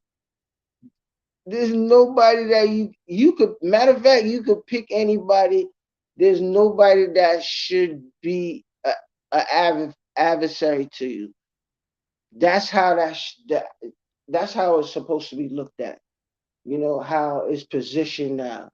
And if being and is real in reality is needed, you need a fight in. And just like how Spence said, yo, my tune-up fight is, you see his tune-up fight. Like, we not playing here. We not playing. So well, we seen Crawford, his last fight. We seen what he did to Sean Porter, put him to sleep. They had to stop the fight. Yeah, but it was, what I mean, what it was good, but it's just one. It's just, you gotta pick one. Every fight is fought one at a time, but it's just one. You can't have no one fight deal. Is at least two. You see what I'm saying? Is at least two. You know, like even with is at least Terrence 2. Crawford, that guy though. Right now, Terrence Crawford, his stock went up because Canelo lost. They were saying Canelo was number 1 pound for pound. He's no longer number 1. Terrence Crawford is now the number 1 guy. He's a free agent. He's the top guy in boxing. Somebody need to go after Terrence Crawford and give that man what he deserves because he's the number 1 fighter in the world. You know what I mean? And right now, Earl Spence, he needs a fight with Terrence Crawford to build up his resume and build up his legacy because Crawford is already the number 1. He already got the, he's already been undisputed at 140. So those accolades that Spence is trying to get, Crawford already got it. He been there, done that already. He just ain't did it at 147. And there you go right there because Spence got most of all his defenses are what at 147. You see, most of his defense. He fought Danny, he fought fucking Porter, and he fought fucking Kells. So you know what I mean? He ain't fight. He been doing his thing. He been doing his thing. And he fought Mr. Ugas. Yep, and he got Mikey Garcia too. Yeah, but we talking about welterweights here. Okay, he got He got a good resume at welterweight. And he beat Sean Porter. Yeah, he beat Sean Porter. But like when you the champion, you defend your title. So are you gonna? All right. So Crawford, he says he needs a fight. Are you gonna fight outside your weight class in a little catch weight? Because he could do that, and the belt don't have to be on the line. But you gotta fight something. You know what I mean? So So if it's like I'm fighting at 148 for God's, you know what I mean? For sake, just talking. Hey, what you think about this comment right here? He said, they're bullshitting with Crawford and Spence, bro. Announcement should have been made. They playing with us. They're old now. He said should have happened 4 years ago. So he's kind of pissed off with these two. I think it's more like the paperwork. That's all it is. I'll feel that way. I'll feel more that way if they don't announce it like on the Monday after the Castano fight. I'm feeling like they wouldn't try to overshadow that fight, and they'll just like have the results of that one and then announce this one. That's what my hope is.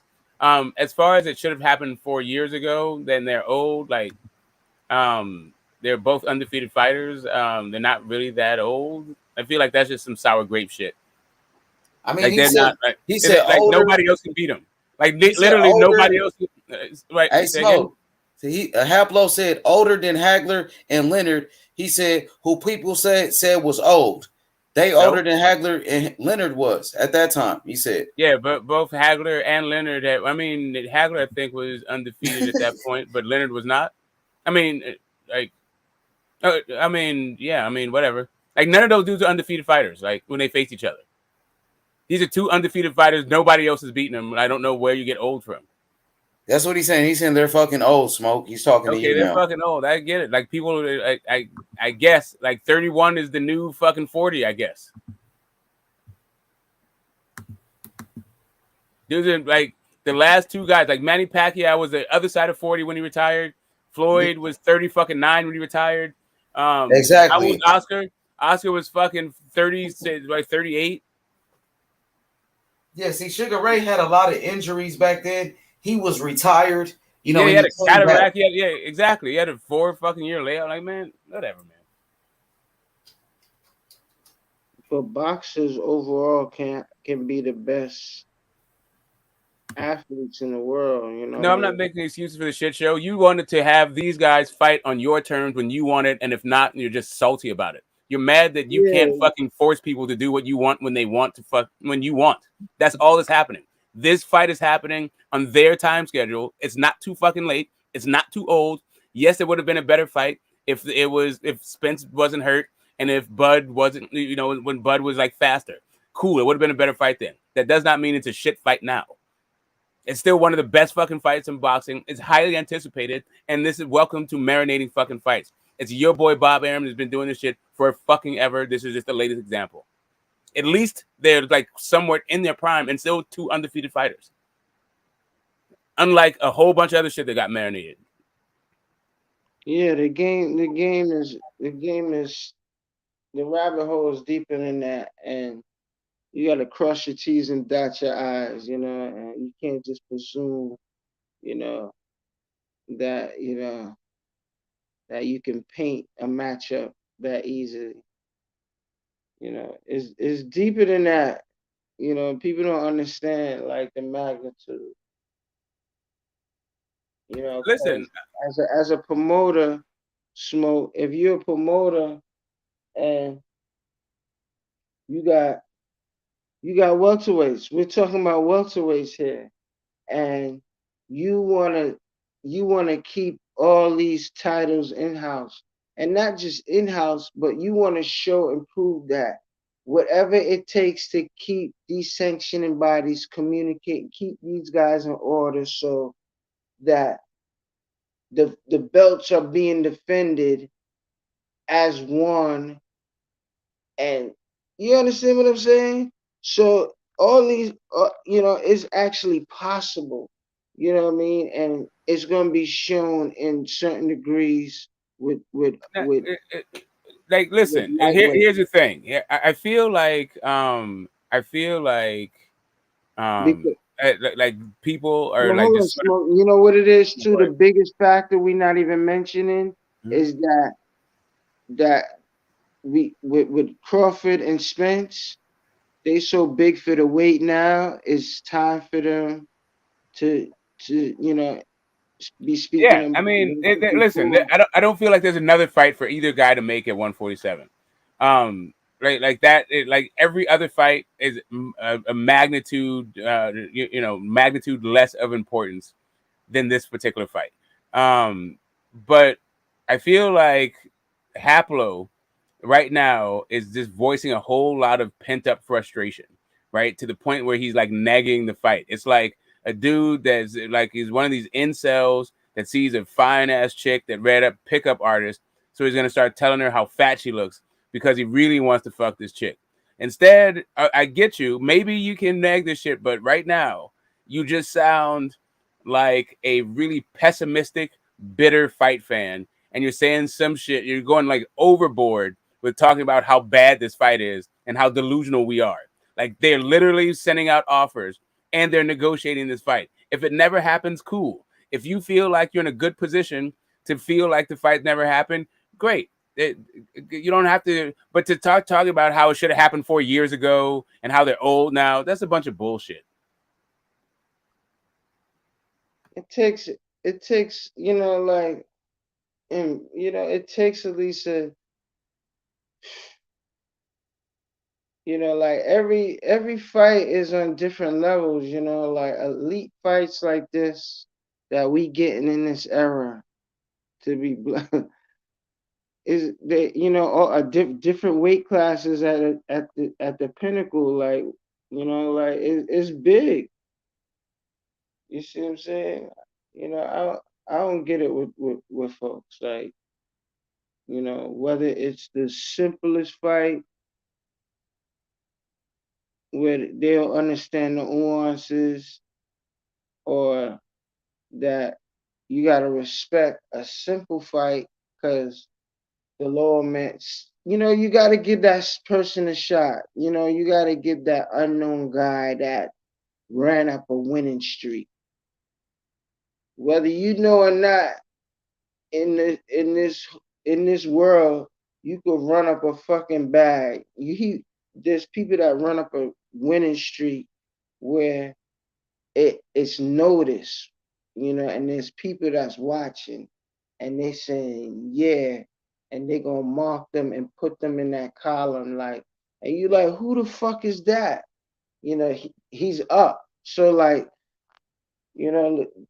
you know, like you gotta appreciate it, you know what I mean, the good and the bad, you know what I mean, and understand it for what it is. So, you know, like the Bivol fight and fans that's making those comments, whether they real and they probably real fans, you know what I mean, trolling fans, making comments, you know, based on their expectation, you know. His expectation is minute to to the algorithm of what these folks want to do. What's the next decision? What's the next fight? You know, So, it's here's the based thing. on the fighters too. Yeah, so let me just respond to this dude because he's saying I'm being silly because Why you don't patch in? so here's the thing, and you can jump up, Haplo. Like I'm not like we don't need to just keep you keep typing and I keep talking, right? Here's the thing. Just because you feel like a fight should have happened and it didn't happen on the timeline that you felt like it should have, right? It doesn't mean that I don't agree with you that it would have been a better fight then, but I don't agree with you of saying that I should be over the fight. Like it wouldn't be a good fight now. Like, sure, it could have been a better fight 4 years ago. It doesn't mean that just because it could have been a better fight 4 years ago, I'm not interested in this fight at some point this year. It doesn't mean that they're old all of a sudden. It doesn't mean I'm being silly in any kind of way, shape, or form. These two are beating the shit out of everybody in the division, and nobody else is beating them. Why wouldn't I want to see them fight each other? Just because they didn't fight 4 fucking years ago? You're tripping.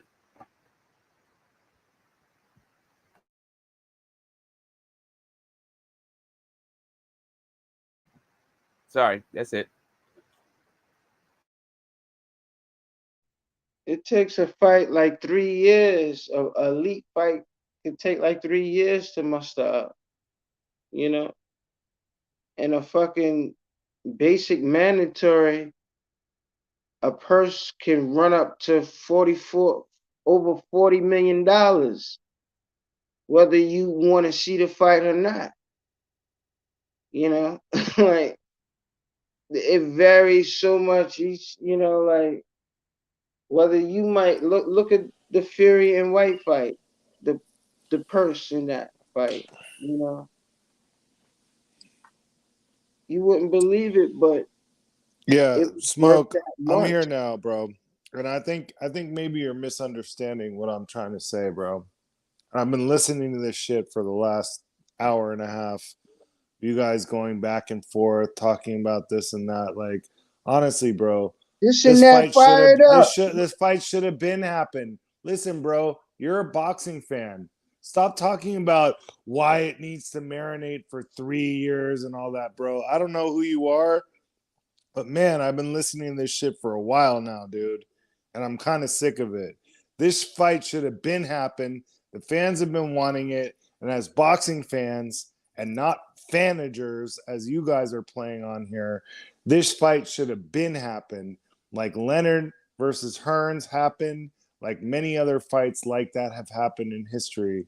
And that's the fight that it should have been. Instead of that, we're going to get Leonard Hagler, where the two guys are old and everyone's going to say, well, whoever loses, they're going to have an excuse. Yeah, he's old. He's 32. If this had happened when he was 30, maybe it would have been better. Yeah, but, you know, they're just opening themselves up to a whole boat of fucking criticism. And I disagree with that. Like, I disagree, bro. Like, I feel like you should have a positive energy. These guys are a positive energy that the fight may happen. Yeah, for the undisputed. Now they fighting for undisputed. Yeah, I get it, bro. It's for undisputed. That's great. Explain yourself. Other people brother. fought for undisputed in their primes, and these guys are now at the very tail end of their primes at best. At best. Hey, listen. Now, when they fight, it's going to be for undisputed. Now it makes the fight even better. Why is it better? They could have fought 3 times by now. They could have fought 3 times by now. No. Now it's for all the marbles, for all the belts, for the undisputed. Right, and that would have been the case anyway, bro. I want to see it for undisputed. That would have been the case anyway. No, I mean now it's for undisputed. That wasn't the case at first.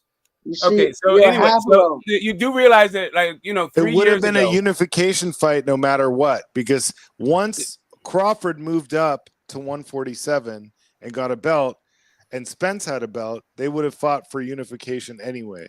And whoever won that but he would have been the same age as Spence is now. Like that whole idea about them being old is just some fucking ridiculousness. That's all I'm saying is, bro, are you saying, Smoke, that you like this shit? That they fucking drew this shit out like this? No, I'm saying that now you're putting words in my mouth. No, I'm asking you a question. No, again, like I said, I agree with you that it could have been a better fight then. Yeah, right? Like before the car accident and all that shit. But I also think that both guys are like kind of better fighters now. They may not be. They may not be as physically as I guess as durable as they might have been, or as fast as they would have been then. But I think the boxing fucking craft has fucking increased. So like for really, when it comes right down to it, it has a ton of intrigue for me because of the styles. And that's what it's always been for me. I don't want to see the fight. I don't know where you're getting that from. I do. Right, I mean, because you're saying that they're old. Like, yeah, no, I do. I mean, old. Look, we can't go back in time. We can't make them young again. I would rather see it now. But the point is this: they're not making the fucking fight. So what are you guys talking about? Okay, cool. So on that part of it, right? So I feel like there's been a whole bunch of like fan expectations. Errol Spence back fucking 4 years ago that you're talking about told you the fucking route he was on. In the meantime, just because someone tells me they're going to duck doesn't mean they didn't duck. Right. No, I don't want to hear. No, I wasn't done speaking. I wasn't done. People often say can I finish my fucking point? He was going to do what he's going to do. Can I finish my point, man? That it's okay. Listen, but it's not okay to say, okay, I'm going to duck Smoke. Bro, why the fuck are you interrupting me, bro? And I'm going to duck this guy until I'm done with what I want to do. What's up with then I'll fight those guys. I don't know why you need to interrupt me to fucking imitate fucking Errol You've Spence. been on here for fucking an hour and I've been listening, bro. I'm here now talking. Okay, so great. I'm so here to talk. Why don't we have a dialogue that you just talking while I'm like talking, bro? Like this is fucking dumb as shit. The point it's dumb as shit because you've been talking forever. No, it's not even that, bro. You're not listening, and so this is a dumb fucking conversation. Okay, I'll listen. So here's the thing. I made my point. Here's the thing. This shit is bullshit. They haven't made the fight. Fuck those guys. Ain't no Haplo, much love, Haplo. Terrence Crawford, the best fighter, bro. Yo, what's good, anyway, salute, bro. I was trying to say that like those fighters that fucking Errol Spence put up. Those are great fucking fighters. They're not ducks. Like all of those guys he said he was going to fight and then fight Terrence Crawford, that would have been like a year out. That would have taken maybe a year and a half to do. It's only 3 guys. The problem is there was a fucking car accident and the epidemic happened. So now the shit's even drawn out even farther. But still, even further. But still, the point is both of these guys have whooped up every fucking thing in the division. And there was one guy up there that people feel like, 1 or 2 guys that people maybe feel like have a chance at beating these guys. There's no way that you can start talking about how they're old. You might be fucking bitter and like pessimistic about the fact that they haven't made the fight yet. And because they haven't made it yet, they're never going to make the fight. Cool. You may be, and you might be right. I'm not even saying that you're not right. I'm just saying that they seem to be in negotiations. Errol Spence did what he said he was going to do. He's cleaned up his side of the street. There is no other fucking fights. And they seem to be talking about offers. If this is the closest this fight has ever been, I don't understand. Like now you're throwing your hands up in the air and saying it's not going to happen. I don't get it. Yo, what's up, right side? What's good? No, y'all keep cooking, man. I just jumped in. I'm listening, man. I ain't gonna lie, man. I think the fight's happening at the perfect time. I ain't gonna lie to you. The reason being is for Undisputed. It makes it that much big. It makes the fight that much bigger. But I would have been excited about seeing the fight whenever it would have happened. If it was for unification, for Undisputed, regardless, I would have been excited for the fight regardless. The reason I'm excited for the fight is because I in my personal opinion, I believe this is a true 50-50 fight. I'm picking right now, and I'll tell you, if I change my pick, a week before the fight, that's what I'm gonna do. The reason is ain't no changing. You stay over there. No, it ain't. But my problem is this: the more I watch the fighters, right, and I look at how they fight, you know, it just changes. I watched Bud, and I go back and watch fights. So I watched Bud versus Gamboa. You know what I'm saying? I hear a lot of people talking about the trouble that Gamboa gave Bud, right? I go back and watch those fights, and I become more confident in Bud. You know what I'm saying? Just because I don't see it was a little difficult, but Bud held his own. You know what I mean? And I don't know, man. I don't rock with. As far when I say I don't rock with, I rock with both fighters. I love Bud and I love Spence. I'm picking Spence right now, but I love both fighters. So, in my personal opinion, the reason this is such a great fight is because I ain't never seen neither one of them lose. And when they fight, I just don't, because I don't know, in my mind I can't see them losing. Neither fighter, and that's why I'm so interested in the fight. I'm just ready to see it, man, and I believe it's gonna happen, man. I agree it could have happened earlier, but with it being for undisputed at a glamour division like 47 is, man, this is prime time, man. I'm ready for that shit, bro. I'm loving it. I'm loving that fight right now. I'm loving it. For sure, right side. I'm loving that energy. Shout out to my brother, right side. Hey, my boy UGC Flame.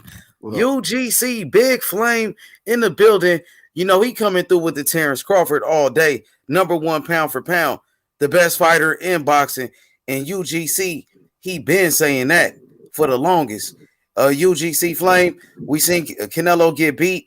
Terrence Crawford is obviously the #1 fighter in the world. I feel like Terrence Crawford, he deserved his just due for being the #1 fighter, and he should be treated like that going into negotiations. And real quick, can I ask one question? How the hell was Bud Crawford 1-2 with Canelo, and then when Canelo loses, how does Bud end up being behind Usyk, bro? I don't understand that. Bro. Ain't no way Bud Crawford ain't the #1 pound for pound fighter in the world right now. That shit don't make sense. Go ahead. My bad. He's winning more weight classes. He's the most dominant fighter. Got all knockouts at welterweight, and can potentially become not only 2-time undisputed, maybe even 3. If he's successful at welterweight and go up to 54, we never know. We can see witness some historical shit. But how are people talking about Usyk is the monster, right? Like they just trolling, bro. They just trolling. They know it's obvious. Bro, that shit ridiculous, bro. That shit is ridiculous. Ain't no way none of those fighters should be able to jump the line. Bro, when we watching football, when we watching basketball, right? You know what I'm saying? If you go beat the Super Bowl champions, you know what I'm saying? Then we gonna go ahead and put you up there in the rankings. Why the hell? When Canelo loses, that means Bud loses more. Like, that's what that means. Nah, man, that shit dumb as fuck, bro. Like, my bad. Go ahead, guys. Go ahead, my bad. No, you good. All I'm saying is ain't no way Usyk can, when the conversation happened previously for pound, the question was Terrence Crawford or was Canelo Alvarez the #1 pound for pound, right? That was the real question. I done heard people say they're interchangeable. But all of a sudden, Canelo loses, and now we bring Usyk into the conversation, bro. How does that happen? I don't understand how that shit happens, bro. That shit don't make no sense. I looked bro, on bro, you know I'm a Crawford fan, but I don't know where the fuck your ears, man. Usyk always been right there, especially after he beat AJ. So I don't know where you been at, bro. And you know I'm a Crawford though. Oh no! What I'm saying is Usyk over Canelo or Crawford. Give Usyk his respect. My problem is the question before Canelo lost was not was it Usyk, was it Canelo, or was it Bud? The question was it Bud or Spence? I mean, not Spence, my bad. Was it Bud or Canelo? That was the question.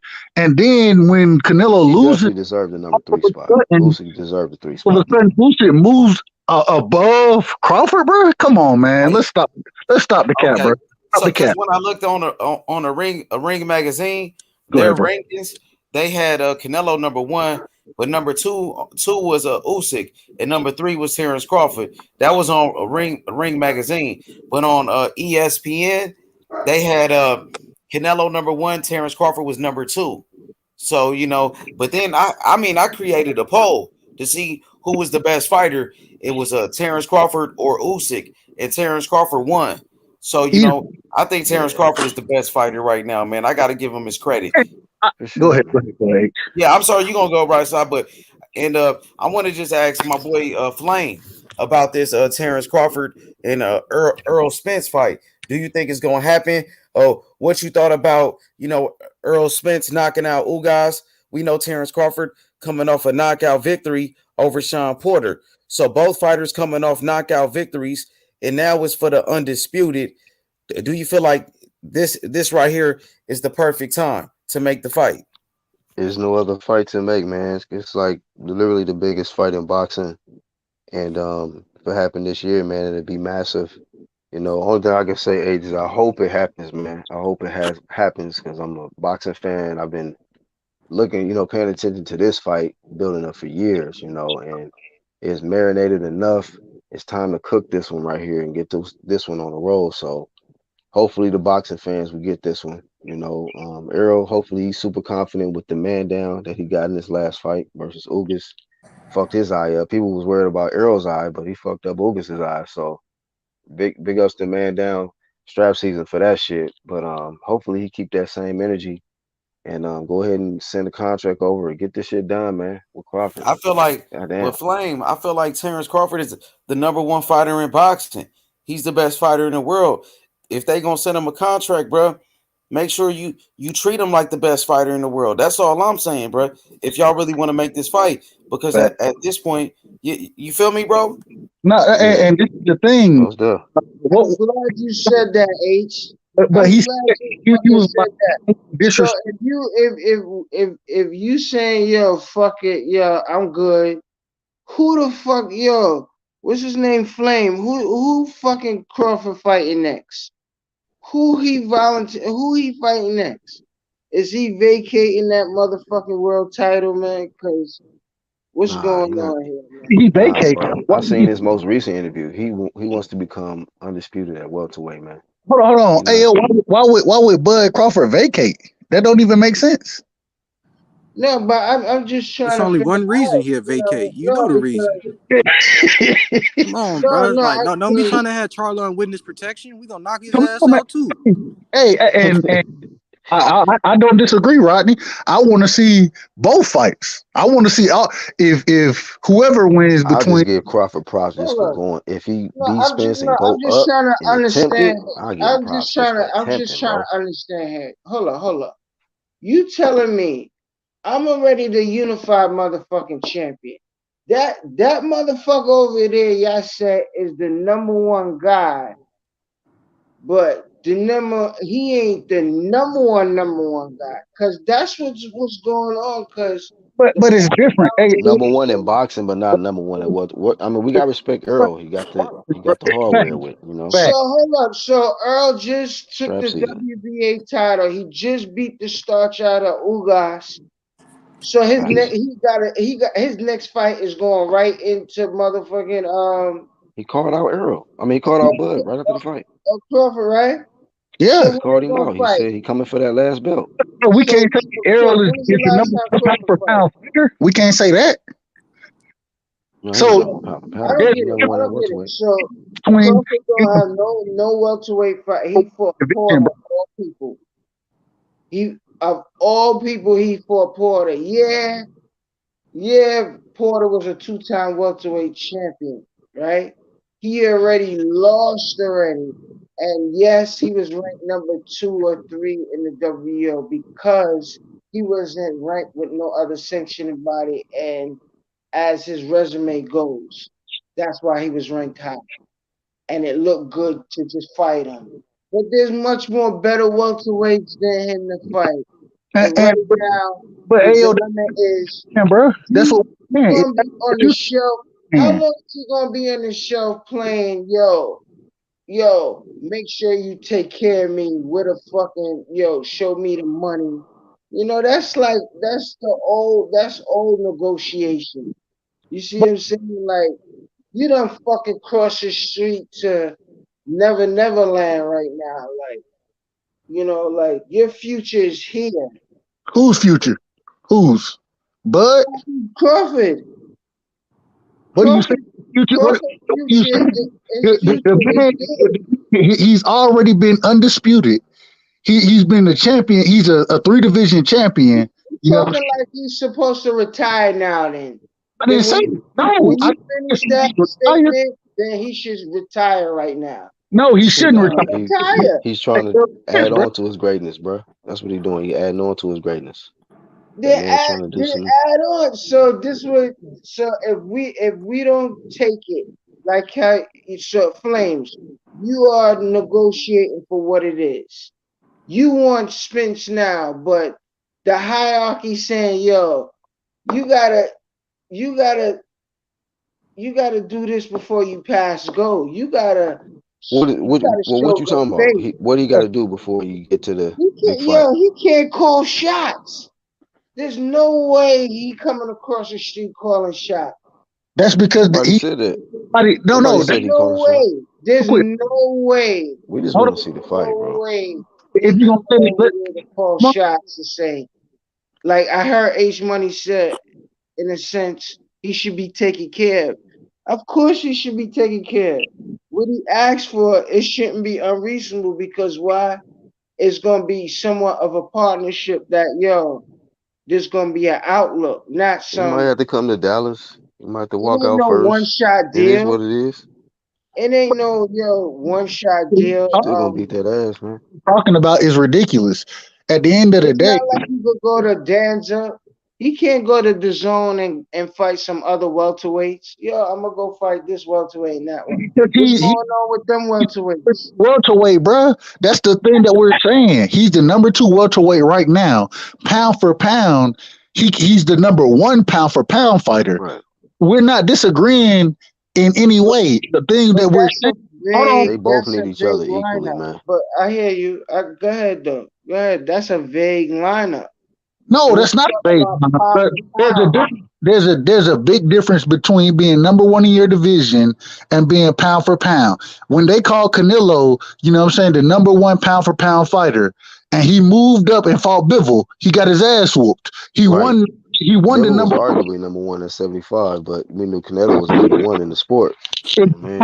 Exactly. That's what I'm saying, bro. Just because we look at you as the number 1 pound for pound fighter doesn't make you number 1 in your weight class. The reason being is because if you're a fighter who's moving up in weight, then there are individuals who are more accomplished at that weight class than you are. It's that simple. Here's the thing. So here's the thing. That the number 1 pound for pound and all that stuff is generally the A-side guy. So, like, really what is happening is you have the guy with all these accolades. You have all these guys with the accolades who's really like kind of the B-side guy. I was insinuating on something else and that you didn't catch on. I was insinuating on right now. If y'all saying this, he's number 1. I'm not even talking about pound for pound because I'm saying that shit is vague. Because I'm saying if you want to say it right now, and I'm saying even before then, he was above most fighters that were above him, or they saying that's number 1 pound for pound. But he's only a moment pound for pound. Let him finish though. Go ahead. I'm saying at this moment he's pound for pound. But the verdict is still out because what? But what I was insinuating on is that where he is, there's a variety of what's going on. Is that there's a gatekeeper out there. Whether they got a name or not. You see what I'm saying? There's a gatekeeper out there. There's situations. There's situations going on right now. What you trying to bring up? Other names? There's a reason why you over here. It's like right now as a promoter. That's why I go back on the promoter thing and homeboy that was on trying to state his point, which he wasn't trying to state a point, saying that they was 2 champions or whatnot. It's not easy as what he was saying. It's not that vague or what, they was champions, they could have unified. That's not how it goes all the time. But with Crawford, he's he's that champion, but he got to know that there's supply and demand here. Like he can't have like Heyman can't have the situation that Hearn has or had Hector, having with other fighters, which it showed improved with Demetrius, and it's showing with even Charlo. You know what I mean? Making promises to him, even though fucking Canelo been so close. Canelo been right here, been close in the clutches. You think, he's the most exciting fight. Charlo, everybody want to fight. Canelo gonna pick him. No, he don't do that. He curbs. This is Listen, the thing, bro. This is the thing. Canelo curbs bands and still comes back to them. He curbs them and he still comes back to them and gets a big bag. They think you're speaking Arabic in the chat, man. So what does that say? Crawford is not in that position. If anything, everybody's been riding on his coattail. If he's been number one on list after list after list, people have been riding on his coattail for a minute. What do you mean? What do you mean? He can't call no shots. What do you mean? Now, at this moment, if you want Spence, Spence just beat the starch You out gotta of land somebody this shit, bro. You gotta land the that plane. got the title. So I'm gonna say that shit again. I got 3 fucking titles. There's no way in that advantage of me having 3 fucking crowns. There's no way that I'm gonna step into a fight, the ideal fight I'm supposed to step into next, right after. There's no way. I'm talking about Why not? Canelo do it. Hear me out in the smallest detail. Hear me out. We've been here. Talking about in the cycle of Spence getting a few months off. For God's sakes, for the 3 months, he can't just go right back into training just into Crawford. So that needs some more time. That's what you're saying.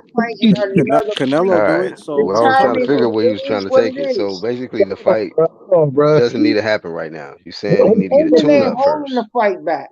Errol need a tune-up first. Is that what you mean? Yeah, he just had a tune-up. Whatever if you call it a tune-up. You said all that to say that.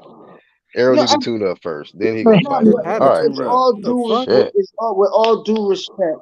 It's either you call it a volunteer tune-up at this level, which there's this gatekeeper that never. So who should he fight then, man? Go ahead. Nah, who should he fight? Nobody tried to hear that. All he gotta do is defend defend this shit once.